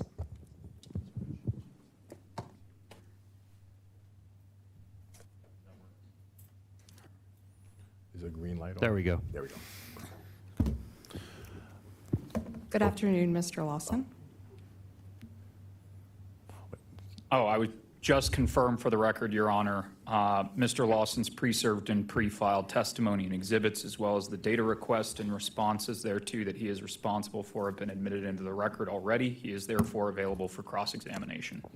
Thank you, Ms. No Eddy. questions, Your Honor. Thank you. DCG has questions. Good afternoon, Mr. Lawson. Good afternoon. You've been employed by WGL since 2006, correct? Yes. And you've been their manager of regulatory affairs since January 2022? This testimony is 2 years old, so I've since been promoted to director, but Congratulations. yes. In this role, you manage the company's regulatory activities in all 3 of its jurisdictions, correct? At least at the time of this testimony, yes. Do you still manage the company's regulatory activities in 3 of its jurisdictions? I'm primarily focused on Maryland Okay. at present, but still serving as needed. You've never testified as a witness for a consumer advocate, correct? Never. Or as an intervener in a proceeding adverse to Washington Gas? No, only as commission staff witness at the Maryland PSC, but not in any Washington Gas cases. Your current job, in part, is to obtain favorable regulatory outcomes for Washington Gas, correct? For us and our customers, yes. Do you receive any incentives or bonuses based on the company's performance? I'd say that's fair. So yes. Yes. Your degree is a Bachelor of Science in Economics from Mary Washington College, correct? Yes. You do not hold an engineering degree, No. and you don't have a professional certification in pipeline safety, correct? Do not. You've never held an operational role in gas distribution, construction, or pipeline replacement? Nope. Sorry. No. You did not personally perform any risk analysis of the district distribution system, correct? No. You did not personally determine which pipe segments are eligible for district safe? Do not. No. So, Mr. Lawson, in your direct testimony, you referenced the PHMSA call to action, correct? I can give you a site if you I need. do, and I believe I tie that to witness Quarterman's testimony, but yes. Do you agree that PHMSA regulates pipeline safety for gas distribution systems? I do at the federal level, yes. And Washington Gas's DC distribution system is subject to PHMSA's safety regulations, correct? Yes. And those regulations apply to Washington Gas regardless of whether WGL obtains accelerated cost recovery, correct? Yes. And nothing in PHMSA's regulations condition Washington Gas's safety obligations on any particular cost recovery mechanism, correct? Not that I'm aware of.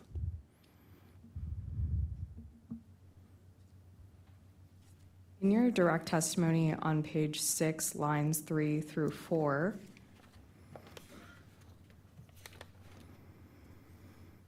you were asked how would the company fund this replacement work without the APRP adjustment, correct? Yes. And your answer on line 5 was, at this point, that is unclear, correct? Yes. Does this remain true for your testimony today? Yes. Your testimony contains no financing analysis to answer that question, correct? No, I think the testimony speaks for itself. It does contain, it does lay out the problem, but it does not, no. You didn't do any modeling on the company's ability to fund the $215 million of capital expenditures without the APRP adjustment, correct? No. You didn't perform any analysis as to whether WGL could access debt markets in absence of the surcharge, correct? No, but I did provide a fairly reasonable comparison to the returns that we earn in the district compared to risk-free rates and compared to those, authorized for other utilities. But specifically, you didn't perform an analysis as to whether WGL could access debt markets without the surcharge, right? No, And you didn't perform any analysis as to whether Alta Gas would contribute capital to fund this work, correct? no, I can't answer that question. That's not my decision. You didn't provide any statement in your testimony from a lender or an underwriter showing that access to capital is contingent on the APRP adjustment, correct? No. So on page 6 of your testimony, lines 10 through 12, you state that the company would have no reasonable opportunity to earn a fair rate of return without accelerated recovery, correct? Yes. That conclusion doesn't come from a study that you performed, correct? I think it does. I laid that out, I thought, fairly clearly in my rebuttal testimony when you couple.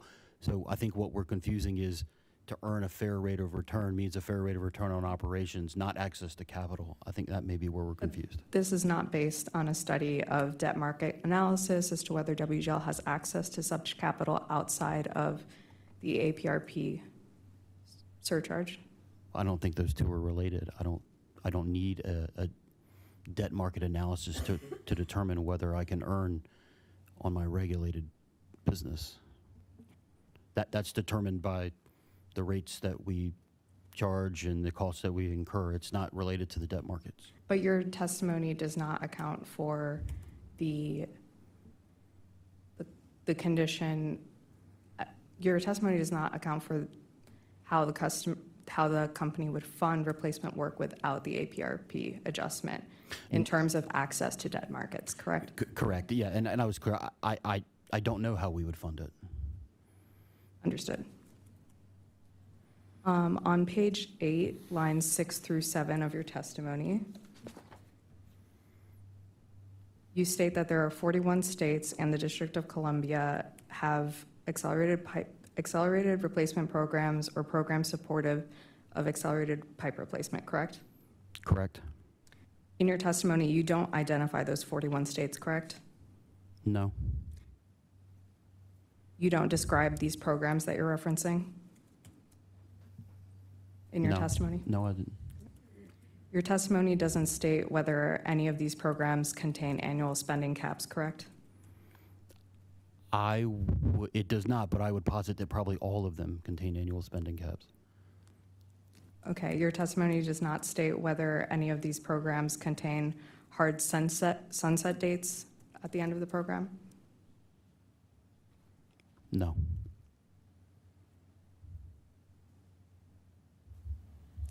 District Safe contains no sunset date beyond its 3-year outline, correct?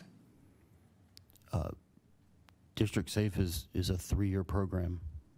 We've asked for 3 years of funding and 3 years of projects, and the commission can change course at the end of that 3 years. The company could change course at the end of that 3 years. There's nothing in this filing that locks anyone into any period beyond the 3 years. So there's no final date when the pipe replacement program will be done as outlined in District Safe, correct? No, I think that really depends on lots of things, how much funding is approved and the cost changes in work. There's a lot of factors there that I can't begin to speculate on. But within the 4 corners of the document, which is the question that I'm asking. Yeah, sorry, yes.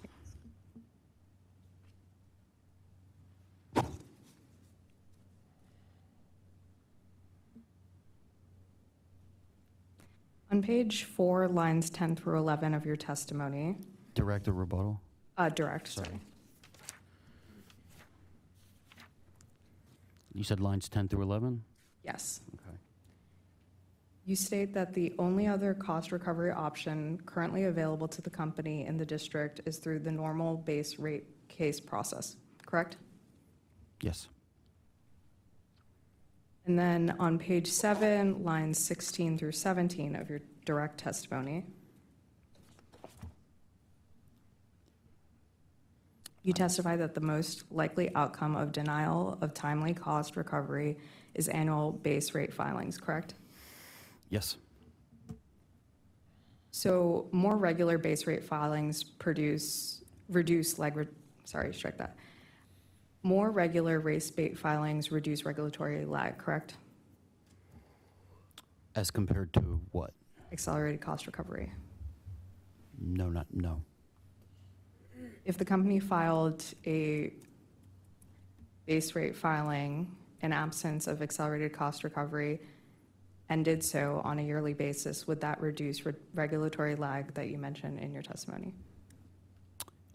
Compared to not filing a base rate case, it would, but not compared to continuing with timely recovery through the APRV surcharge, no. Okay. Right, because I can stop or I can explain why, if you want. No need. Okay.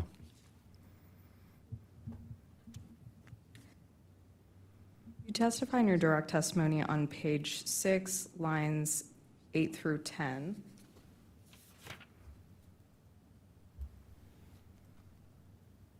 You state, as a result, the company has experienced a significant earnings deficiency over the entirety of the last decade and remains in a severe under-earning position today, correct? Correct. Now, turning to table 1 of your rebuttal testimony on page 5.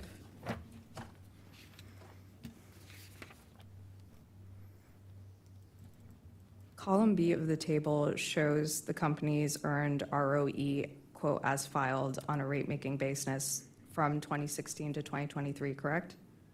Correct. And each of these values are below WGL's authorized rate of ROE? Yes. During this period, the APRP adjustment was in effect, correct? Correct. So throughout the past 10 years that accelerated recovery has been in effect, WGL has under-earned? Yes.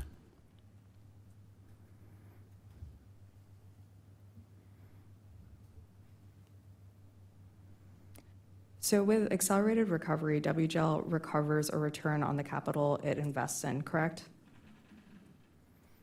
Sorry, repeat that for me. I apologize. Repeat that for me. So under accelerated recovery, WGL recovers a rate of return on the capital it invests in, correct? Return on and return of, yes.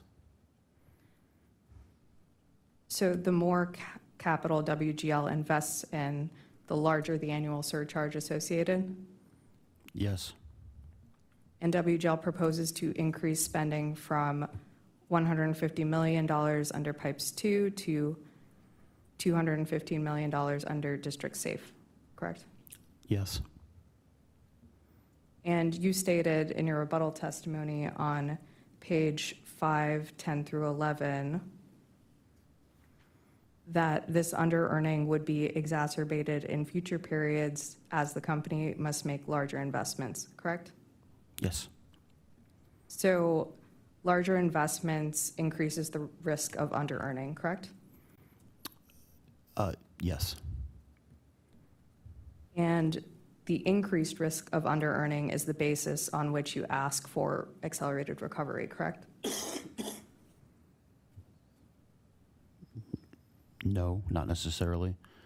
That was part of the original call to action, and it's part of the hallmark of the program. So, Was accelerated cost recovery a demand from the original call to action? was it a demand? I believe it was. It was certainly referenced there, and is one of the things that's been discussed by PHMSA. So are you saying that the increased risk of WGL's under-earning is not a basis for which it's seeking accelerated cost recovery? Well, I'm certainly using as a reason why it's necessary for us. Okay. So a lower cost pipeline replacement program would have a lower risk of under-earning for WGL, correct?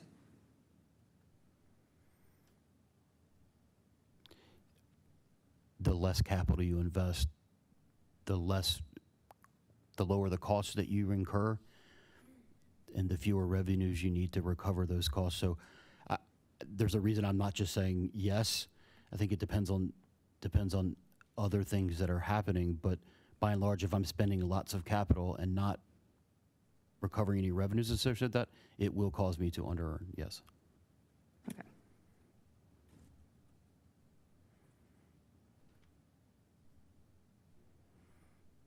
As you said earlier, District Safe covers 3 years, correct? Yes, And at the end of District Safe, some quantity of leak-prone pipe will remain on the system, correct? correct. And your testimony does not state how many miles of leak-prone pipe that will remain on the system, correct? No, And your testimony does not state the year that full replacement will be complete, correct? it does not. Project Pipes was followed by Pipes 2, correct? It was? And Pipes 2 would be followed by District Safe, correct? Yes, And each successive program has been larger in cost than the last, correct? as proposed, I believe, yes. I can't recall what we proposed in Pipes 2. I know what was ultimately approved and then with the extensions and everything, but At least, is it fair to say that Pipes 2 is larger in cost than the proposed District Safe? Or sorry, District Safe is larger in cost than the Pipes 2 program as proposed? it is, Okay. yeah. Nothing in your testimony prevents WGL from proposing a 4th program at the end of District Safe, correct? No.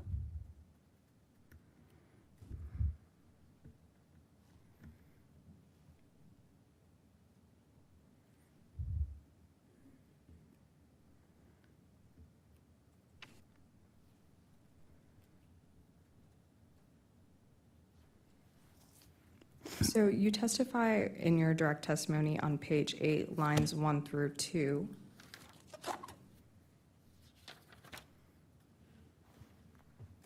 That it is inappropriate to conclude that district customers will experience lower bills in the absence of timely recovery, correct? That's correct. So your position is that customers will pay for this work whether recovery is accelerated or not, correct? So I think you need the context from the page before that, which is requiring us to file base rate cases every year. There's millions of dollars to litigate cases. You're going to be picking up incremental O&M expenses that you may not wrap into customer bills each year, where if we could go 2 or 3 years without a rate case, the company can absorb those. So there are other cost components besides the safety work that go into building the rates, and those would be updated more frequently. So while I agree it's certainly possible, it's not a certainty.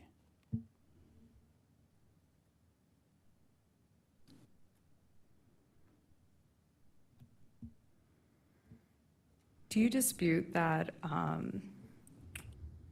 customers will be paying the same total regardless of whether or not the company obtains accelerated recovery versus must obtain recovery through base rate cases? Objection vague as to the same total. What total are we talking about? Let me reword. Please do.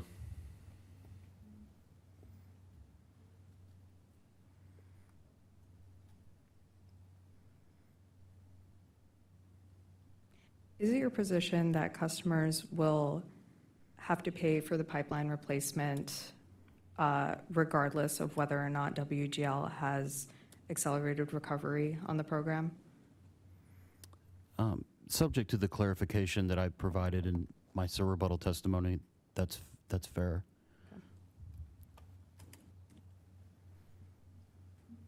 If customers pay the same total in either recovery mechanism, the difference between the two mechanisms is timing, correct? Objection, again, as to same total. We didn't establish what that total was before, so what total are we talking about? I'll reword. Okay, and I believe she stated that she was talking specifically just to the pipe replacement work, but. Specific to the pipe replacement work, if customers are paying the same amount for that work, the difference between the difference between accelerated cost recovery and recovery through base rate cases is timing, correct? Not exactly, and that's why I said subject to the clarification I gave in my rebuttal testimony, which is, it's not, let's say I incur $1 million in capital expenditure and I begin depreciating that, right? We incur that starts depreciating the month following it being placed into service. I incur the depreciation expense and the financing costs on that right then. And I won't receive any revenues for any monthly depreciation or monthly financing costs until such time as those are moved into base rates. So if that were 2 years of depreciation and financing that I absorbed, it's not simple. If we're looking at a 30-year life, for hypothetical, it's not simply I slide to 30 years out 2 years. I'm getting 27 years of depreciation and return on. I'm absorbing the other 3 into the company. So, Yeah, I'll ask a few more questions on this point so that you can answer. To get a bit more specific, under accelerated cost recovery, payment to WGL for investments occurs the same year that WGL actually invests in those capital expenditures, correct? if I understand what you're saying correctly, yes. Under base rate recovery, collection begins after a new pipe is in service, after, once a test year passes, and the case is litigated, correct? Correct. During that interval, under traditional recovery, the company finances its investment, correct? It does. And its shareholders bear the risk that recovery on that investment is delayed, correct? I don't know that it's a risk. It's a not penalty is not the right word, but it's a financial negative. But it's not a risk necessarily. They bear the financial negativity. The burden, I think, is the word I was looking for. Okay. They also bear the risk that recovery on some portion of their investment may be disallowed after a prudence review in a rate case, correct? Correct. Under accelerated cost recovery, costs are collected from customers during the same year the customer spends that money, correct? That year's costs, yes. So WGL shareholders don't bear the risk that recovery is delayed in the scenario of accelerated cost recovery. Correct. That's the point of the mechanism.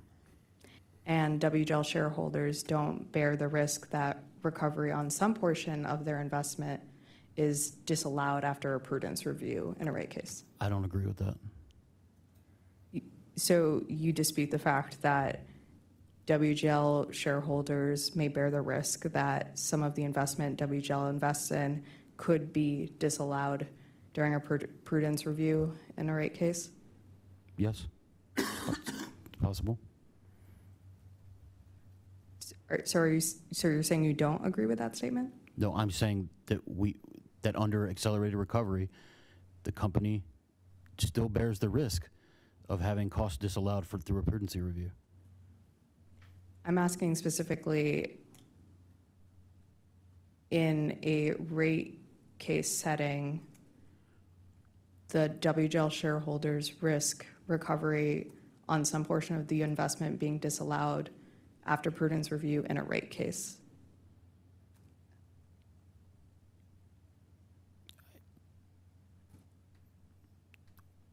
Would you like me to reword? Maybe this. In either scenario, the company shareholders bear a risk that costs could be disallowed based on prudency. In all scenarios, the commission always has that right. And when those costs are being moved into base rates, certainly any and all parties, and I expect you will investigate those costs and make recommendations. And Yeah, so in the scenario where the company is recovering costs in base rates, they would be waiting until the next rate base to recover that cost potentially, and the risk that their investment may not pass prudence review. yes, And WGL is compensated with an authorized rate of return to bear the risks of its capital investments, correct? yes, In your testimony, while advocating for accelerated recovery, requests no corresponding reduction in the authorized rate of return for WGL, correct? It does not.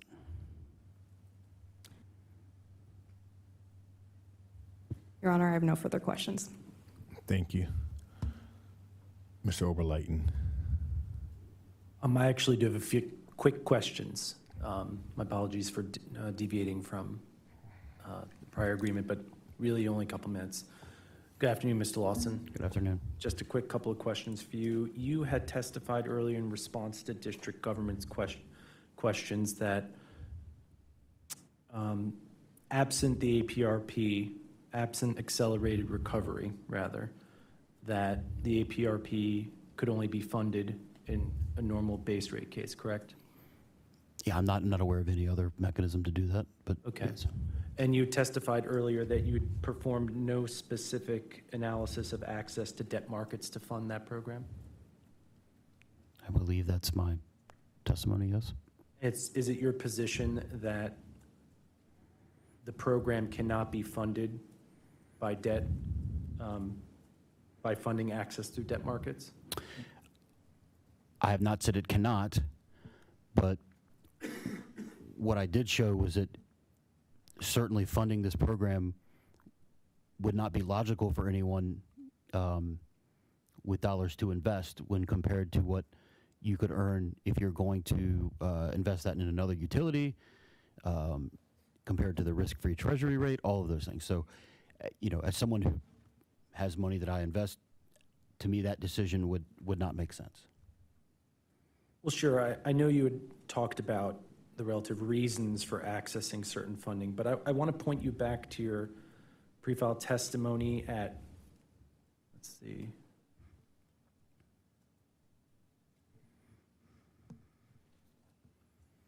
Where the question was asked, what is the alternative to recovery of accelerated pipe replacement program costs through a surcharge? To which you answered, the only other cost recovery option currently available to the company in the district is through normal base rate case proceeding process, correct? Yes.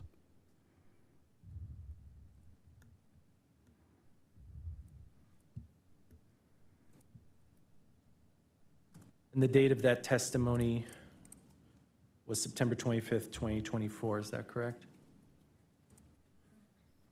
Your Subject to testimony? check, yeah. Subject to check. And I think in regards to a number of these questions, you had answered to district government that your representations and your testimony remain true today. Is that correct?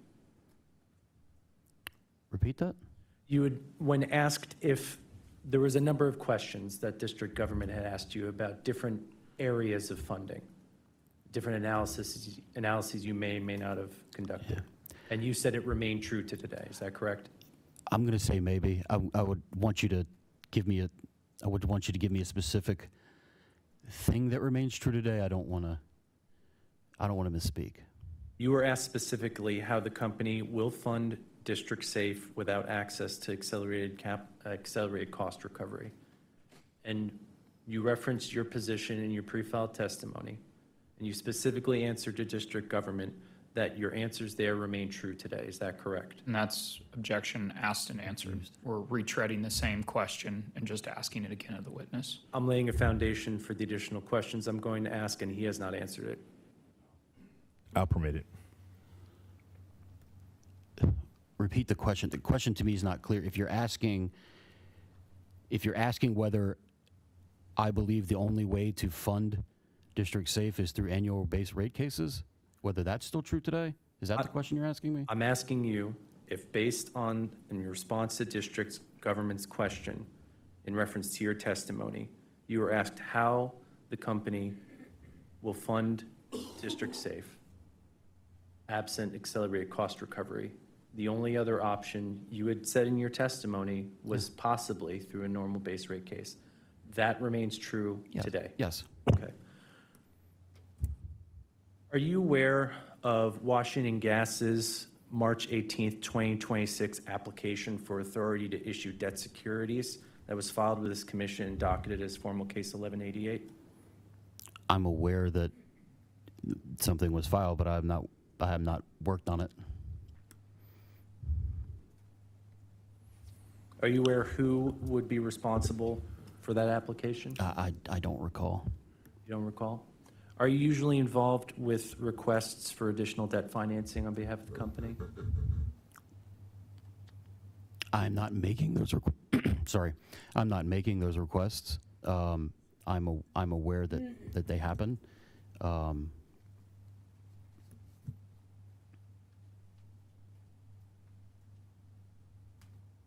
enough.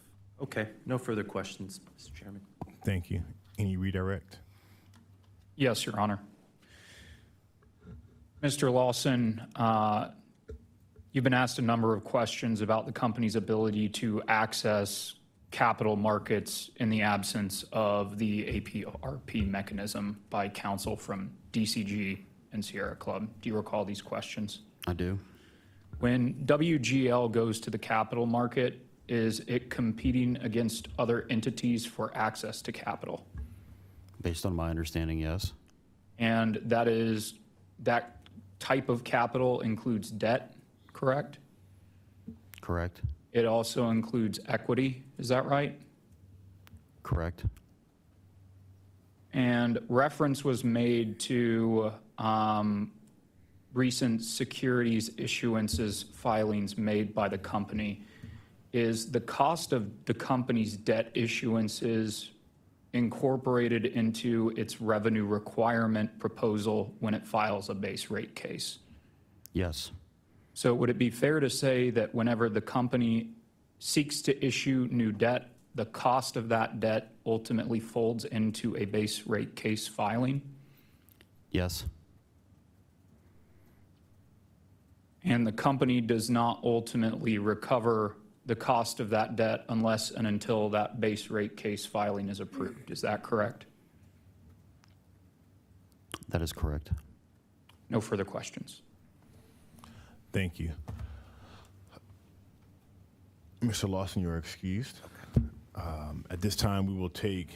Your Honor, if I just may, so Mr. Oliphant is designated for cross, Yes. but OPC will not have questions for him. Okay. I believe we're the only party that had designated him. So if you could be just a bit more generous with the lunch break today, that would be appreciated.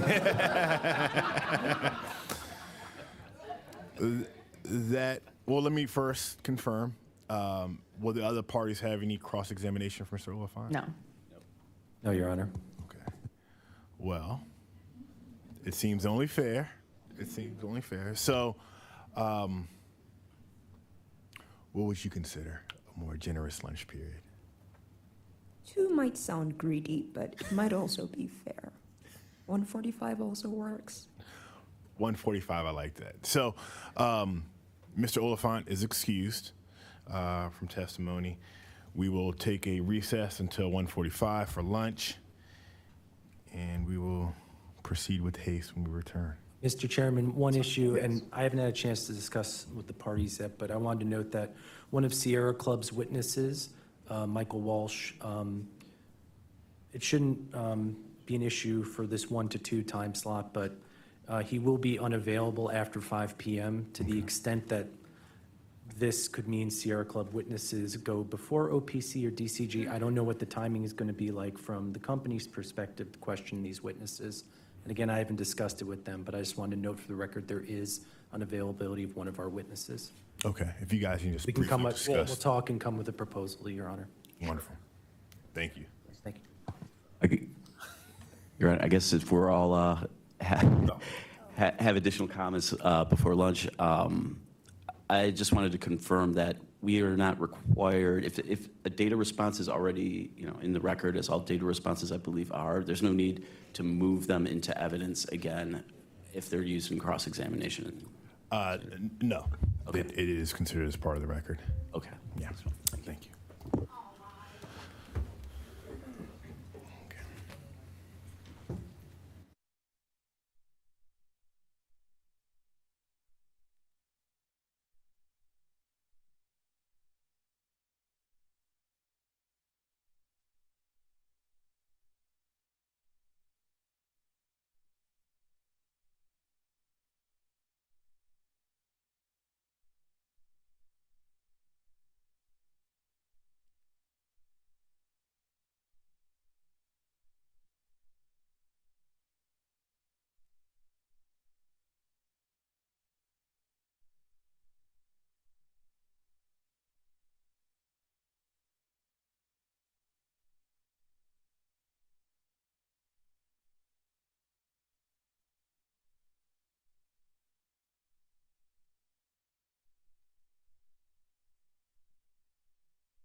Testing, testing, 1, 2, 3, 1, 2, 3, testing.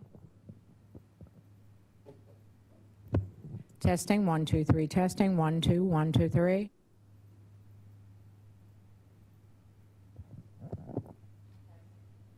Testing, testing, 1, 2, 3, 1, 2, 3.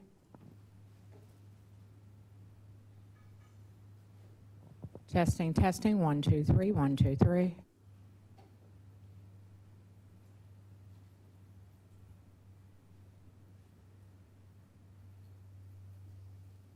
Testing, 1, 2, 3. Testing, 1, 2, 3.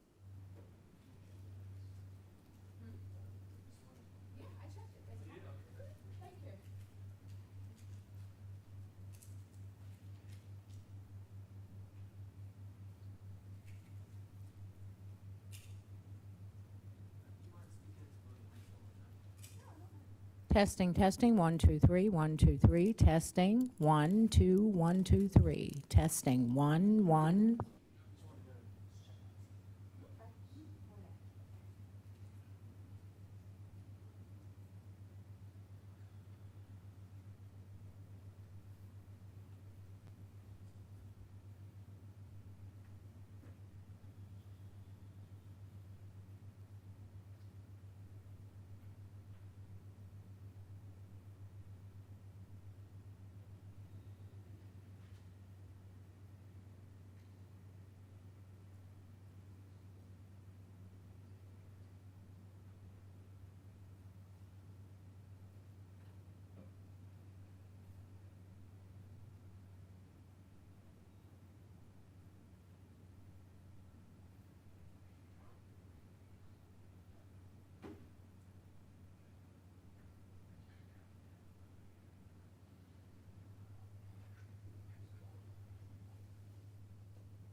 Good afternoon. Washington Gas, please call your next witness. Washington Gas calls Mr. Stephen Wemple.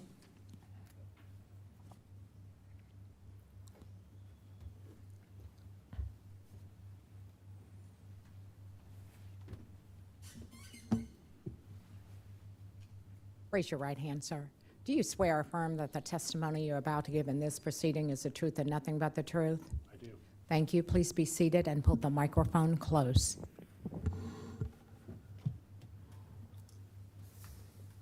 Mr. Wemple's pre-served testimony exhibits and discovery responses for which he had responsibility have already been moved into the record, and he is available for cross-examination. Thank you. Ms. Adeyemi? No questions, Your Honor. Thank you. Well, happy to know that I have many questions. No, I have a few questions.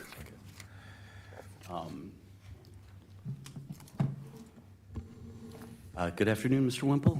Good afternoon. Excuse me. You are not an employee of Washington Gas, are you? Correct, I am not.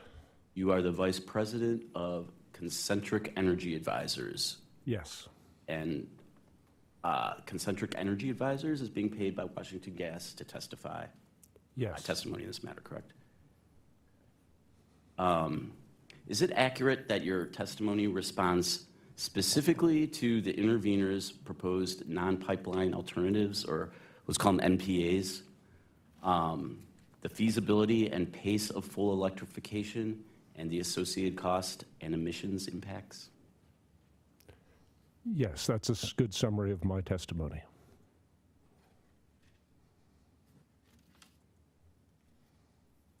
Are you an engineer? Yes, I studied mechanical engineering at Cornell. Okay. Are you an economist too, or not? No.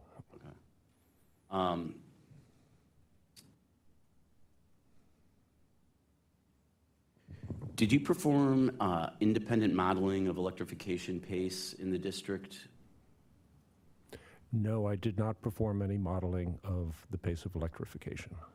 Are you relying on assumptions supplied by another Washington Gas witness? No.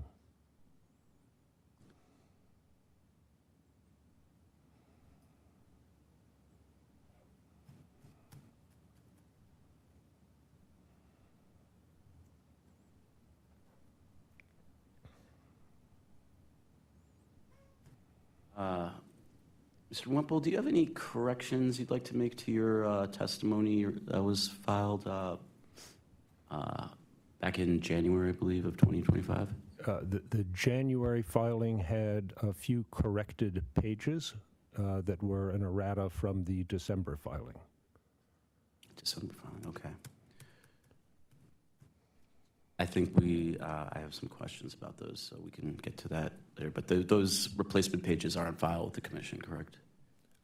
Those replacement pages have been supplied and are on file in the record, correct? Yes, the replacement pages are on file and should be in the record. Your testimony states that NPAs should focus on the outermost portions of a gas distribution system. Yeah, can you direct me to where you're reading from? Yes, your I guess this is rebuttal testimony. Only rebuttal testimony I submitted. Rebuttal testimony, yes. Which is WGH, at page 20, lines 13 through 21. I'm there.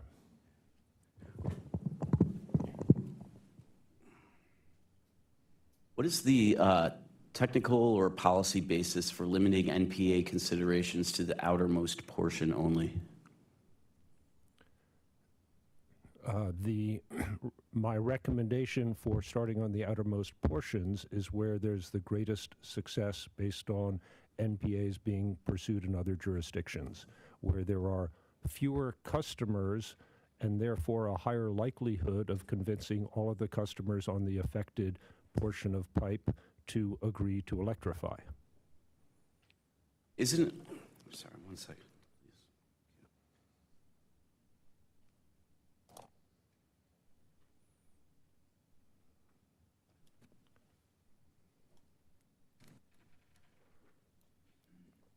need to put my reading glasses on.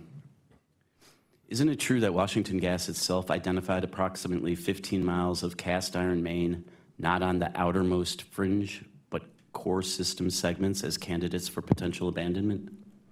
Is that in my testimony? I don't recall. You have no knowledge about that? I don't believe that's in my testimony, no. Okay, and you don't have any outside knowledge about it? I have not read every Washington Gas filing, no. If abandonment of interior cast iron segments is technically feasible enough, why does your testimony limit NPA considerations to the outermost portions of the system? My testimony explains that when there are sections of an interior portion of pipe, in some cases, that pipe is needed for maintaining pressure throughout the distribution system. So even if all of the customers in the immediate proximity of that pipe chose to electrify, the company may need that pipe to still maintain pressure flows through the rest of the system. But if the pipe is being abandoned, then the company would not need it. Would your analysis or that statement change if the company was considering abandoning it? Interior piping. I'm going to look for this section where I actually explain, I believe. Bottom of page 9 onto top of page 10, I explain that even if customers stop taking gas service on that section of pipe, that pipe may still be needed to provide pressure support. Under that scenario, the company would not be able to abandon it without replacing it with an equivalent way to deliver gas from one portion of the system to another, which is the example of that interior section of pipe that you're referring to. Okay. But if the company does not need that interior portion of pipe, would NPAs be appropriate for the interior of the system as well? To the extent... Calls for speculation. It's not a speculation, it's a question. I'll permit the witness to answer. Yeah, I think that's a hypothetical to the extent there is an interior portion of the distribution piping, and I have not studied Washington Gas's piping to know that that's the case. Then in theory, yes, there could be a section of pipe that could be abandoned in place. Generally, I don't think that is typical for kind of a meshed, dense urban area where you've got a lot of legacy pipe that was built to serve core customers. In general, is most of the, you're familiar with, well, let me just ask you. In general, is most of the like cast iron, bare steel, the types of materials that these accelerated pipe replacement programs target for replacement, are those material types, pipes made of those material types located in the interior of the gas system or on the outermost portions in general? I have not done an assessment of where the various materials are within Washington Gas's system, so I wouldn't have an opinion on that. It would generally be the older sections of their system that would have older pipes, like you mentioned. So it would just depend on where the gas system originated from back when gas service began, correct? That would be the where you find the oldest materials. Do you agree with that statement? I think that's a reasonable supposition. I'm sure there are exceptions to that depending on when piping, different types of piping were used by the company. Sure, okay.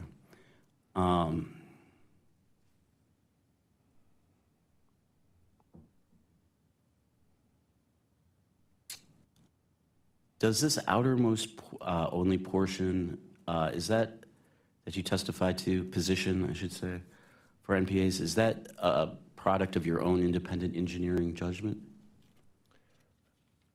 I believe that's the experience of other utilities that have tried to pursue non-pipe alternatives to see where they can retire sections of pipe. I cite Con Edison and Central Hudson as two examples where they've been successful at convincing customers to give up their services, which is really the ultimate end of the distribution system. That's the last couple of 100 feet connecting the customer, as well as some of the outermost portions of their system.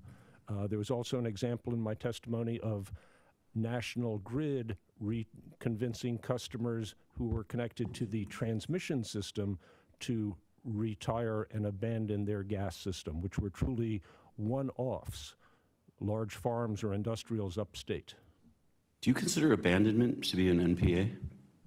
I'm sorry, can you repeat the Do you question? consider abandonment to be an NPA? If a customer gives up their service and the service and/or the radial main that was serving them can be capped, then that's an effective NPA and avoids replacing that section of pipe.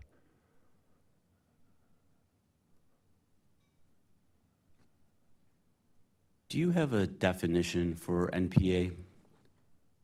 I do not, but it is used, it stands for non-pipe alternative, where companies, lots of gas companies and dual fuel companies, look for opportunities to avoid having to replace pipe to the extent that there are only a handful of customers being served by that pipe. It creates an opportunity to find a creative alternative to replacement in kind. Okay. Washington Gas takes the position that repair techniques like cured in place lining, cast iron joint encapsulation, CISPOT technology do not qualify as NPAs because they don't permanently remove leak-prone pipe, no matter how effective that technology is at reducing leak risk. Do you agree with this proposition? I don't think I addressed that in my testimony at all, so I'm not in a position to opine on that. Well, but you're testify about what NPAs are. Would you consider those to be NPAs, those technologies I just listed? I have not looked into that, and I'm not in a position to opine whether they should be or not. Do you consider pipe repair to be a type of NPA? My perspective from my experience in other jurisdictions is NPAs are where you avoid replacing, repairing, and allow for an alternative to that gas pipe or gas service. My opinion is that any repair, replacement, relining, or where you maintain what looks like a pipe that continues to flow molecules would not be an NPA.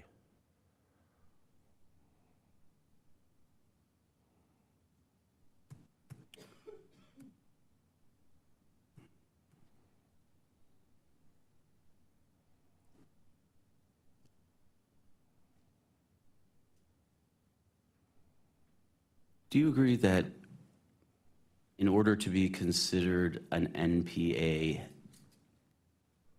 we'll call it, the solution must permanently remove the pipe? Objection asked and answered. I don't think so. I never asked that question. I believe the witness just testified as to what he believed NPAs are.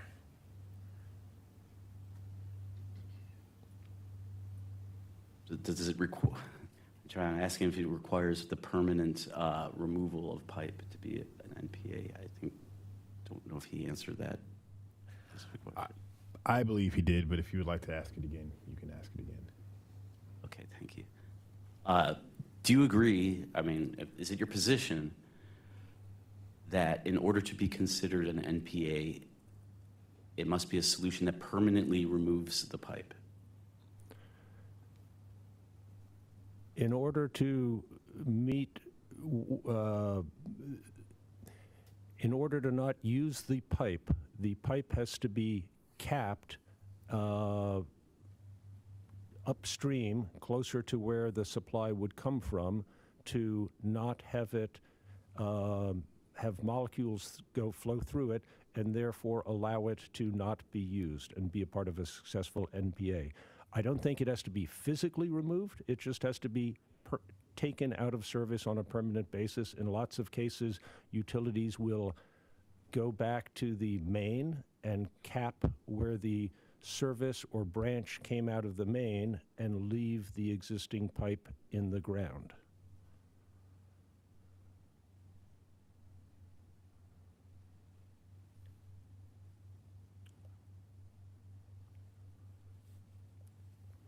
I believe the term is abandoned in place.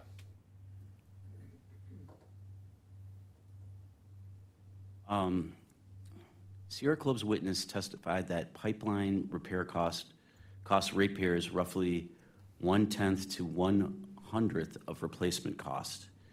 Did your testimony quantify or rebut that cost comparison, or only address whether repair counts as an NPA by definition? My testimony did not quantify any costs to repair or replace pipe. If repair technology reduces leak risk by a given percent at a fraction of replacement cost, does it matter to system safety whether it's labeled an NPA versus a mitigation measure? Objection. Speculation that assumes facts, not in evidence. Repeat your question again, Mr. Caldwell. Maybe I'll rephrase it.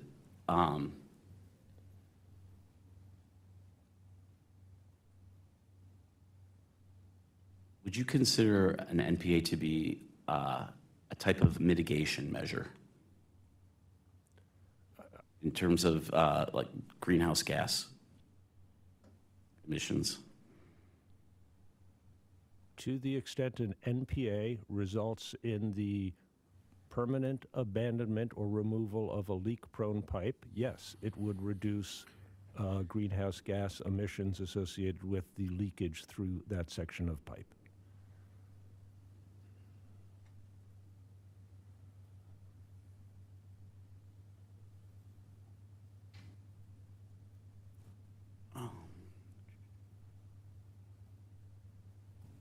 Your testimony asserts that DCG's stranded asset concerns are premised on the district electrifying, quote, at a rate never before experienced in the United States. What jurisdictions did you benchmark against to reach that conclusion? I have cited experiences in California and New York and Massachusetts, I believe, in my testimony. Subject to check for Massachusetts.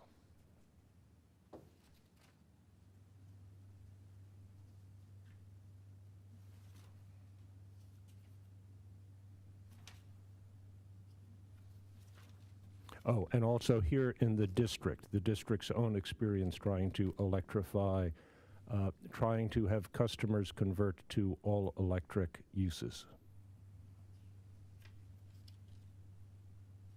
What electrification pace did DCG's witnesses actually assume in their testimony? Do you have that figure in front of you? I don't have the figure, but my testimony cites witness Hopkins as assuming that half of the gas customers will migrate away in 15 years, and effectively all will depart the system by 2047, which on page 5 translates into an average of 7,500 gas customers a year, or 20 a day. So is it your testimony that the district's electrification pace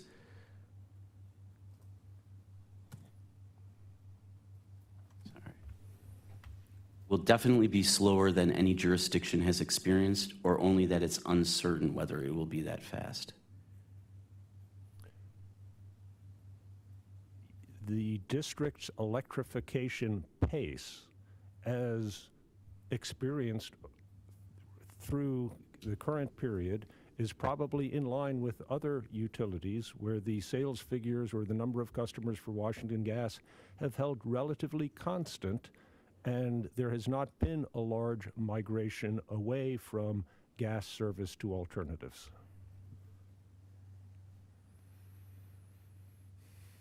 Could you please turn to page 32 of your rebuttal testimony of exhibit WGH?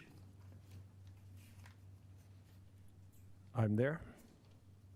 Could you read the final sentence on this page, which continues onto the top of the next page, beginning multiplying these incremental costs? Multiplying these incremental costs by the required quantities of generation, transmission, and distribution yields a total incremental cost of required electrical infrastructure of $4.5 billion, as shown on line 30 in Exhibit WGH-2 revised. Is this still your sworn testimony? Yes. Remember earlier when I asked you whether or not that you had updated or corrected your testimony in any way? Yes. Do you recall that you corrected this calculation in response to DCG data? I say DCG, I mean District Government Data Request 7-7. That is correct. This figure was updated because originally I was taking the company's total send-out across all of its service territories, not just in the district, converting that amount of delivered gas, adjusting for non-heating applications, and converting that into what would be the equivalent electric load for a heat pump to serve that. That's the basis of my calculations. When it was pointed out that the published figures were system-wide and not just related to the district's service territory, I adjusted it, and that's the corrected page that was put into the docket on January 17th, 2025. Unfortunately, the top of my page lists it as 1/17/24, so there's a slight errata there. Apologies for that. But isn't it true that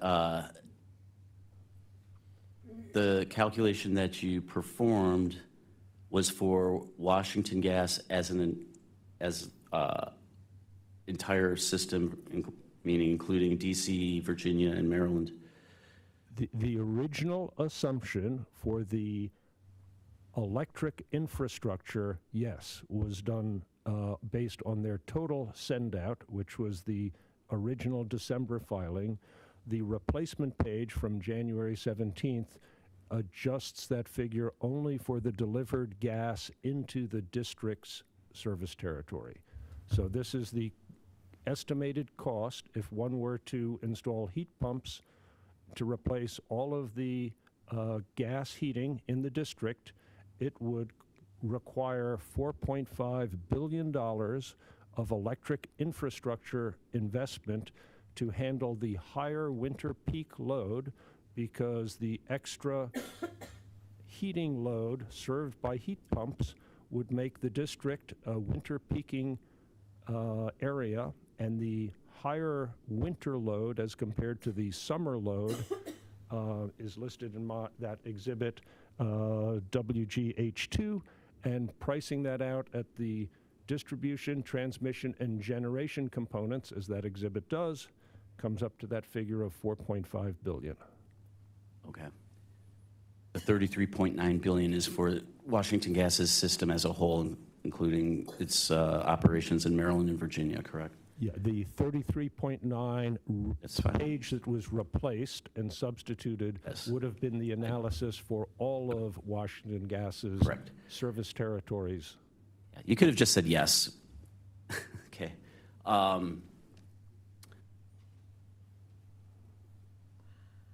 In your testimony, you assess the potential to reduce emissions in the district through abandonment of the gas system in favor of full electrification, concluding that such a solution is simply not viable, correct?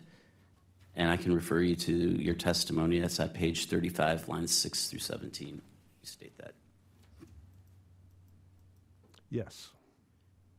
And the main reason you cite for the supposed lack of viability of this solution are the logistics involved in transferring the necessary number of customers from gas to electric heat each year, correct? That's one of the reasons? That is one of the reasons, yes. And another reason is the cost to Pepco ratepayers to upgrade the grid to accommodate all the new load that would be coming onto Pepco's system, correct? That's correct. That cost is on page 34, where based on the number of customers in the district and the cost to install heat pumps would be another $3.9 billion on top of the $4.5 billion for electric system upgrades.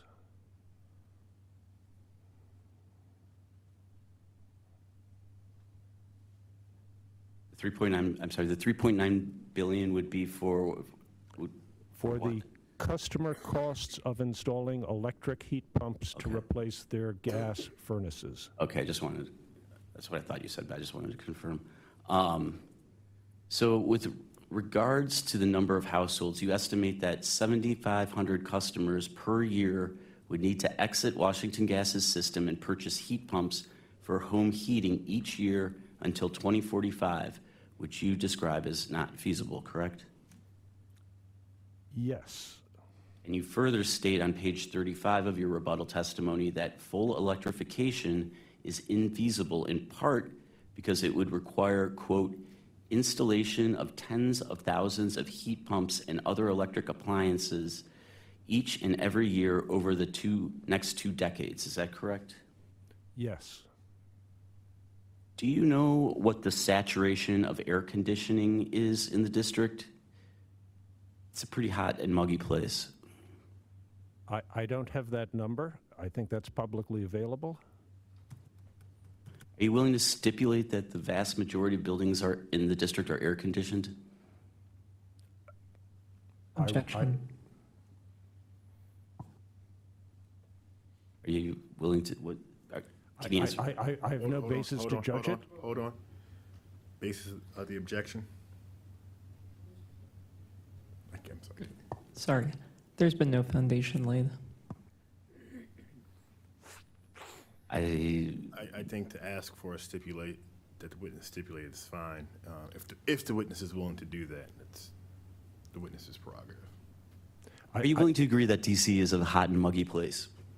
I would agree, based on today's weather, DC is hot and muggy, and a lot of people probably choose to have air conditioning. I don't have a sense of what that saturation level is. I think that's readily, identified from lots of public sources. Okay, but would you stipulate that the vast majority of buildings in the district are air conditioned? I would not be surprised if that was the case. I don't have a sense of whether that is the case or not. Okay, but you wouldn't be surprised. Do you know, are air conditioners and heat pumps very similar pieces of equipment?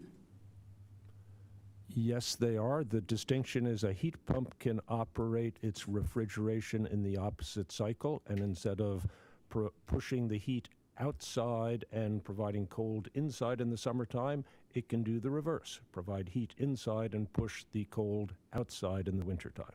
To your knowledge, do air conditioners and heat pumps have similar useful lifetimes, which are on the order of 15 to 20 years?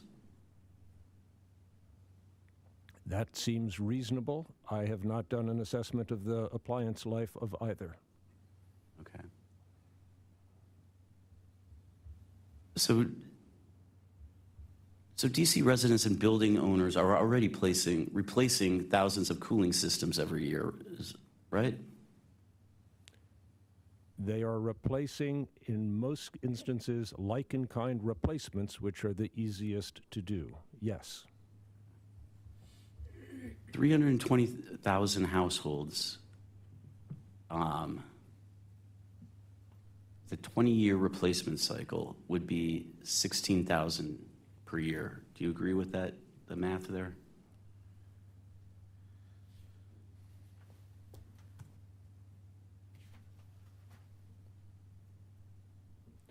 Yes. How is it infeasible that the building owners could install heat pumps instead at comparable scale? because the installation of a heat pump is much more complicated than the replacement like in kind of a window air conditioning unit, where the window air conditioning unit can just be swapped out for a replacement unit, whereas the heat pump might require electrical upgrades to the customer's their breaker panel. It might also require some interior wiring. There was an example where in the district, there was a pilot trying to pursue 10 customers to look to convert all electric. And there was some resistance, especially among them giving up their gas stoves for want of, I think there were 6 different examples listed. I can go refer to my testimony to cite that. Where I was going, just to clarify, sorry to be prolonged, it's not just replacing the heat pump to pursue a non-pipes solution and to get to the reductions of customers that Witness Hopkins was positing. You would also need to convert over the stoves, hot water heaters, clothes dryers, other gas appliances, which requires a lot more wiring work within the customer's premise and might require upgrading their electric service coming into their home or apartment, as well as upgrades to their electrical panel. Can I ask you, if you don't know about air conditioning in the district, how do you know that air conditioners in the district are window units? I know there are some air conditioners that are window units. I happen to be staying in a place with one of them right now. But how do you know that the majority, is it the majority, or how do you know about window units versus central air conditioning? Doesn't your answer kind of assume that most of the air conditioning units are window units? So I was using an example of a window unit that is easy to swap out. If your point is, if somebody had a central air conditioner, could they replace that with a heat pump, which is basically a refrigerant with an air conditioning unit with a reversing valve? Yes.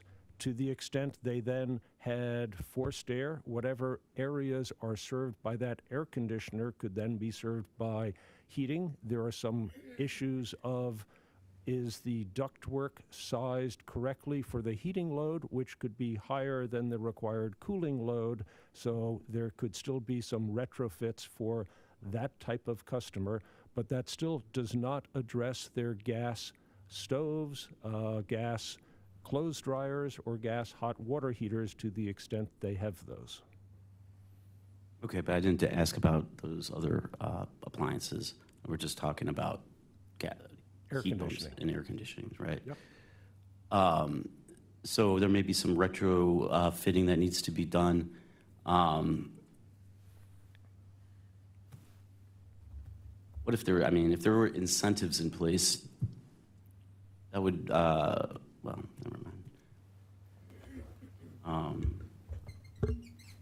With regards to the cost to PEPCO's ratepayers to upgrade the grid to accommodate the new load from heat pumps, which you describe as, quote, astronomical, end quote, would you agree that the cost, which, as shown in your data response to DCG 7-7, marked as DCG-34, would be approximately $4.5 billion?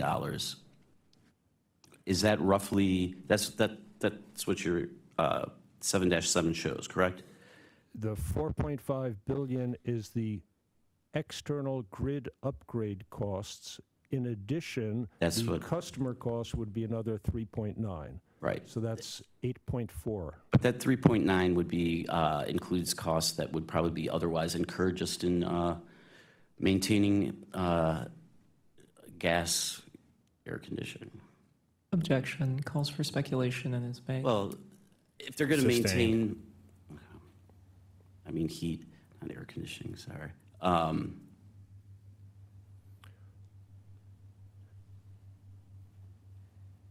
Witness testified, though, that the lifespan of a gas furnace and a heat pump, or I mean, sorry, air conditioning and a heat pump is about 20 years. Do you know how frequently a gas furnace is replaced, what their useful lives typically are? I have not researched it or put it in my testimony. I'd expect it to be in the 25 to 30-year range.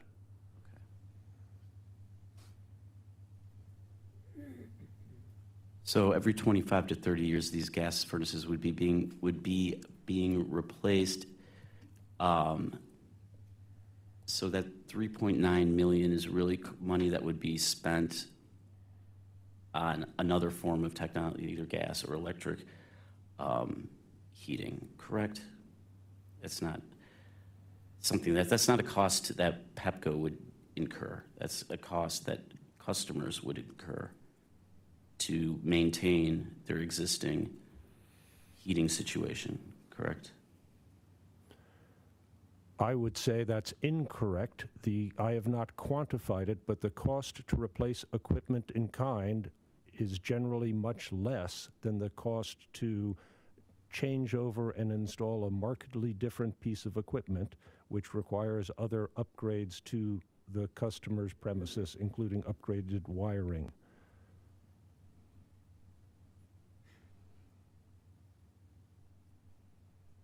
But would you say a substantial portion of that $3.9 billion represents costs that would be incurred anyways by the customer?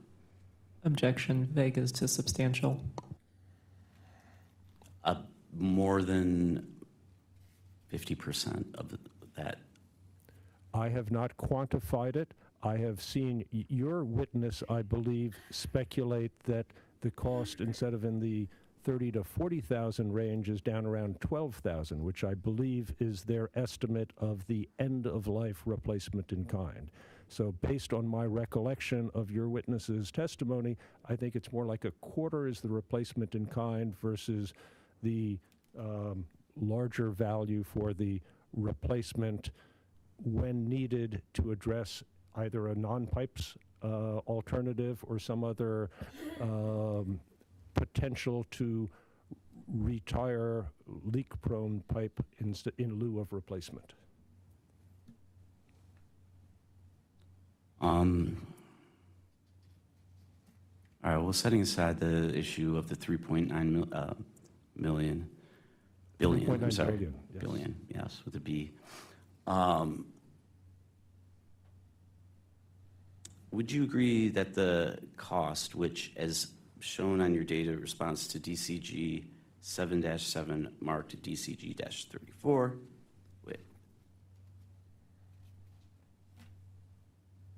would you agree that that 4.5 billion is roughly the same as it would cost Washington Gas ratepayers to replace all the cast iron and bare steel leak-prone pipe on Washington Gas's system in DC? I have not quantified the cost to replace Washington Gas's pipe, so I have no basis for comparison. Okay. Are you aware of the cost to replace mains and services in the district in the proposed District Safe program? No, I am not. For example, are you aware that the combined effort to address mains and associated service costs $10.7 million per mile? Objection, asked and answered. That specific question wasn't asked. And it's something we've been discussing all day with the cost per mile. If the witness knows. I do not know.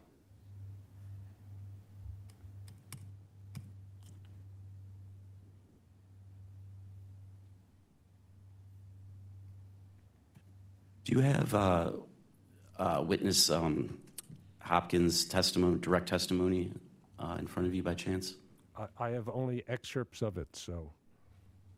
Is one of those excerpts DCG exhibit to the testimony, DCG A-6, I think?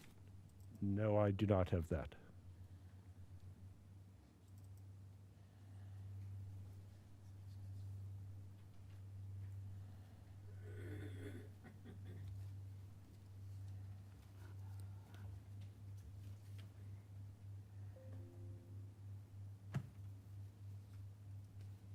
Are you aware that Washington Gas states in his testimony that replacing a service line at a standalone project, as a standalone project costs an average of $35,300. Objection, scope. I believe the witness has testified already that he's not aware of the cost per mile or per service. Actually, he's stated that multiple times, but These are figures that are in testimony that has been filed in this case, so I mean, you may have read it. in his testimony, In other people's testimony, in Washington Gas's testimony. and I believe that he has stated multiple times, but he can state again for the record if he's aware of these figures. I'm not aware of those figures, and they are not in my testimony.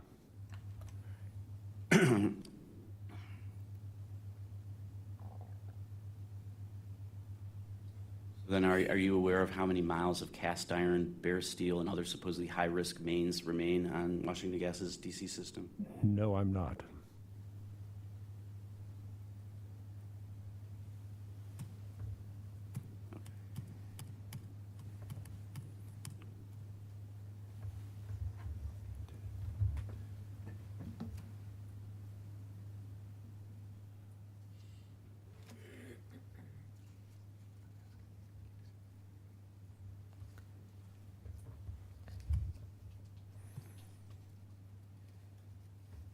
Bear with me 1 second.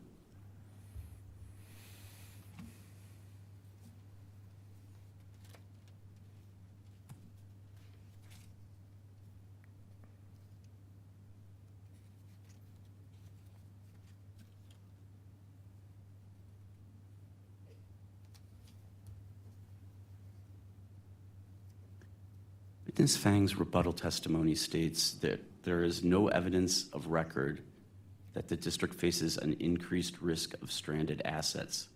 Does your testimony reach the same conclusion, a different conclusion, or does not address that question? Objection as to scope. Just asking if there, Does his testimony reference anything about stranded assets, Mr. Caldwell? that's what I'm asking. If His pre-filed testimony, does it say anything about stranded assets that you have there before you? yes, I believe it does talk about stranded assets. Can you tell me where?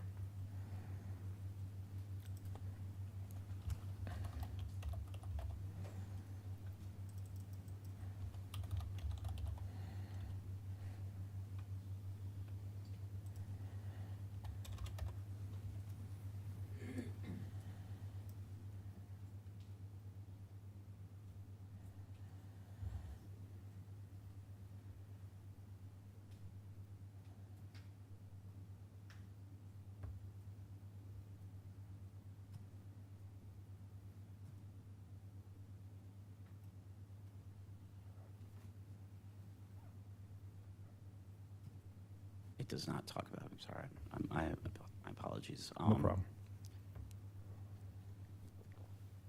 Can I ask the witness if he's familiar with the concept of stranded assets? Mr. Caldwell, I can't help but say this, but some of this seems like it's a fishing expedition, and so I would prefer that we try and stick to the topics that Mr. Wimble is here to testify about, that you established at the beginning of the cross-examination in terms of the scope of his testimony. Very well, Your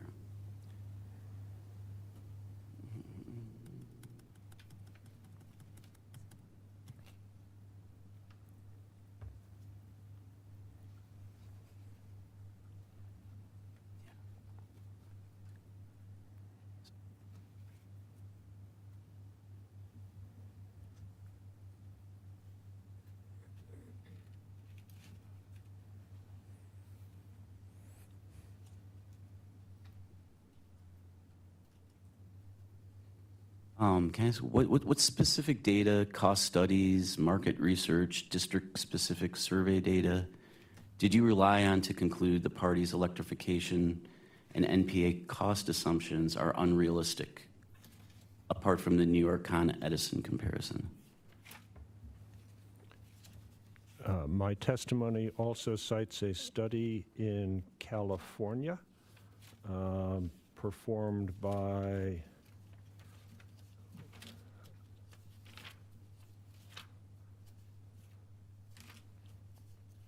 E3, where they looked at the costs.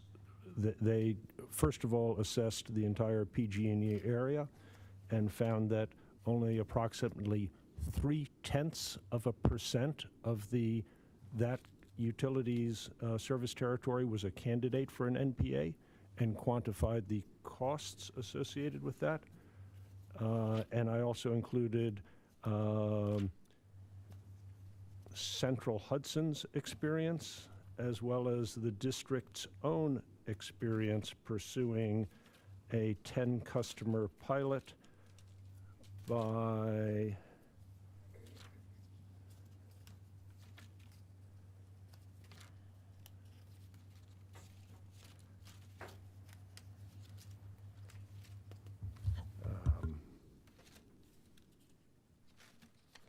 where's the site?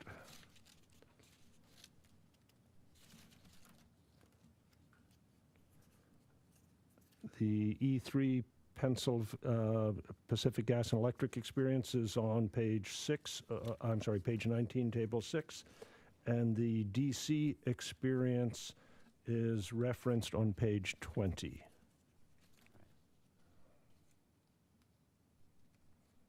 Did your review of DCG's National Grid NPA incentive program example offering $10,000 towards electrification conversion? I don't recall reviewing that, no.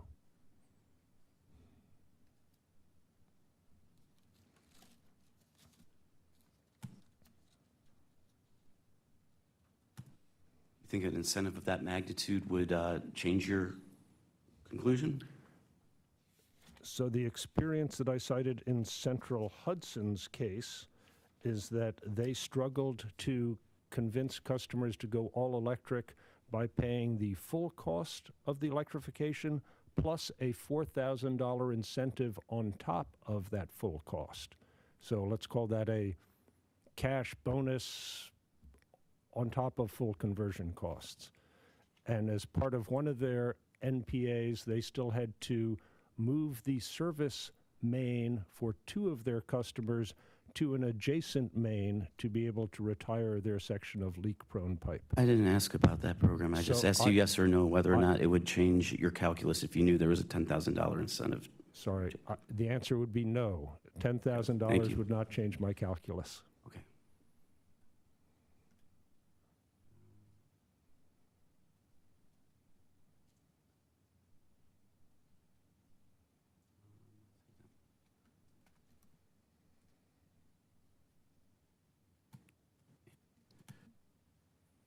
Okay, no further questions. Thank you. Mr. Oberlayton? No questions. Thank you. Mr. Wimple, I believe. Oh, wait, sorry.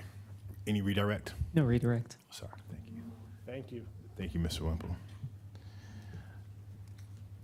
According to my notes, this was the last witness from Washington Gas and Light. I would want to confirm that. That is correct, Your Honor. Okay, thank you. I know the parties were going to discuss during the break about the appropriate order of witnesses moving forward. So I think the agreement that we came to, Your Honor, is that we're all watching the clock, we're mindful of the time, fully recognize a restriction from Sierra Club, one of Sierra Club's witnesses to be done by 5. We're going to try to proceed in the previously identified order, and just seeing where we get after each of those witnesses. If we need to move him up in the order, we're certainly willing to do so, and we will do so. Sounds good. So I'll turn to OPC first to call your first witness. Thank you, Mr. Chairman. At this time, the Office of People's Counsel calls Mr. Colin Fitzhenry. Thank you. Is he he's virtual, okay. Yes. Good afternoon, can you hear me?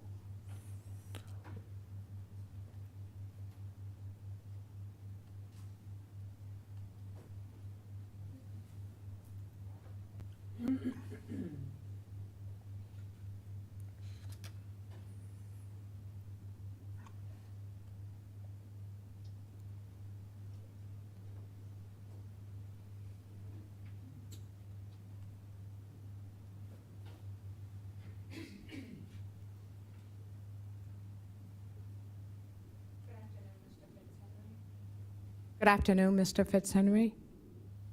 Good afternoon. Can you please turn your volume up, or can his volume be turned up? Okay. Thank you. It's okay. Sir, can you raise your right hand, please? Do you swear or affirm that the testimony you're about to give in this proceeding is the truth and nothing but the truth, sir? I do. Thank you.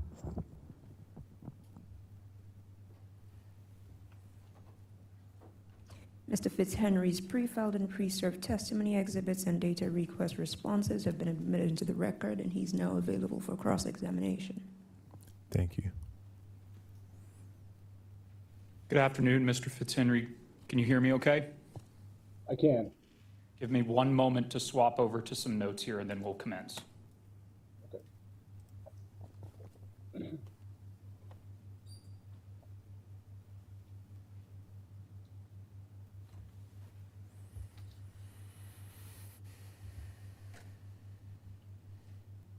Just to confirm, Mr. Fitzhenry, do you have a copy of a document previously marked and identified as Exhibit OPC-A with you today? I do. And is that a copy of your fully conformed direct testimony in this matter? Yes, it is. Could you please turn to page 11 of that document and reference lines 13 to 15, and please let me know when you're there. I'm there.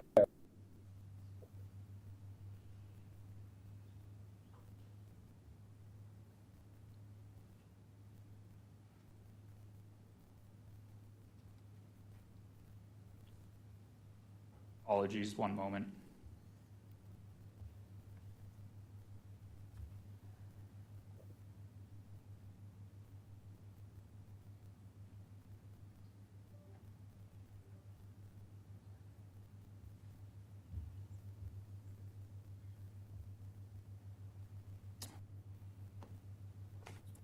I have the wrong document in front of me. That's what was confusing me.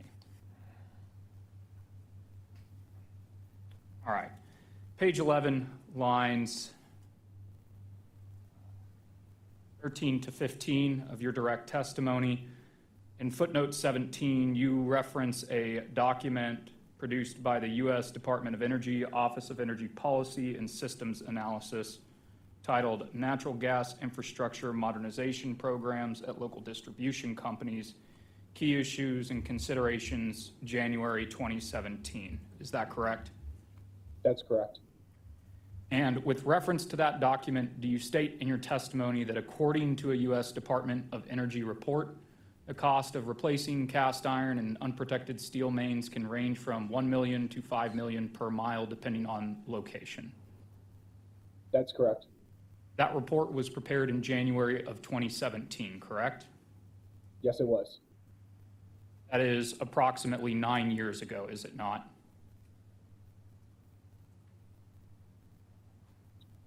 As of today, approximately 9 years ago, that's correct.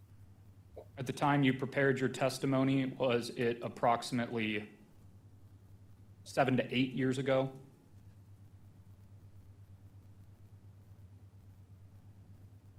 Just over 7 years ago, I believe. And you reviewed this report in order to prepare your direct testimony, correct? That's correct. And I believe that you have copies of what Washington Gas has previously served and filed as cross-examination exhibits. Is that correct? I do. Can you please turn to the document that has been previously marked and identified as Washington Gas Light Cross-Exhibit number 11?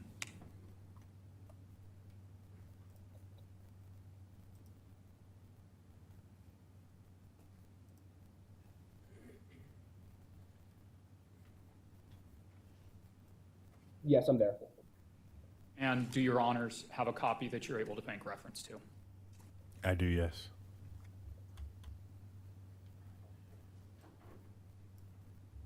Is this a copy of the Department of Energy report that we have been talking about? Yes, I believe so. Can you turn to page 17 of 78 of this document? Let me know when you're there. I'm there. And just to make sure we're on the same page together, is there a section titled number 4.2, barriers to pipeline and infrastructure replacement on that page? Yes. So under section 4.2, second full paragraph, can you please read the last two sentences of it aloud, starting with most cast iron? Most cast iron and unprotected steel pipe is located in urban areas where the cost of excavation and pipe replacement is typically higher. Factors that contribute to higher replacement costs include congestion, multiple, in parentheses, sometimes poorly documented, underground utilities, comma, limited construction seasons due to weather, comma, and high labor costs. Can you please turn to page 18 of 78 in this document? Let me know when you're there. I'm there. Third full paragraph on this page, beginning with another challenge.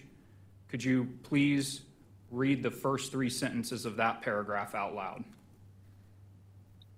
Another challenge is that pipe replacement requires skilled labor from tradespeople certified for the required tasks.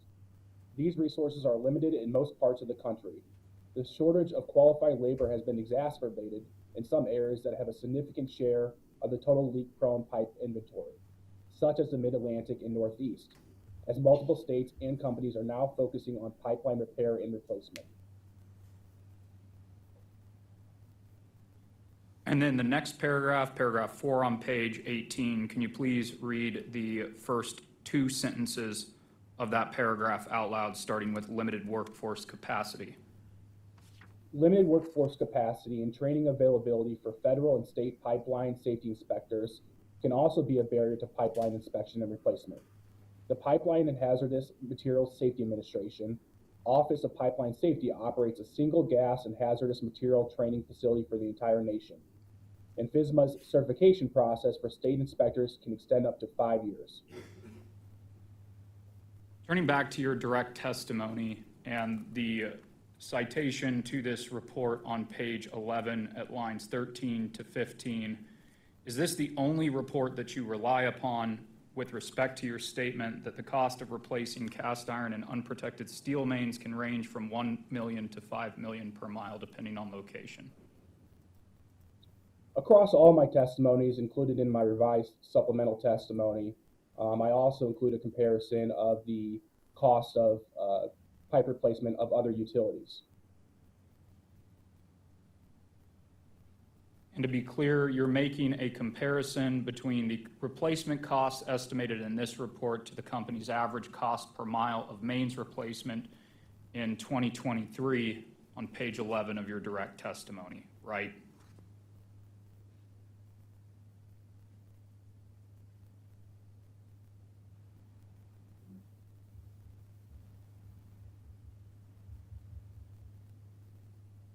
Page 11, oh, sorry.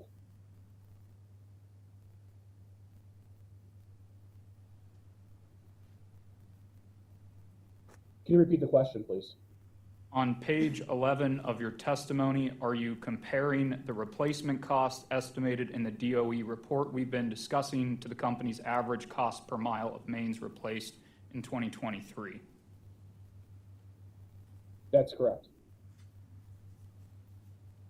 Mr. Fitzhenry, you have not undertaken an analysis to identify a method of tracking estimated leak reductions and greenhouse gas emissions reductions that considers actual condition, previous leaks, and pipe material type that is widely accepted in the industry as a part of your testimony in this case. Have you?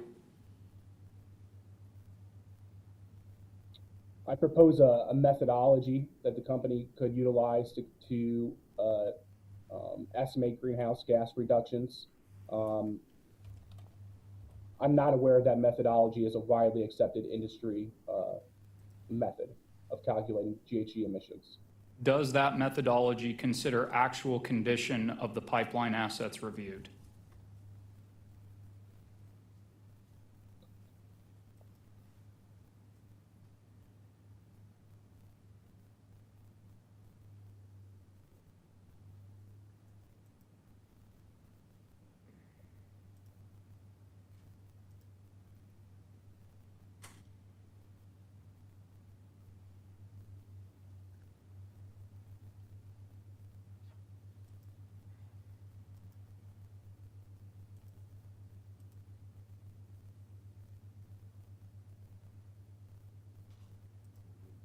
Apologies, 1 second, I'm trying to find the part of my testimony where I describe the methodology.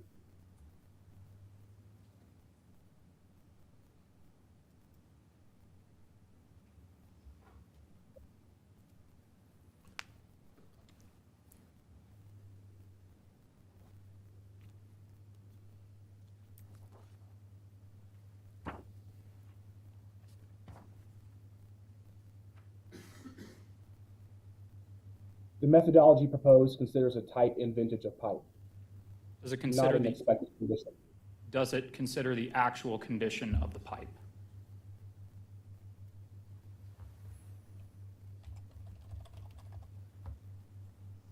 Well, I would say that both the type and vintage is a type of condition.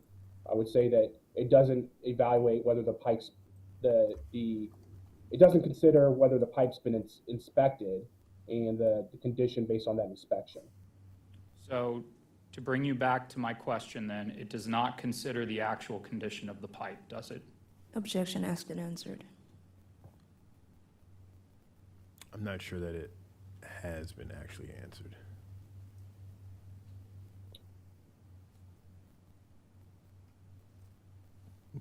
Please answer, Mr. Fitzhenry. Sure. As I said, the methodology I proposed was that to determine the likelihood of a leak development, that the district consider the type and the vintage of the pipe, right? So what that analysis would look at historical records of leak rates within certain vintage pipes and certain age of those pipe materials, and then multiply that probability by the expected GHG emissions on a forecasted basis using that historical data. So I would assess that methodology does consider the condition, although it doesn't rely on a visual inspection of the pipe, field condition type inspection. It does consider certain variables with respect to the pipe. I believe I just heard you say this, but I want to confirm your methodology does not take into account the field condition of the pipe. Is that correct? That's correct. It would not rely on a field condition. And I believe that you had said this before. You had indicated that this methodology you used is not widely utilized or accepted in the industry? I don't know whether it is or not. So you're not aware of any other utilities that use such a method to estimate greenhouse gas emissions reductions? I'm not aware, no. You're not aware of any regulatory commissions that have approved a natural gas pipeline operator to use such a method to estimate greenhouse gas emissions reductions? No, I'm not. Could you turn to page 16 of your direct testimony, lines 5 to 7, and let me know when you're there.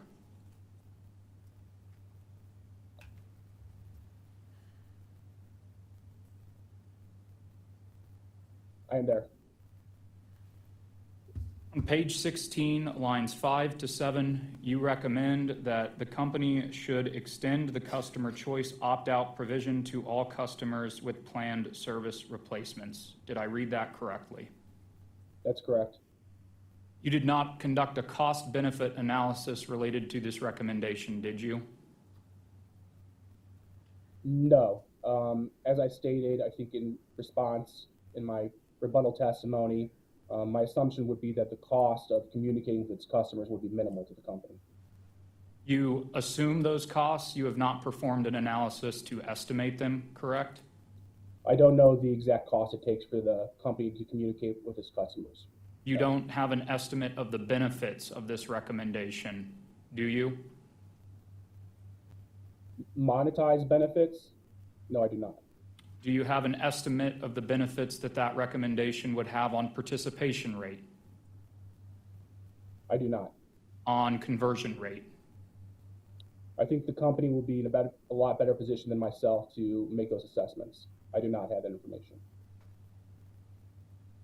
Staying here on page 16, lines 9 to 10, you also recommend that the company would benefit from proactively surveying its customers to determine which customers intend to switch to alternative fuel sources in the near future. Did I read that correctly? That is also correct. You did not conduct a cost-benefit analysis related to this recommendation, did you? I did not. No estimate of the cost of implementing that recommendation? No. No estimate of the monetary benefits of that recommendation? No. No estimate of the benefits on participation rate of that recommendation? No. No estimate on the benefits to conversion rate of that estimate? No. Would you please turn to page 19 of your direct testimony with respect and referencing lines 1 to 2? Let me know when you're there. I am there. You state here that additionally, the company has yet to demonstrate that JANA Lighthouse is superior to its previous platform, Optimane, using historical data. Did I read that correctly? That's correct. Have you ever utilized Optimane during the course of your current employment? I have not. Have you ever utilized Optimane during the course of any previous employment that you have held? I have not. Have you used JANA during the course of your current employment? I have not. Have you utilized it during the course of any prior employment that you've held? No. Are you aware of whether the service provider for Optimane currently provides maintenance and support for this risk assessment model? The company claims it's no longer available. I have no reason to doubt that claim. Are you aware of whether Optimane satisfies PHMSA best practices with respect to the selection of a risk assessment model? My understanding is that FSMA now recommends a fully probabilistic model, in which Optimane was not. Are you aware of whether JANA is a fully probabilistic risk model that does satisfy those PHMSA best practices?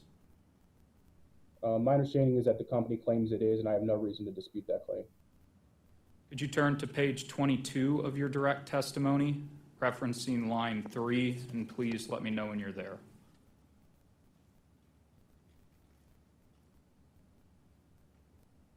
I am there. Excuse me, referencing line 7 on page 22. Do you see that? I am still there. Okay. On this line, you state there is no need to further accelerate investment at this time. Did I read that correctly? That's correct.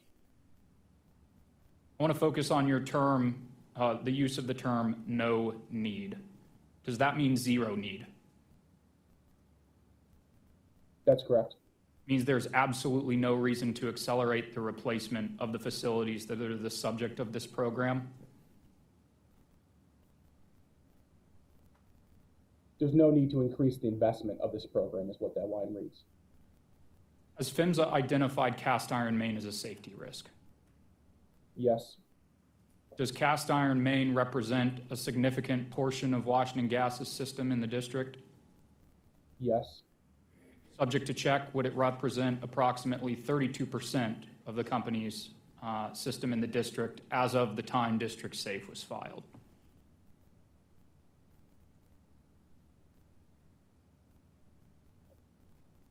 Yes, that number's subject to check. That number sounds familiar. Would you agree with me that cast iron pipe is well understood to be considered leak-prone pipe? That is correct. And should leak-prone pipe be removed from a pipeline operator's system?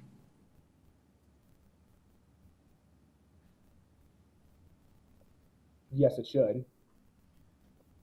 Has PHMSA identified bare steel or unprotected steel main as a safety risk? Yes, it has. And subject to check, does bare steel represent about 1.6% of Washington Gas's system in the district as of the time District Safe was filed? Yes, subject to check. And bare steel pipe is also considered to be leak-prone pipe, correct? That's correct. And I know I asked you this before, but I want to confirm with respect to bare steel, leak-prone pipe should also be removed from a pipeline operator's system. Is that correct? That's correct. It should be removed as in retired.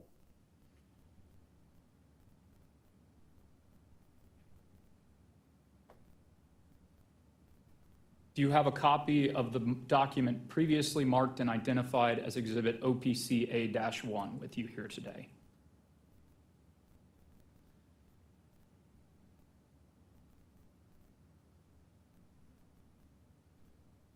Yes.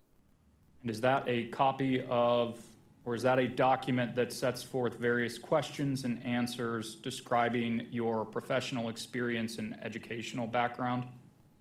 Yes, it does.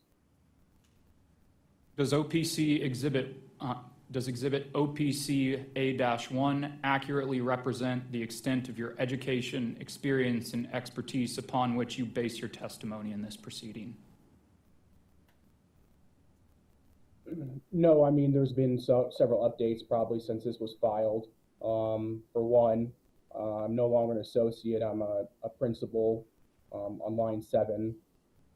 In addition, my education is the same, but since this time, you know, I've testified in numerous other jurisdictions regarding natural gas distribution cost recovery and natural gas capital expenditure plans. Since this was originally submitted, have you had any updates to any professional certifications, certificates, or training that you've received that are relevant to your testimony in this case? I don't believe so. I'd like to just confirm a few things then. You don't have any degrees related to financing, do you? I do not. You do not have any degrees related to accounting?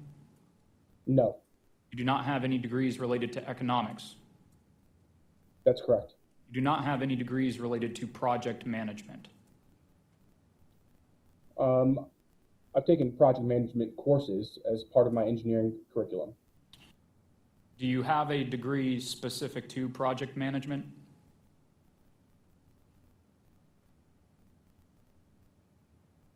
I'm not aware of a project management degree. Do you have any? Construction management degrees. I apologize for talking over you. Do you have any degrees related to, do you have any professional certifications related to project management? I do not. Just want to confirm something related to your experience prior to joining BAI. You indicate that you were an engineer intern for Dynegy Inc. Is that correct? That's correct. Is that role limited to the generation operation of 2 electric power stations? That's correct. Do you have any professional experience in the construction industry? No. Do you have any experience in the natural gas pipeline construction industry? No. Do you have any experience with respect to natural gas pipeline operations? I've never worked for a natural gas pipeline operating company. Have you ever worked for a combined gas and electric utility? I have not. Have you ever been responsible for the design of a natural gas pipeline risk assessment model? No. Have you ever been responsible for the implementation of a natural gas pipeline risk assessment model? No. Have you ever been responsible for validating or updating? Objection, Your Honor. Relevance. His resume speaks for itself. I'm inclined to agree with counsel. There are a few more, and by few I mean 1 or 2 more that you need to ask. But I think we understand what you're pointing out here. I have just one further that I would like to ask the witness, Your Honor. Mr. Fitzhenry, do you have any firsthand knowledge or experience related to obtaining necessary work permits to complete utility infrastructure projects in the district? No. No further questions. Thank you. Any redirect, Ms. Denny? Yes, thank you, Your Honor. Good afternoon, Mr. Fitzhenry. Good afternoon. You recall the questions surrounding the DOE report and that you cited in your direct testimony? I do. Did your analysis and the DOE's analysis consider the issues that counsel pointed out prior to reaching the $1 million to $5 million cost range? Yes, as I explained in my testimony, that's a broad range. And some of the conditions that the council pointed out as part of the DOE report, for example, the urban environment is considered within that range. So thus, even as I discussed in my testimony, even the upper end of that range, $5 million, would have been exceeded by a vast margin by the company's historical expenditures on a mile per replacement basis at that time. Thank you. Subject to check, do you know if, considering the time between the analysis by DOE was prepared and the time that you prepared your direct testimony, do you know if inflation or any such thing could have significantly changed the $1 to $5 million range? Would you expect that it would still be a similar number to $1 to $5 million? I would expect that the inflationary adjustments between 2017 and present day would not be large enough to increase even the upper end range by to the actual cost the company was experiencing at the time of the analysis. I conducted the analysis. So even considering inflation, it's safe to say that the company's per unit cost of main replacement is exceptionally high. Thank you. Now, you remember that you were asked some questions about the customer choice program? That's correct. Did the company's proposal estimate conversion rates or monetary benefits of its proposed pilot program? No, to my knowledge, the company hasn't conducted any of the analyses that were requested of me in this cross-examination today. Thank you. You were asked some questions about Jana versus Optimane. Is it your opinion that Washington Gas failed to demonstrate that Jana Lighthouse has outperformed Optimane? That's correct. Not only did I make that assertion in my testimony, but when evaluating the results of a probabilistic model, which doesn't require knowledge of that specific tool, just an understanding of the outcome.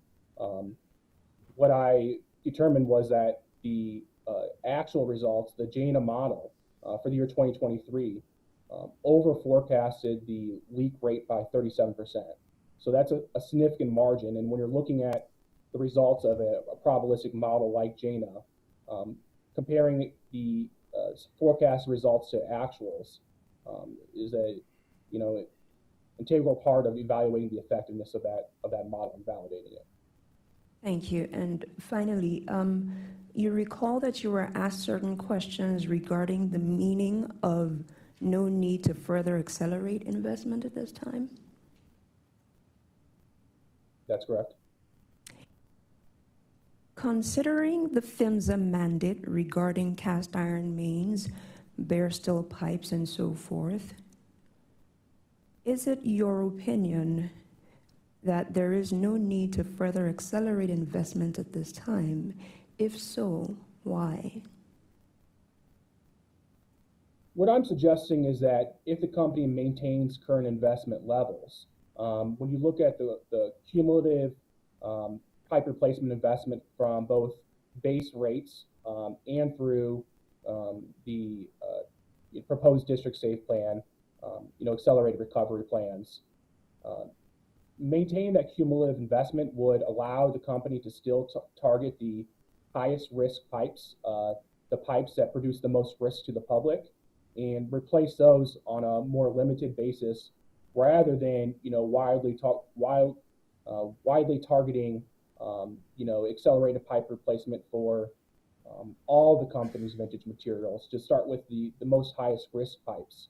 And that would actually allow the company to continue to maintain safe service by removing the highest risk pipes from the system, replacing those, or in the alternative, considering non-pipes alternatives, where they could make very little to no investment and not replace those services at all if the customer chose to electrify. Thank you, Mr. Fitzhenry. Thank you, Mrs. Chair. That's Thank you. I just have one brief question. On page 22 of your testimony, table 4, you have a chart in which you propose modifications to the funding amounts of the district safe. I believe you recommend a total of $150 million spread out at different levels over 3 years. Is it still your belief that this is the appropriate funding level for this program? I have no reason to believe this funding level needs changed or altered. Again, this funding level is based off what was approved for the Pipes 2 program. As the company's own testimony asserts, the company was able to make reductions in its leak rate over the Pipes 2 period. I have no reason to, again, and with the implementation of the JANA model, assuming the company is able to utilize that in a manner to effectively, target the highest risk pipes and highest risk segments, I have no reason to believe the company can't maintain existing funding levels and still maintain a safe and reliable distribution system. Thank you.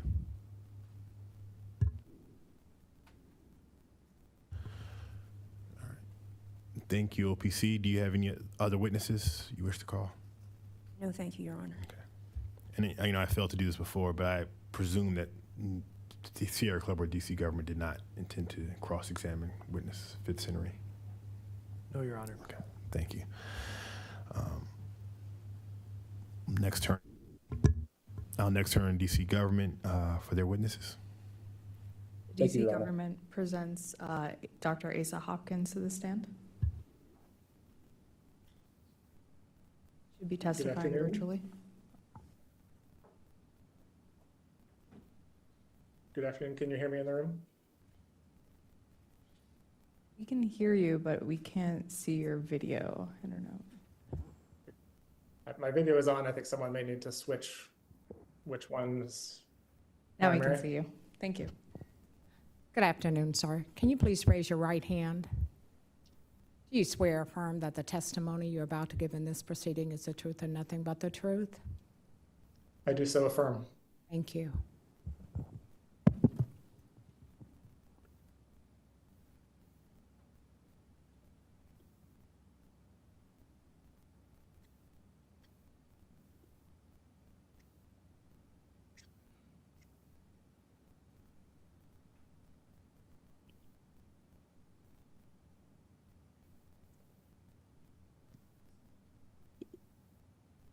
District government presents Dr. Asa Hopkins for cross-examination.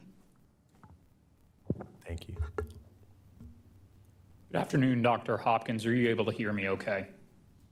Yes, I can hear you just fine. Can you hear me? I can hear you as well. Good.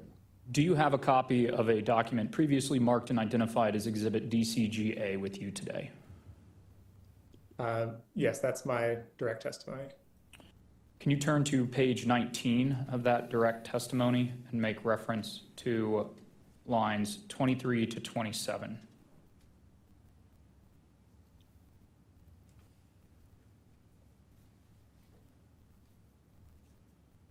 Let me know Yes, when okay, you're I see there. where you're. I'm there. You state on these lines that as WGL makes clear, it perceives a need for accelerated cost recovery through an increasing rate rider in order to collect the funds for leak-prone pipe replacement. So WGL implicitly understands that it is no longer in a situation with rising sales, but it has not accounted for this by rethinking its approach to leak risk. Did I read that correctly? Yes. So is it your testimony that WGL was seeking accelerated cost recovery for the investments contemplated by the district safe plan due to declining gas sales? If WGL had gas sales that were rising at a rate commensurate with its costs, it could use base rates on a per unit basis to collect increasing revenue that would go along with those increasing sales, and it would not require accelerated cost recovery because its revenues and costs would align. Because its sales are not rising at a rate commensurate with its costs, it therefore is requiring and requesting accelerated cost recovery in order to collect those funds. Can you identify where in the district safe application WGL specifically avers that the accelerated cost recovery sought in this case is needed due to a decline in gas sales? That's not a stated,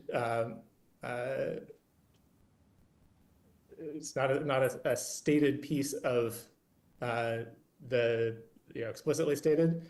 If WGL has stated explicitly that absent this accelerated cost recovery, it would invest less, and that is to my mind, that makes it clear that it requires this accelerated cost recovery in order to fund these programs. Can you identify where in the testimony of any WGL witness where a witness states that accelerated cost recovery is needed due to a decline in gas sales? I'm not aware of any Objection specific spot in outside. the testimony. Objection outside the scope. We were asking Dr. Hopkins to identify testimony from other witnesses, specifically WGL's witnesses, and point out areas of their testimony. If I may respond, Your Honor. This statement in conclusion by Dr. Hopkins is based on his assertion that WGL implicitly understands something.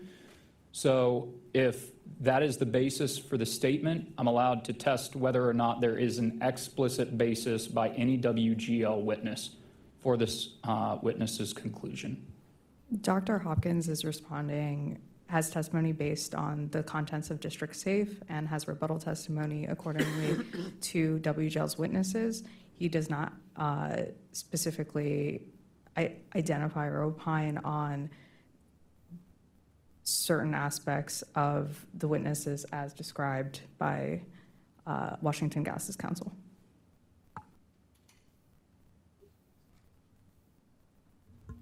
Given the fact that Dr. Hopkins actually already answered the question before I ruled on it, I'm going to let it go this time. Just to confirm the scope of what we're talking about here then, Dr. Hopkins, as a part of your duties and responsibilities in this case, you reviewed the District Safe application, correct? Correct. You reviewed the testimony of WGL witnesses, correct? Not every page of every one, but yes, I have reviewed the relevant portions of WGL witness testimony. A relevant portion of WGL testimony would be a portion of testimony that you address or opine upon in your testimony, would it not? Correct. And did you also review Washington Gas's responses to data requests in this case? The request that the DC government issued, I can't say that I reviewed every response for other parties. With respect to the data requests that you reviewed, are you aware of a response to a data request where WGL stated that accelerated cost recovery is needed due to a decline in gas sales? I don't recall seeing any such. Could you turn to page 20 of your direct testimony, referencing lines 2 to 3, and just let me know when you're there. Yep. Okay. Lines 2 to 3, you state that gas and electric rates in the district are close enough that there is competition between these fuels. Is that correct? Yes. Is that competition you're speaking to related to space heating? Space heating, water heating. Does it relate to cooking appliances? Yes. Does it relate to... It's much harder to quantify the efficiency and make direct comparisons on cooking appliances. So to be clear then, does your testimony explicitly make a comparison between gas and electric rates for purposes of evaluating competition for cooking appliances? No. What about with respect to other household appliances and applications such as a clothing dryer? I don't address laundry, no. Water heating and space heating is where I primarily focus. Would you agree with me that the needs of certain customer classes with respect to space heating may differ? Objection assumes facts, not an evidence.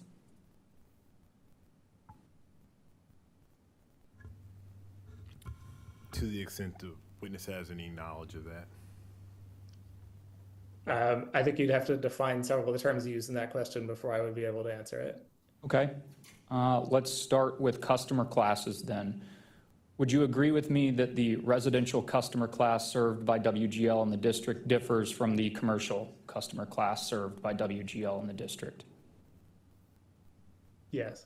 They're served under different rate schedules? Correct. They have differing costs of service. Correct. And they could also have different end-use needs. Correct.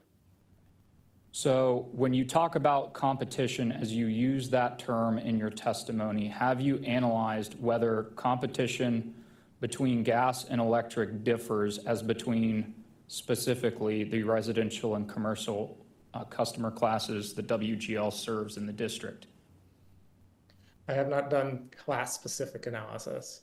Only looked at higher level, primarily at residential, since that's what most of the pipes and WGL systems serve.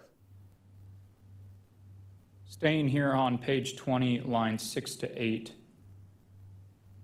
Let me know when you've had a chance to read those lines to yourself. Okay. Have you analyzed the extent to which customers in the district account for future rate increases to choose between gas and electric service? No, I have not done specific analysis on that point. Neither has the company. Have you done such an analysis to determine how they might choose between gas or electric commodities for purposes of space heating? I've looked at the relative customer economics of electric and gas for space heating, yes, as well as water heating. But have you conducted an analysis regarding the extent to which customers in the district account for future rate increases to choose between gas or electric for space heating purposes? Again, no, I haven't, and neither has the company.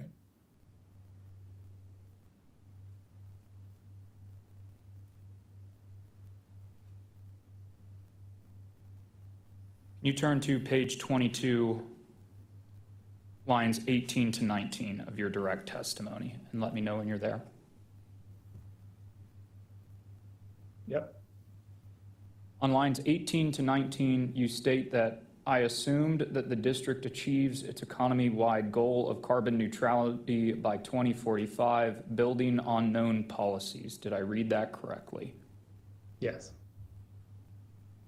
The basis by which you believe the district will achieve economy-wide goal of carbon neutrality by 2045 is based upon the assumption that the district will achieve that goal by 2045? Objection. The district's climate commitments are not up for debate at this hearing. It's specific to WGL's District Safe program. Your Honor, the rate of electrification in the district is actually a material issue of fact and dispute that was set for hearing on reconsideration. And part of this witness's testimony is alleging a specific rate of electrification that is based upon this assumption.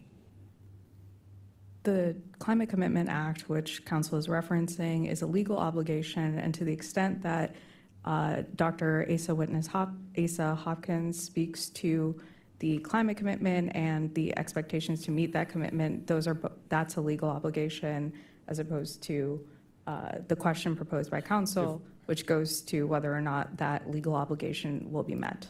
So let me just say this. I think the legal obligation of the 2045 carbon neutrality, if I'm correct, there are several pathways to get there. Doesn't necessarily mandate electrification. So if council is attempting to get the assumption it's going to be automatic electrification by 2045, that's one thing. If it's questioning whether or not 2045 mandate of carbon neutrality, that's not for debate. But how we get there in the underlying assumptions, I think, are fair game. And I will represent, Your Honor, that my questioning is not intended to question that legal issue. WGL will brief it. I will endeavor to stay within the bounds of questioning the witness's factual assumptions in his testimony. Thank you. With respect to this assumption, with respect to the statement on lines 18 to 19 of page 2022, you assume that the district achieves its economy-wide goal of carbon neutrality by 2045 based upon your assumption that it will achieve that goal. Is that correct? Based on the assumption that the law of the District of Columbia is and will remain the law, and that compliance and with that law is something that will be achieved. I want to, well, you can. It would be helpful to clarify the role of this modeling inside the logical structure of my testimony, but I know that's not the question you're asking it, but the commission may want to know. Are you aware of where the district stands right now on achieving that economy-wide goal of carbon neutrality by 2045? Objection vague as to what the district currently stands as. It's unclear what standing is doing in this sentence. Please clarify. Are you aware of the current status in the district of it achieving its economy-wide goal of carbon neutrality by 2045? I'm aware that the district is not yet carbon neutral. Are you aware of how far along it is? My understanding is that emissions have fallen, but I don't have specific numbers at hand about how the district stands on its inventory, and yeah. Do you know what the current rate of carbon reduction, if the current rate of carbon reductions in the district that exists today was maintained, if the district would achieve its economy-wide goal of carbon neutrality by 2045? Objection, speculation. If the witness knows. I don't know what the particular trends are. I know that there are various policies, such as the building performance standard, which become more and more strenuous over time, and so I would not expect a trend based on current trends to be a fair assessment as to where current policies would take emissions in the district. And to be clear, it is your testimony that the trajectories that you use in your analysis are based upon compliance with the district climate policies and future mandates and do not necessarily reflect current trends. Is that correct? Correct.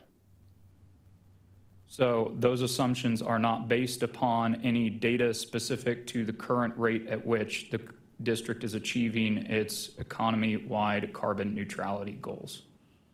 Correct. The purpose of the assumptions and be able to do this modeling is to be able to understand what the size and shape of the hole WGL is digging for itself is with its continued investment in staying the course in pipe replacement programs. Can you turn to page 23 of your direct testimony? I'm going to take a look at figure 1. Let me know when you have that in front of you. Yep.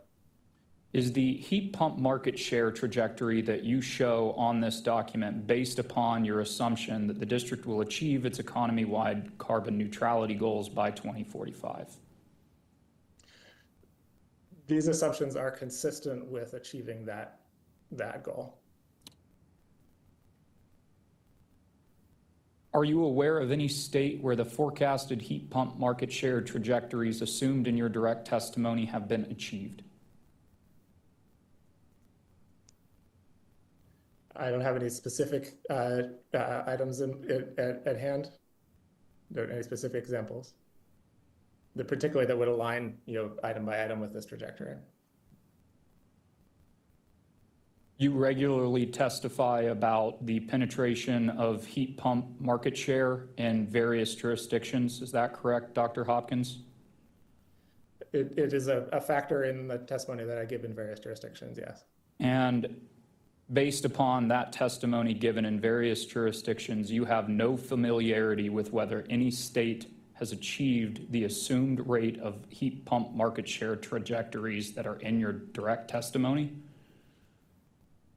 That's correct. The market shares in Massachusetts look an awful lot like the first portion of this chart for the replacement market. No jurisdiction is in the future, and so you can only look and try to compare where these markets stand as of the mid-2020s, which is in the low end of these curves, so I'm not aware of any jurisdiction that is running ahead within the United States. I have looked at jurisdictions overseas. This curve looks an awful lot like the curve for Norway, for example, and that has informed our assumptions. The markets in other countries that have transformed like this do inform our analysis about what reasonable sales market transition is reasonable and possible to assume. But I will say that, as I said, this is intended to be consistent with what would be required in order to meet the district's statutory legal mandate for 2045. Could you turn to page 27 of your direct testimony and make reference to figure 3 and let me know when you're there?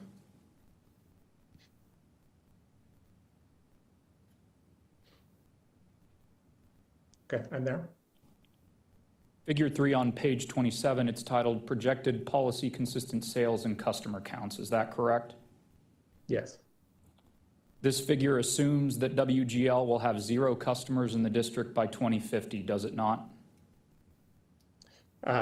Essentially, yes. I think that the actual analysis leading to this might leave a small number of customers. There is non-zero sales, so there must be non-zero customers in 2050. But the trend is very close to 0 customers and close to 0 sales, assuming that there are still going to be some potential applications, hospitals, other things like that, where maintaining gas services is essential. And I just want to be clear here, you use the word the trend shown in this figure. That trend is based upon the assumption we were just discussing, correct? Yeah, but I mean the shape of the curve, not necessarily a trend based on recent trends.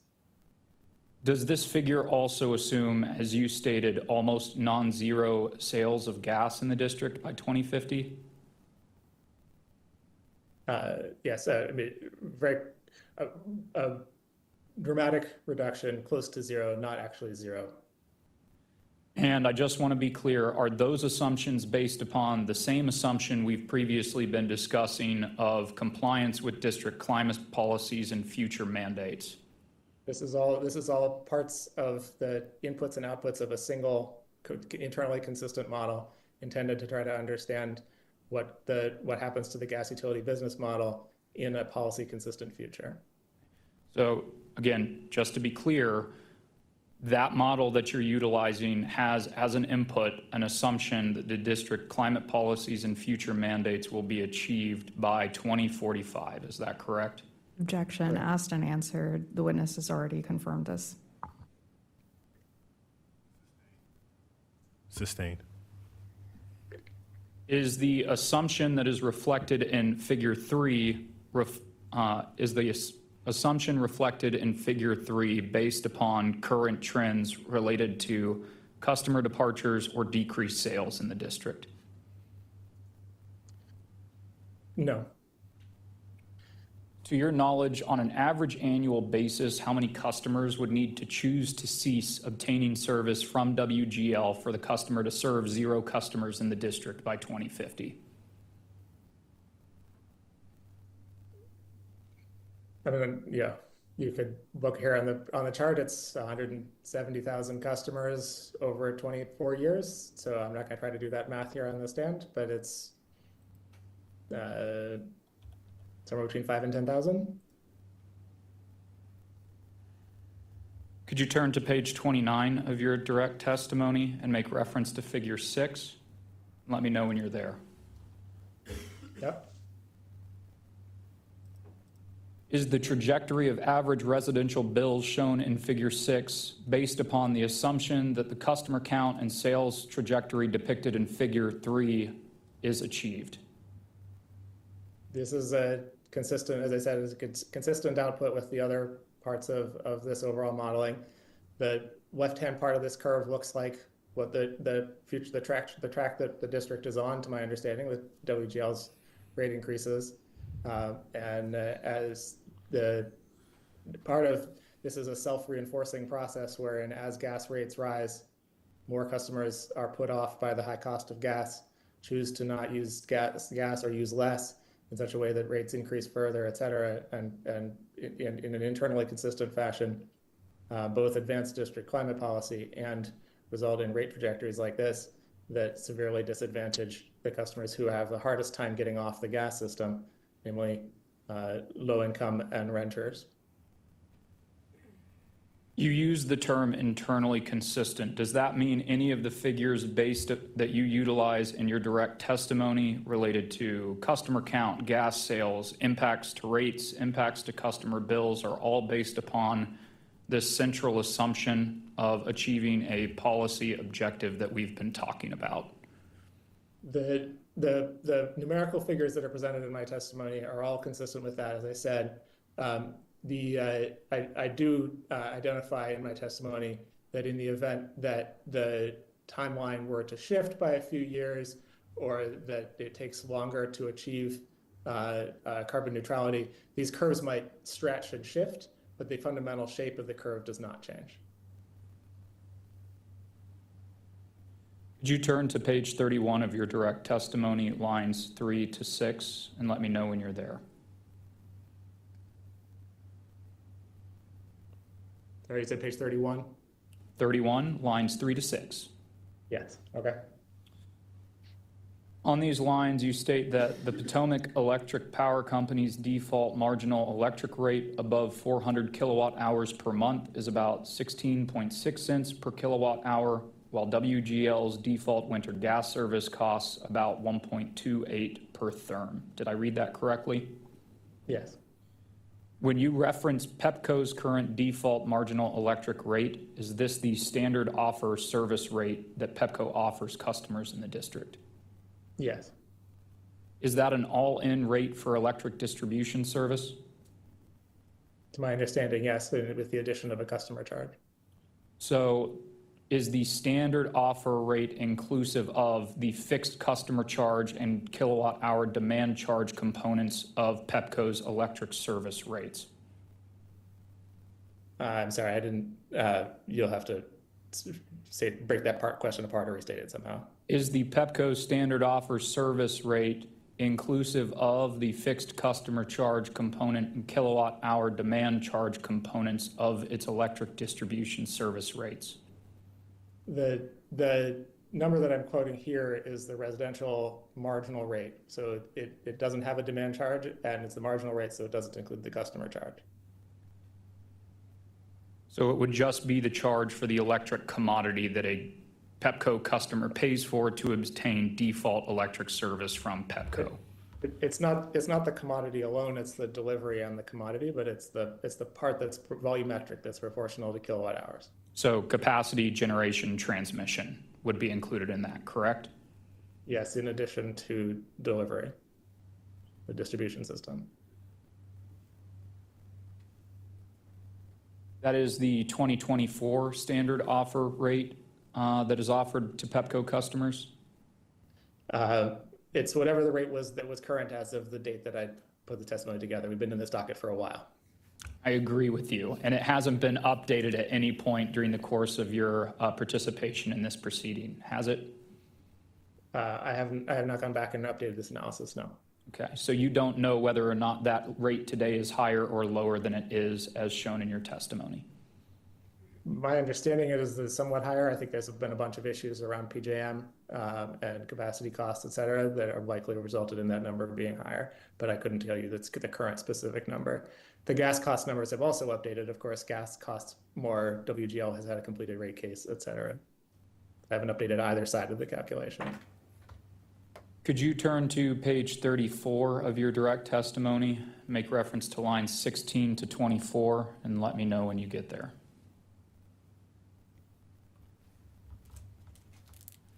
Is this the paragraph beginning repair? It is. Okay. Take a second, review that paragraph. Let me know when you've had a chance to refresh your recollection with the statements contained there.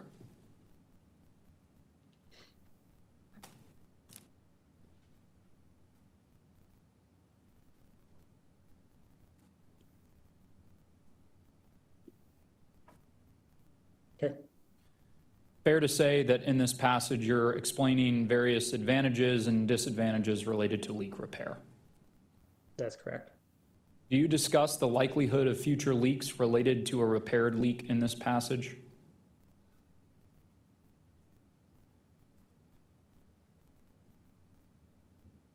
Well, the fact that the pipe remains at risk of excavation or other damage, addresses some amount, the extent to which there's a risk of some sort of subsequent leak on the same pipe. Do you have any firsthand knowledge or experience regarding the repair of leaks on a natural gas pipeline distribution system? No. Do you have any firsthand knowledge or experience regarding the impact of repairing a leak on a natural gas pipeline distribution system on the calculation of a risk score for that pipeline asset?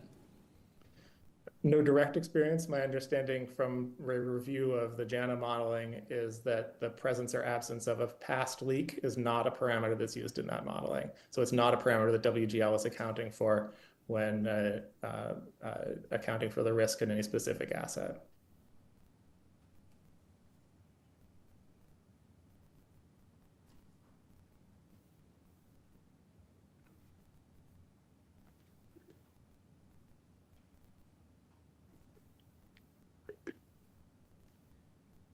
Could you turn to page 39 of your direct testimony and let me know when you're there?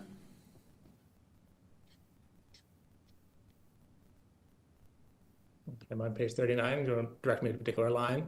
Sure. Take a opportunity, if you can, just review what is stated on lines 14 to 23. Let me know when you've had a chance to refresh your recollection of those statements.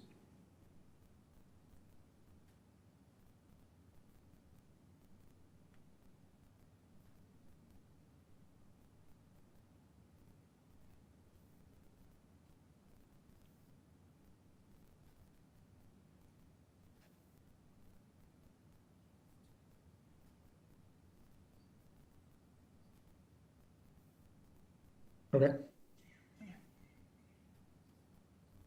Fair to say that in this passage you discuss the impact of your proposed approach to addressing risk on Washington Gas's system on gas safety risk, correct? Correct. I don't want to rehash what we have covered in the December 2025 hearing too much, but you recall participating in a hearing in December of 2025 in this matter? Yes. You recall being asked questions regarding your education and qualifications? Yes. And you answered those questions under oath at that time, correct? Correct.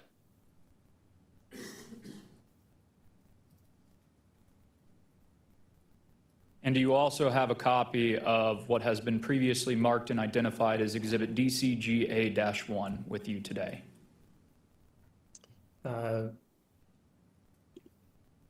Could you remind me what that is substantively? It's a copy of your resume, Dr. Hopkins. Yes. Okay. Yes, I do have that. Let me get there. Let me know when you get there. Yeah, let me know when you get there. Okay. Yeah, I found it. Sitting here today, do you have any updates to either the education, professional experience, or certifications or training that you have obtained since the December 2025 hearing?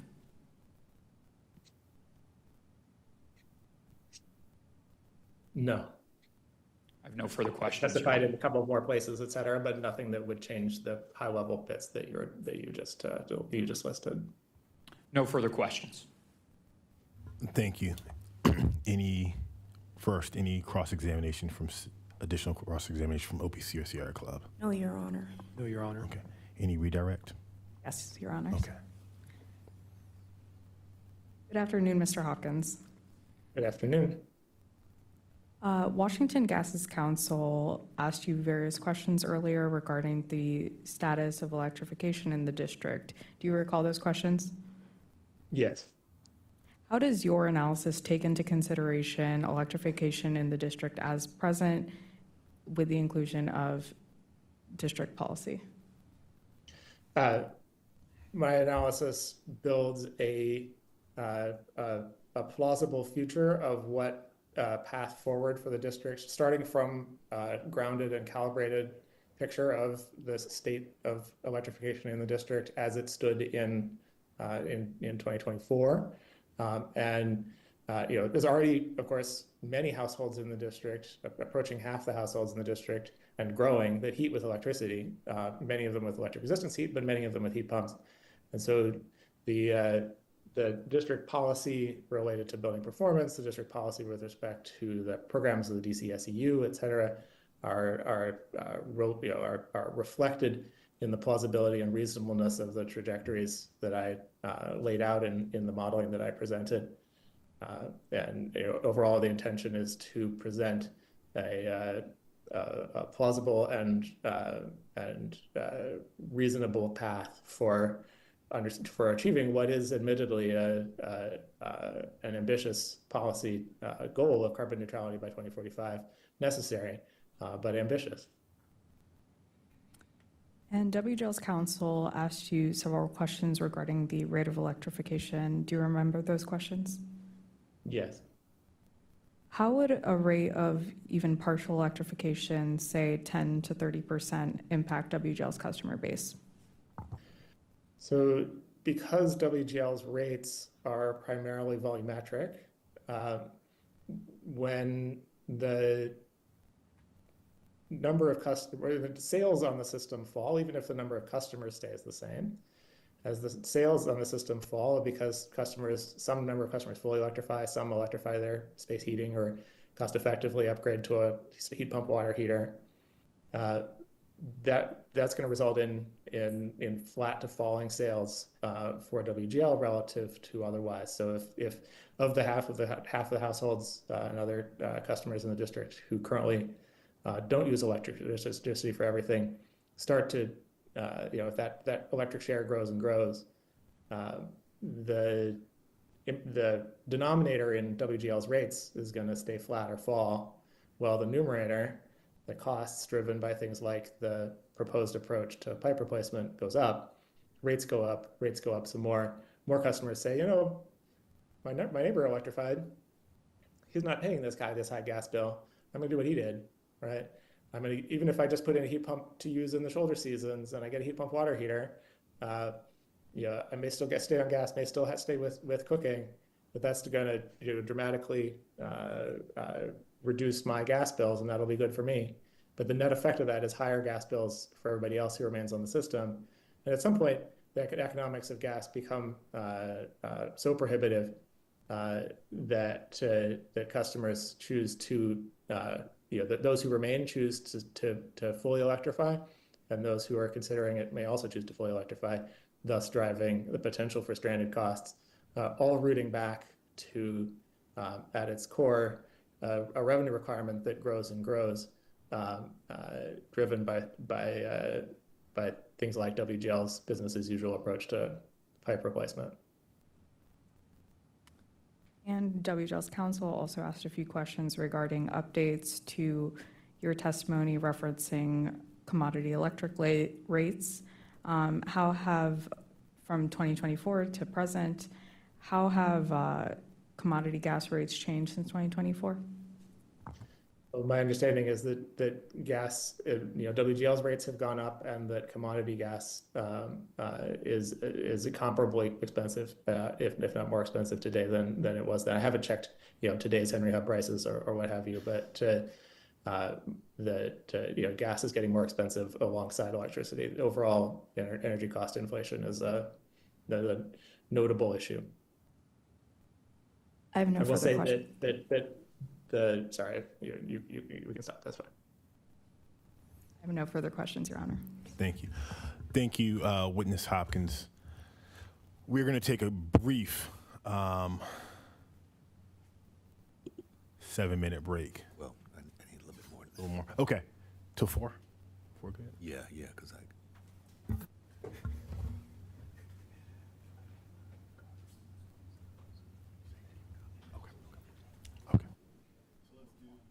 Sorry, let's do 4:05 then, just to be sure. And I'll let you guys discuss witness order and everything. We're set on witness order, Your Honor. When we come back, I think it will be Sierra Club witness Walsh at that point, given Okay. his availability. And Thank then you. from there, well, we'll talk about it when we get back. Sure. Okay. Thank you.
Welcome back.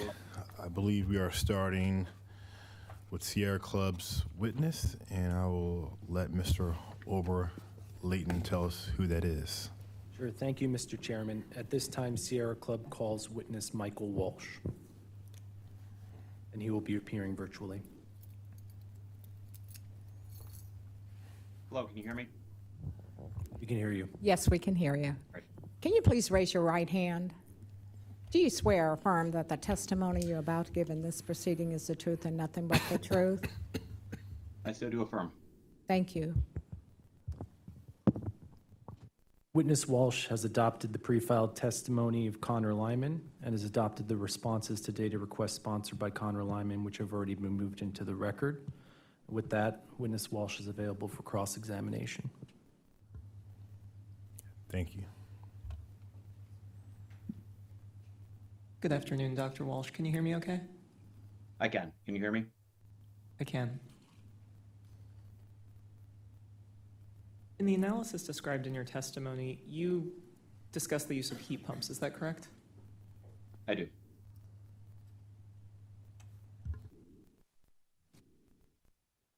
Do you have before you what's been pre-marked WGL cross-examination Exhibit 40? I believe I do. Yes. Yeah.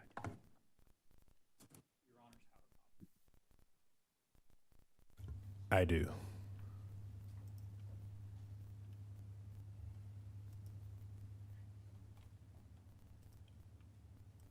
Is this direct testimony that you submitted on behalf of the City of Ann Arbor in the matter of the application of DT Gas Company for the authority to increase its rates? That is correct. And that was before the Michigan Public Service Commission? Yes. And in your testimony in that case, you offered testimony regarding the advantages of heat pumps. Is that correct? I did. Could you please turn to page 12 in your testimony?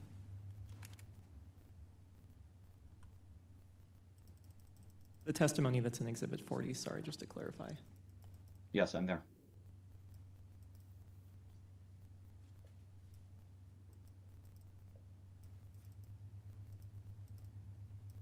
Could you please read the section of testimony on lines 11 through 14, beginning with third, ending with year?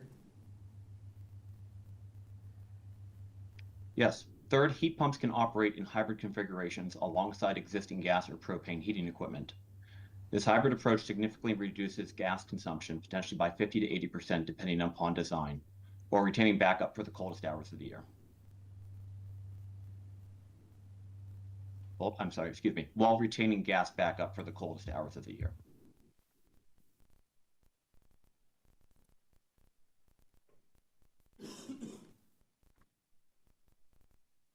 Are you aware of any surveys Sierra Club has undertaken indicating the level of interest of residents of the district in transitioning from gas service to electric service? I am not. Are you aware of any state that has successfully fully electrified an entire gas distribution utility of more than 150,000 customers? I am not. Are you aware that Washington Gas has a right to distribute and sell natural gas service to customers in the district pursuant to its congressional charter? I am aware. Would you agree that Washington Gas has a duty to provide safe and reliable natural gas service? Objection. Calls for legal conclusion.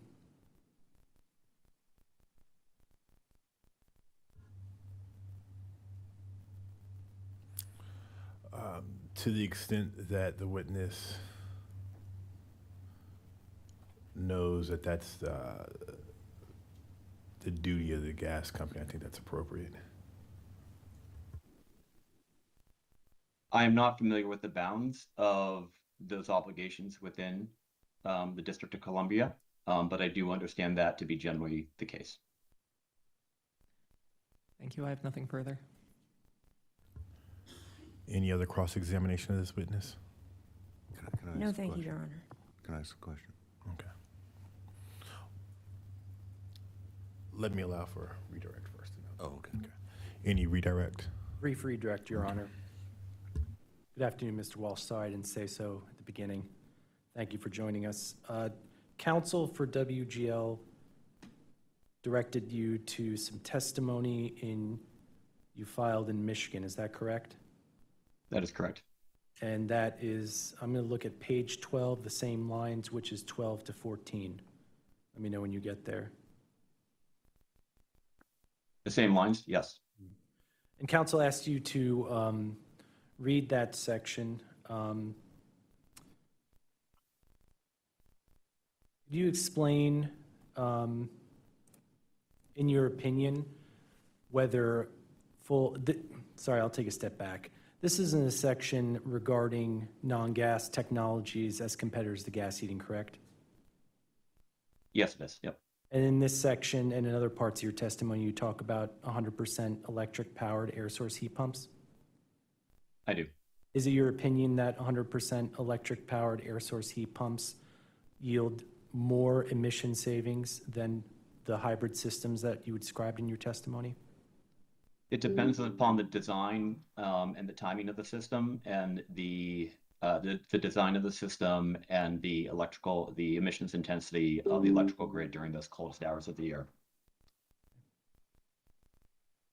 That's no further questions, Your Honor. Thank you. Commissioner Trabue. Thank you, Mr. Chairman. Mr. Walsh, good afternoon. Can you hear me okay? Good afternoon. I can. Okay. I think in the testimony that was referenced, you were talking about with the installation of heat pumps that you would still need backup gas. Is that correct? No, that was not the intent of that testimony there. It was to say that is a possible arrangement in which heat pumps can be installed. Okay, all right. So, and is that a possibility because it's much colder? And you were giving that testimony in Michigan where it's much colder. And I know there have been conversations around heat pump technology that on some of those very, very cold days like you experience up north, we don't experience those types of days down here in the District of Columbia, but sometimes you need something to supplement the air source heat pump. Is that correct? Depending upon I would contest the claim that it's needed. Again, it depends on sort of the design and sort of the objectives that you're trying to achieve, whether it's balancing emissions or cost overall or customer preference in terms of these technologies. Okay. The point of the testimony is to say that they can work together and in part reduce gas use significantly relative to the current sort of full gas approach that many homes use in either jurisdiction. Okay. Would it be your view in the District of Columbia that you would need them to work in tandem, or that the air source heat pump could work by itself? In the District of Columbia, as you noted, has a warmer average climate than Michigan, where this testimony was geared towards, and there are also other factors at play. Dr. Hopkins a moment ago noted a number of issues associated with the Washington gas system and gave an example of a customer potentially deciding, given the increasing cost of the gas system overall, partially electrifying based upon their certain preference to achieve certain cost or heating equipment-based outcomes based upon their preference. And with that, reducing their overall gas usage, and again, creating the situation where the cost per therm delivered rises significantly and to a level that is unsustainable and potentially disruptive to the sort of management, the financial management of the utility system. Okay. Thank you very much. Okay, I appreciate your testimony. Thank you for your time this afternoon. Thank you, Mr. Chairman. No further questions. Thank you, Mr. Walsh. I will now turn. Are we going back to DC? You are excused. Are we going now back to DC government's witness, or are we going to conclude with Sierra's Club witness? Let's go ahead and get the other Sierra Club witness done, if that works. Is he ready, or is it better for us to go? I'd already communicated to him about the staggered approach. I mean, I think he's on and can. Is he? Lopez, are you there? Okay. If that's part of the fine with it, we can just go ahead and. Okay.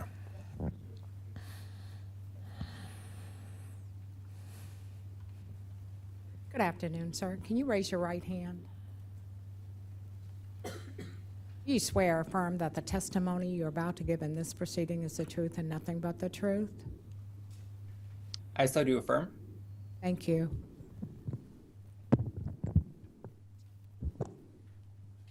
Thank you. I want to note Mr. Lopez has adopted the pre-filed testimony of Zachary Pierce and has adopted the responses to data requests that were previously sponsored by Zachary Pierce, which have already been moved into the record. With that, Mr. Lopez is available for cross-examination. Thank you. Good afternoon, Mr. Lopez. Can you hear me? I can. Your testimony addresses the company's customer choice pilot program. Is that correct?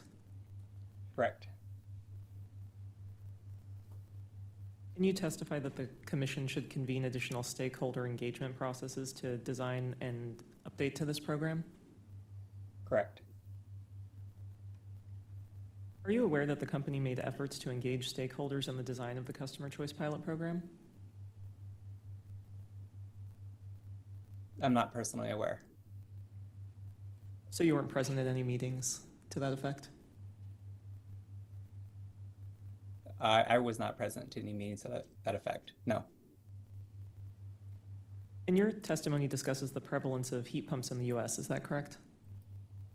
That's correct. Are you aware of what the most common type of heat pump in the district is? I'm not aware. Are you aware of any surveys Sierra Club has undertaken indicating the level of interest of residents of the district in transitioning from gas service to electric service? No. Are you aware of any state that has successfully fully electrified an entire gas distribution utility of more than 150,000 customers? No. Objection. Oh, sorry. Are you aware that Washington Gas has a right to distribute and sell natural gas service to customers in the district pursuant to its congressional charter? Objection asks for legal conclusion. I think he's just asked, to the extent that he's aware of this charter, he's certainly permitted to answer. I am aware that Washington Gas was established created through congressional charter, yes.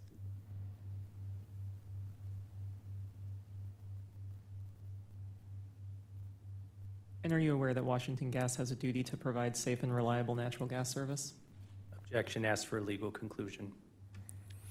To the extent that he's aware of Washington Gas's duty to provide safe and reliable service, he can testify to that. I'm aware. Thank you. I have nothing further. Thank you. Any other cross-examination? No, Your Honor. Any redirect? No redirect, Your Honor. Okay. Thank you, Mr. Lopez. You are excused. Going back to DC government, I believe you have one witness left. Yes, DCG calls witness Katya Botwinick to the stand. Okay, thank you.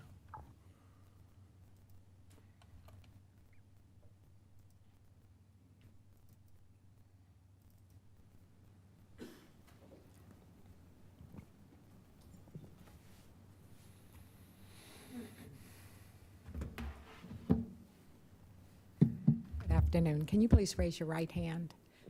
Do you swear or affirm that the testimony you're about to give in this proceeding is the truth and nothing but the truth? I do so affirm.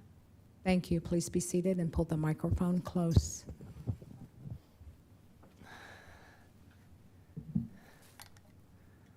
Witness Botwinick is available for cross-examination on her filed testimony DCGB that has been previously admitted into the record.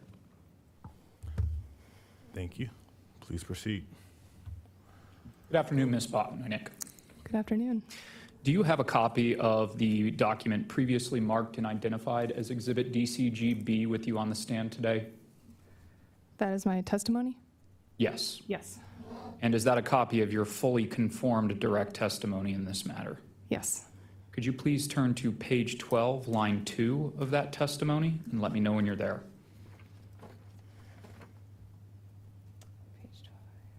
I'm there.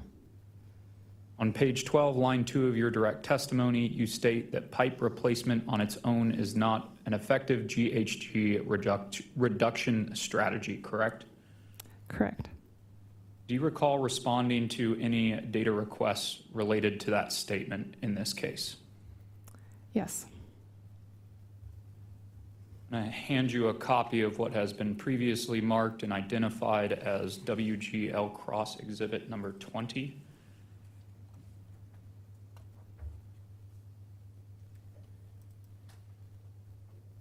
Excuse me, my colleague will hand that to you. Permission for her to approach. Yes.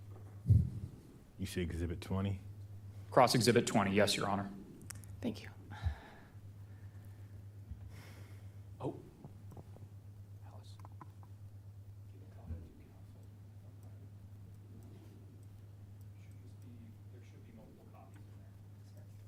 It's all good.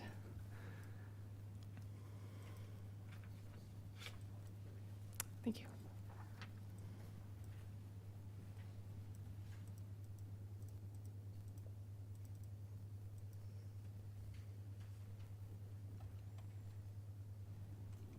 All right. Do you recognize the document that has been handed to you? Yes. And is this your response to WGL data request number 4-9? Yes. Believe that this document was prepared by you or under your supervision? Yes. The information that is contained in it is true and correct to the best of your knowledge, information, and belief? Yes. And you provided this response attesting to the veracity of the same under penalty of perjury, is that correct? Yes.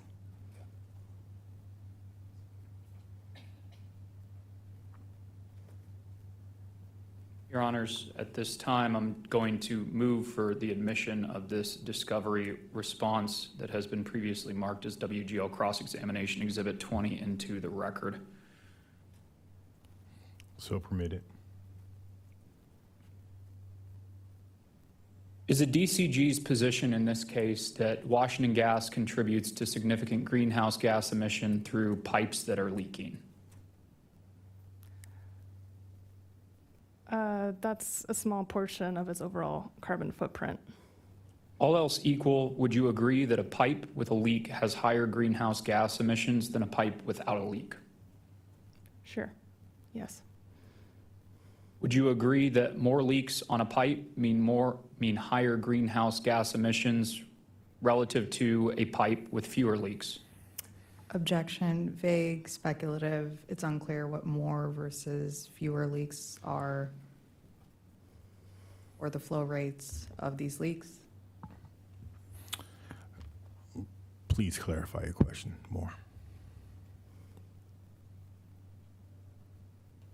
Would you be able to testify as to the amount of greenhouse gas emissions on a leak without understanding the actual condition of the pipe itself? Sorry, I don't understand the question. Would you be able to understand the greenhouse gas emissions from a leaking pipe without understanding the diameter of the pipe? Objection, scope. Witness Botwinick was put forward as a witness for the DC government with respect to policy analysis and GHG compliance with respect to district climate policy. She has not been put forward as a GHG pipe analysis expert with respect to the leaks or flow rates or any material conditions on the specific pipes itself. It appears that the statement that counsel is referencing is a statement that she's made where she says pipe replacement on its own is not an effective GHG reduction strategy. To the extent that counsel is trying to understand the basis of that opinion, I think he's allowed to explore that. Do you need me to repeat my question? Yes. Would you be able to estimate the amount of greenhouse gases from a leaking pipe without understanding the actual condition of that pipe?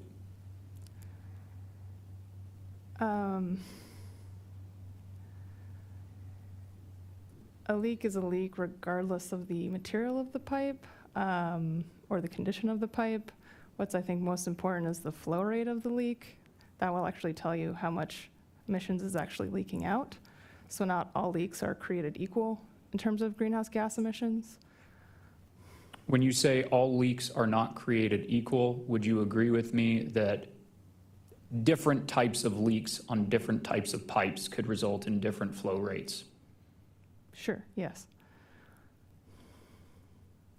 And when we're talking about the actual condition of a pipe, would you agree with me that that should also take into account the pressure that the pipe is operated at?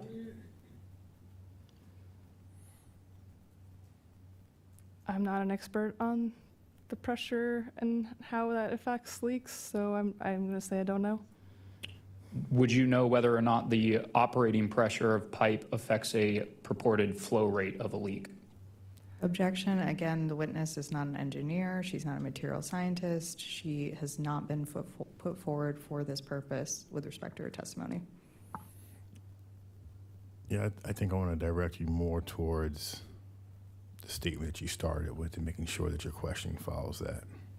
Certainly, Your Honor.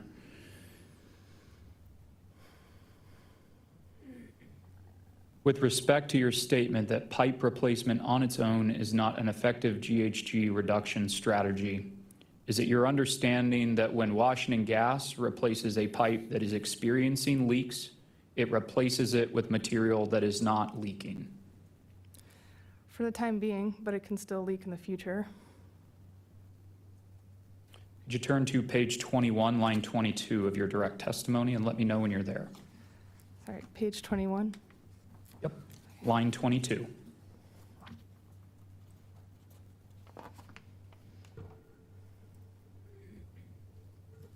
I'm there.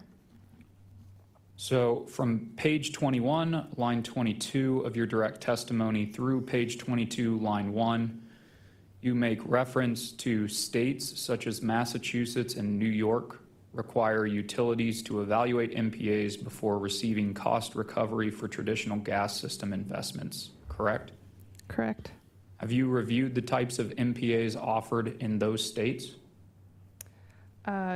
Briefly, I don't recall all the exact details.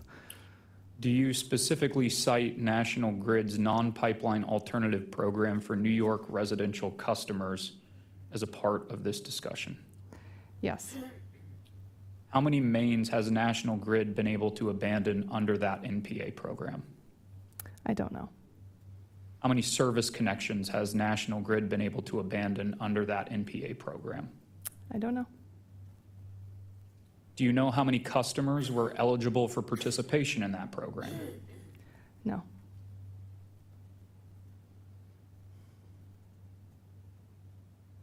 As a part of the preparation of your testimony in this case, did you review Con Edison's analysis of NPA opportunities under its Electric Advantage program? I don't believe I have that mentioned in my testimony. As a part of the preparation of your testimony in this case, did you review the Con Edison Energy Exchange program? Again, since it's not in my testimony and I wrote this a long time ago, I don't know. I don't think so. Are you aware of any non-combination natural gas utilities in the United States that offer an electrification program? So I know that was a data request and I answered no to that. But again, that was, I think, from 2025 or December 2024, if I'm remembering correctly. But since then, there are examples of that I could name right now. Have you supplemented or updated the previously provided discovery response that you have just made reference to? No. Could you turn to page 20, lines 14 to 15 of your direct testimony and let me know when you're there? Sorry, what were the lines? Lines 14 to 15 on Okay, page yeah. 20. I'm there. On these lines, you state, under WGL's proposed design for the pilot program, customers do not have a meaningful incentive to opt out of the service replacement. Did I read that correctly? Yes. By meaningful incentive, do you mean that a customer does not have a financial incentive to opt out of service replacement? Correct.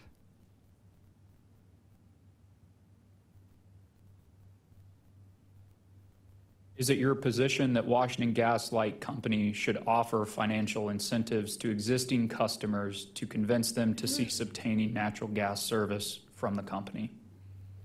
Yeah, I think that would make sense in a well-designed NPA program for service lines, as long as that incentive is obviously less than the cost of a full pipe replacement.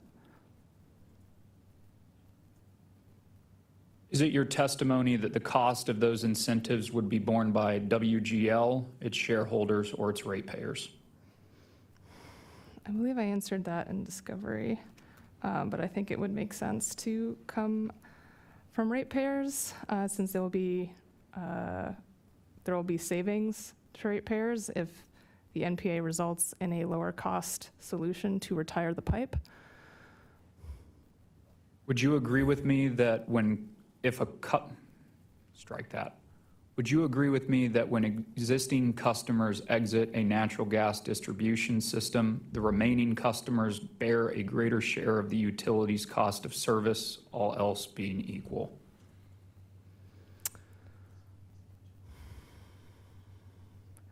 I think it depends on the case because, for example, in an NPA situation, if there was a service line NPA in which the customer electrified instead of going through with the full pipe replacement, and that all cost less than the full pipe replacement, that would save ratepayers money.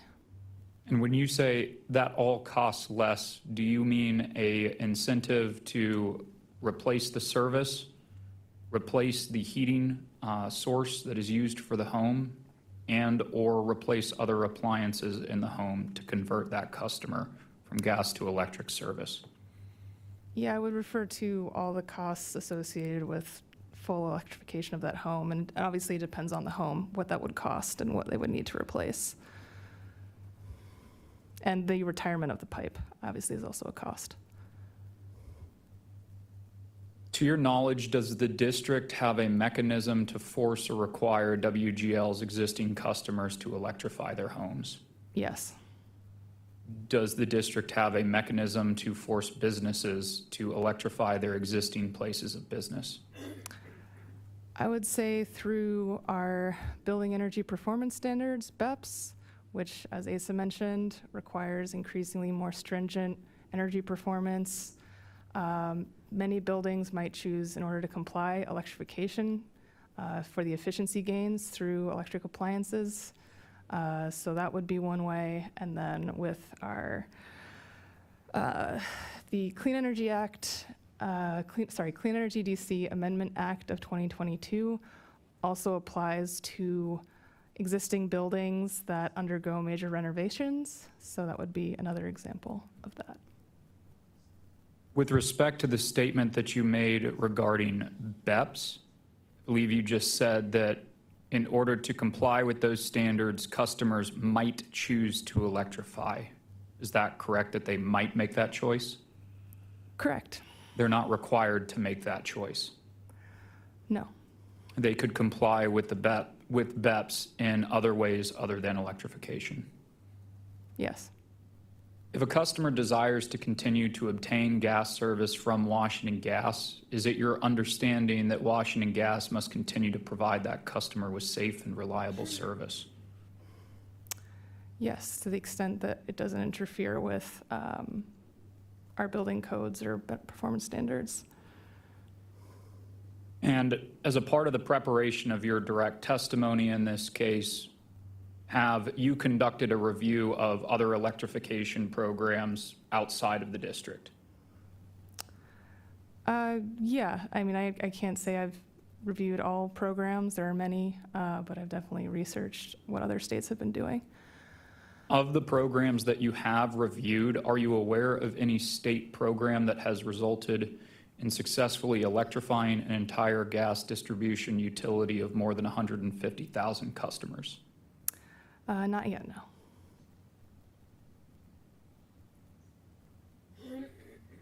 As a part of the preparation of your direct testimony in this case, did you also review various states' policy objectives, goals, programs in place to achieve certain carbon neutrality objectives? Yes. Are you aware of any state that, as of today's date, has achieved those objectives fully?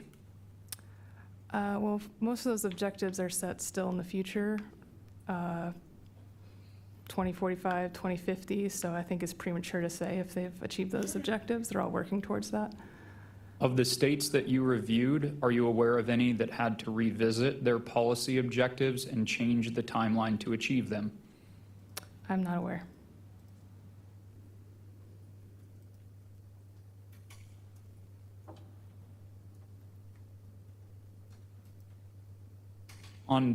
Could you turn to page 1, lines 12 to 19 of Exhibit DCGA and let me know when you're there?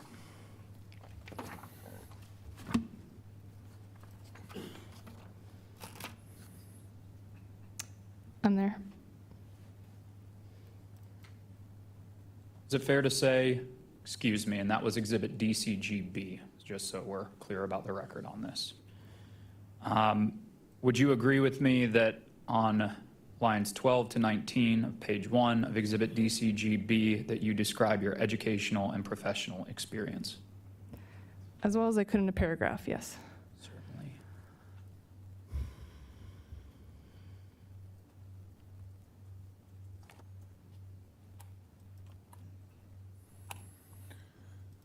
Do you happen to have a copy of the attachment that you provided in response to WGL data request number 2-6 with you today?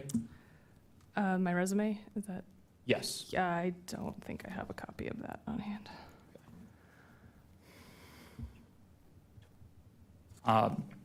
Permission for my colleague to approach the witness and Your Honor's opposing counsel in turn for those that need a copy. Yes. And which exhibit number is this going to be? This is a document that has now been marked and identified as WGL cross-examination Exhibit 26. Thank you.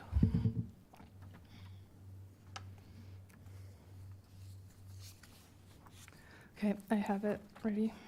Okay, is that a copy of your resume? Yes. And the information contained in that document is up to date, true, and correct?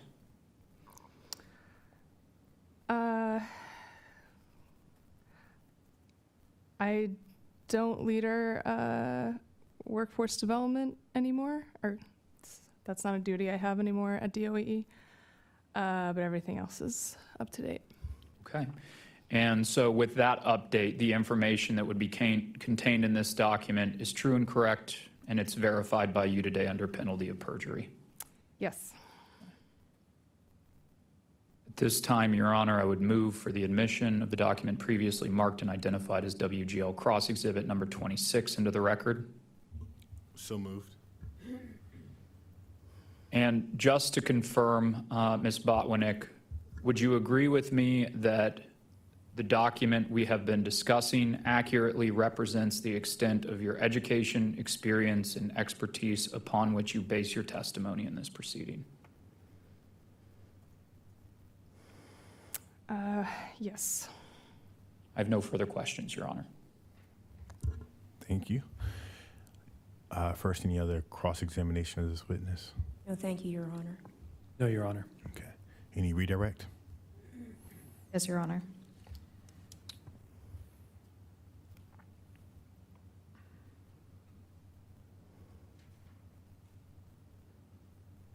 WGL's counsel highlighted a portion of your testimony on page 11, line 23, highlighting pipe replacement on its own is not an effective GHG reduction strategy. Why is pipe replacement alone not an effective GHG reduction strategy?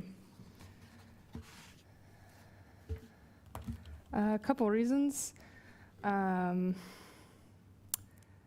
Well, as discussed in my testimony, the emissions reductions from pipe replacements we can only get from estimates, and I believe WGL uses the EPA coefficients for pipes to calculate emissions estimates. So we don't have any actual data to verify whether or not this is actually producing greenhouse gas reductions. And this is all pipe replacement reducing greenhouse gas emissions is only true if the pipe is actively leaking. And we've discovered through looking through past project lists, this was from the Pipes 2 extensions, that many of the projects put forward had never experienced leaks. So that's number one. And number two is the response I cited in the part of my testimony I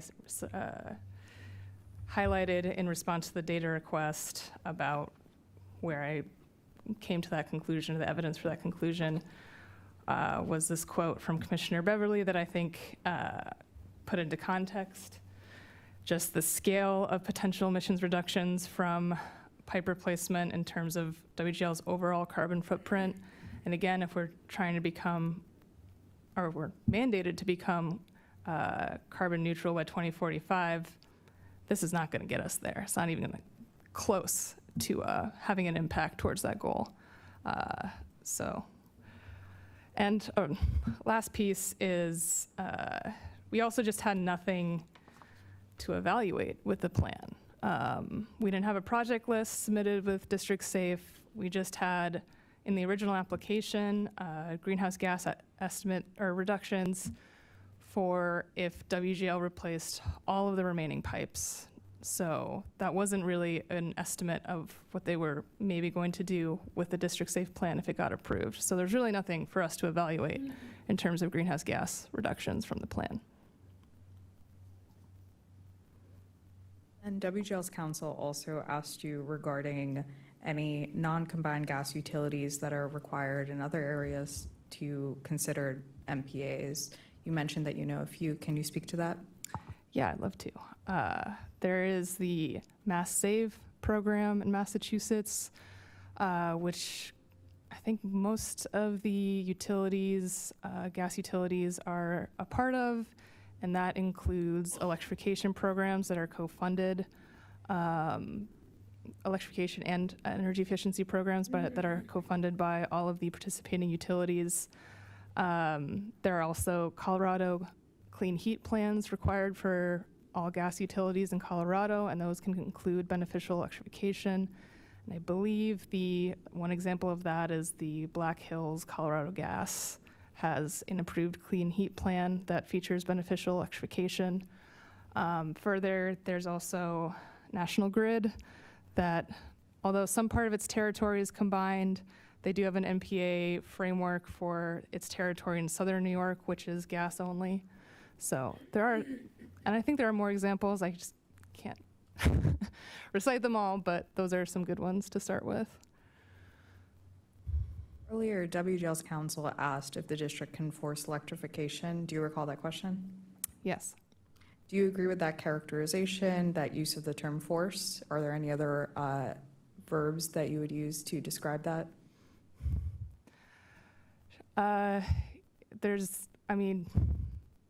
Encourage is definitely what we also strive for with our policies. But yeah, I would say encourage.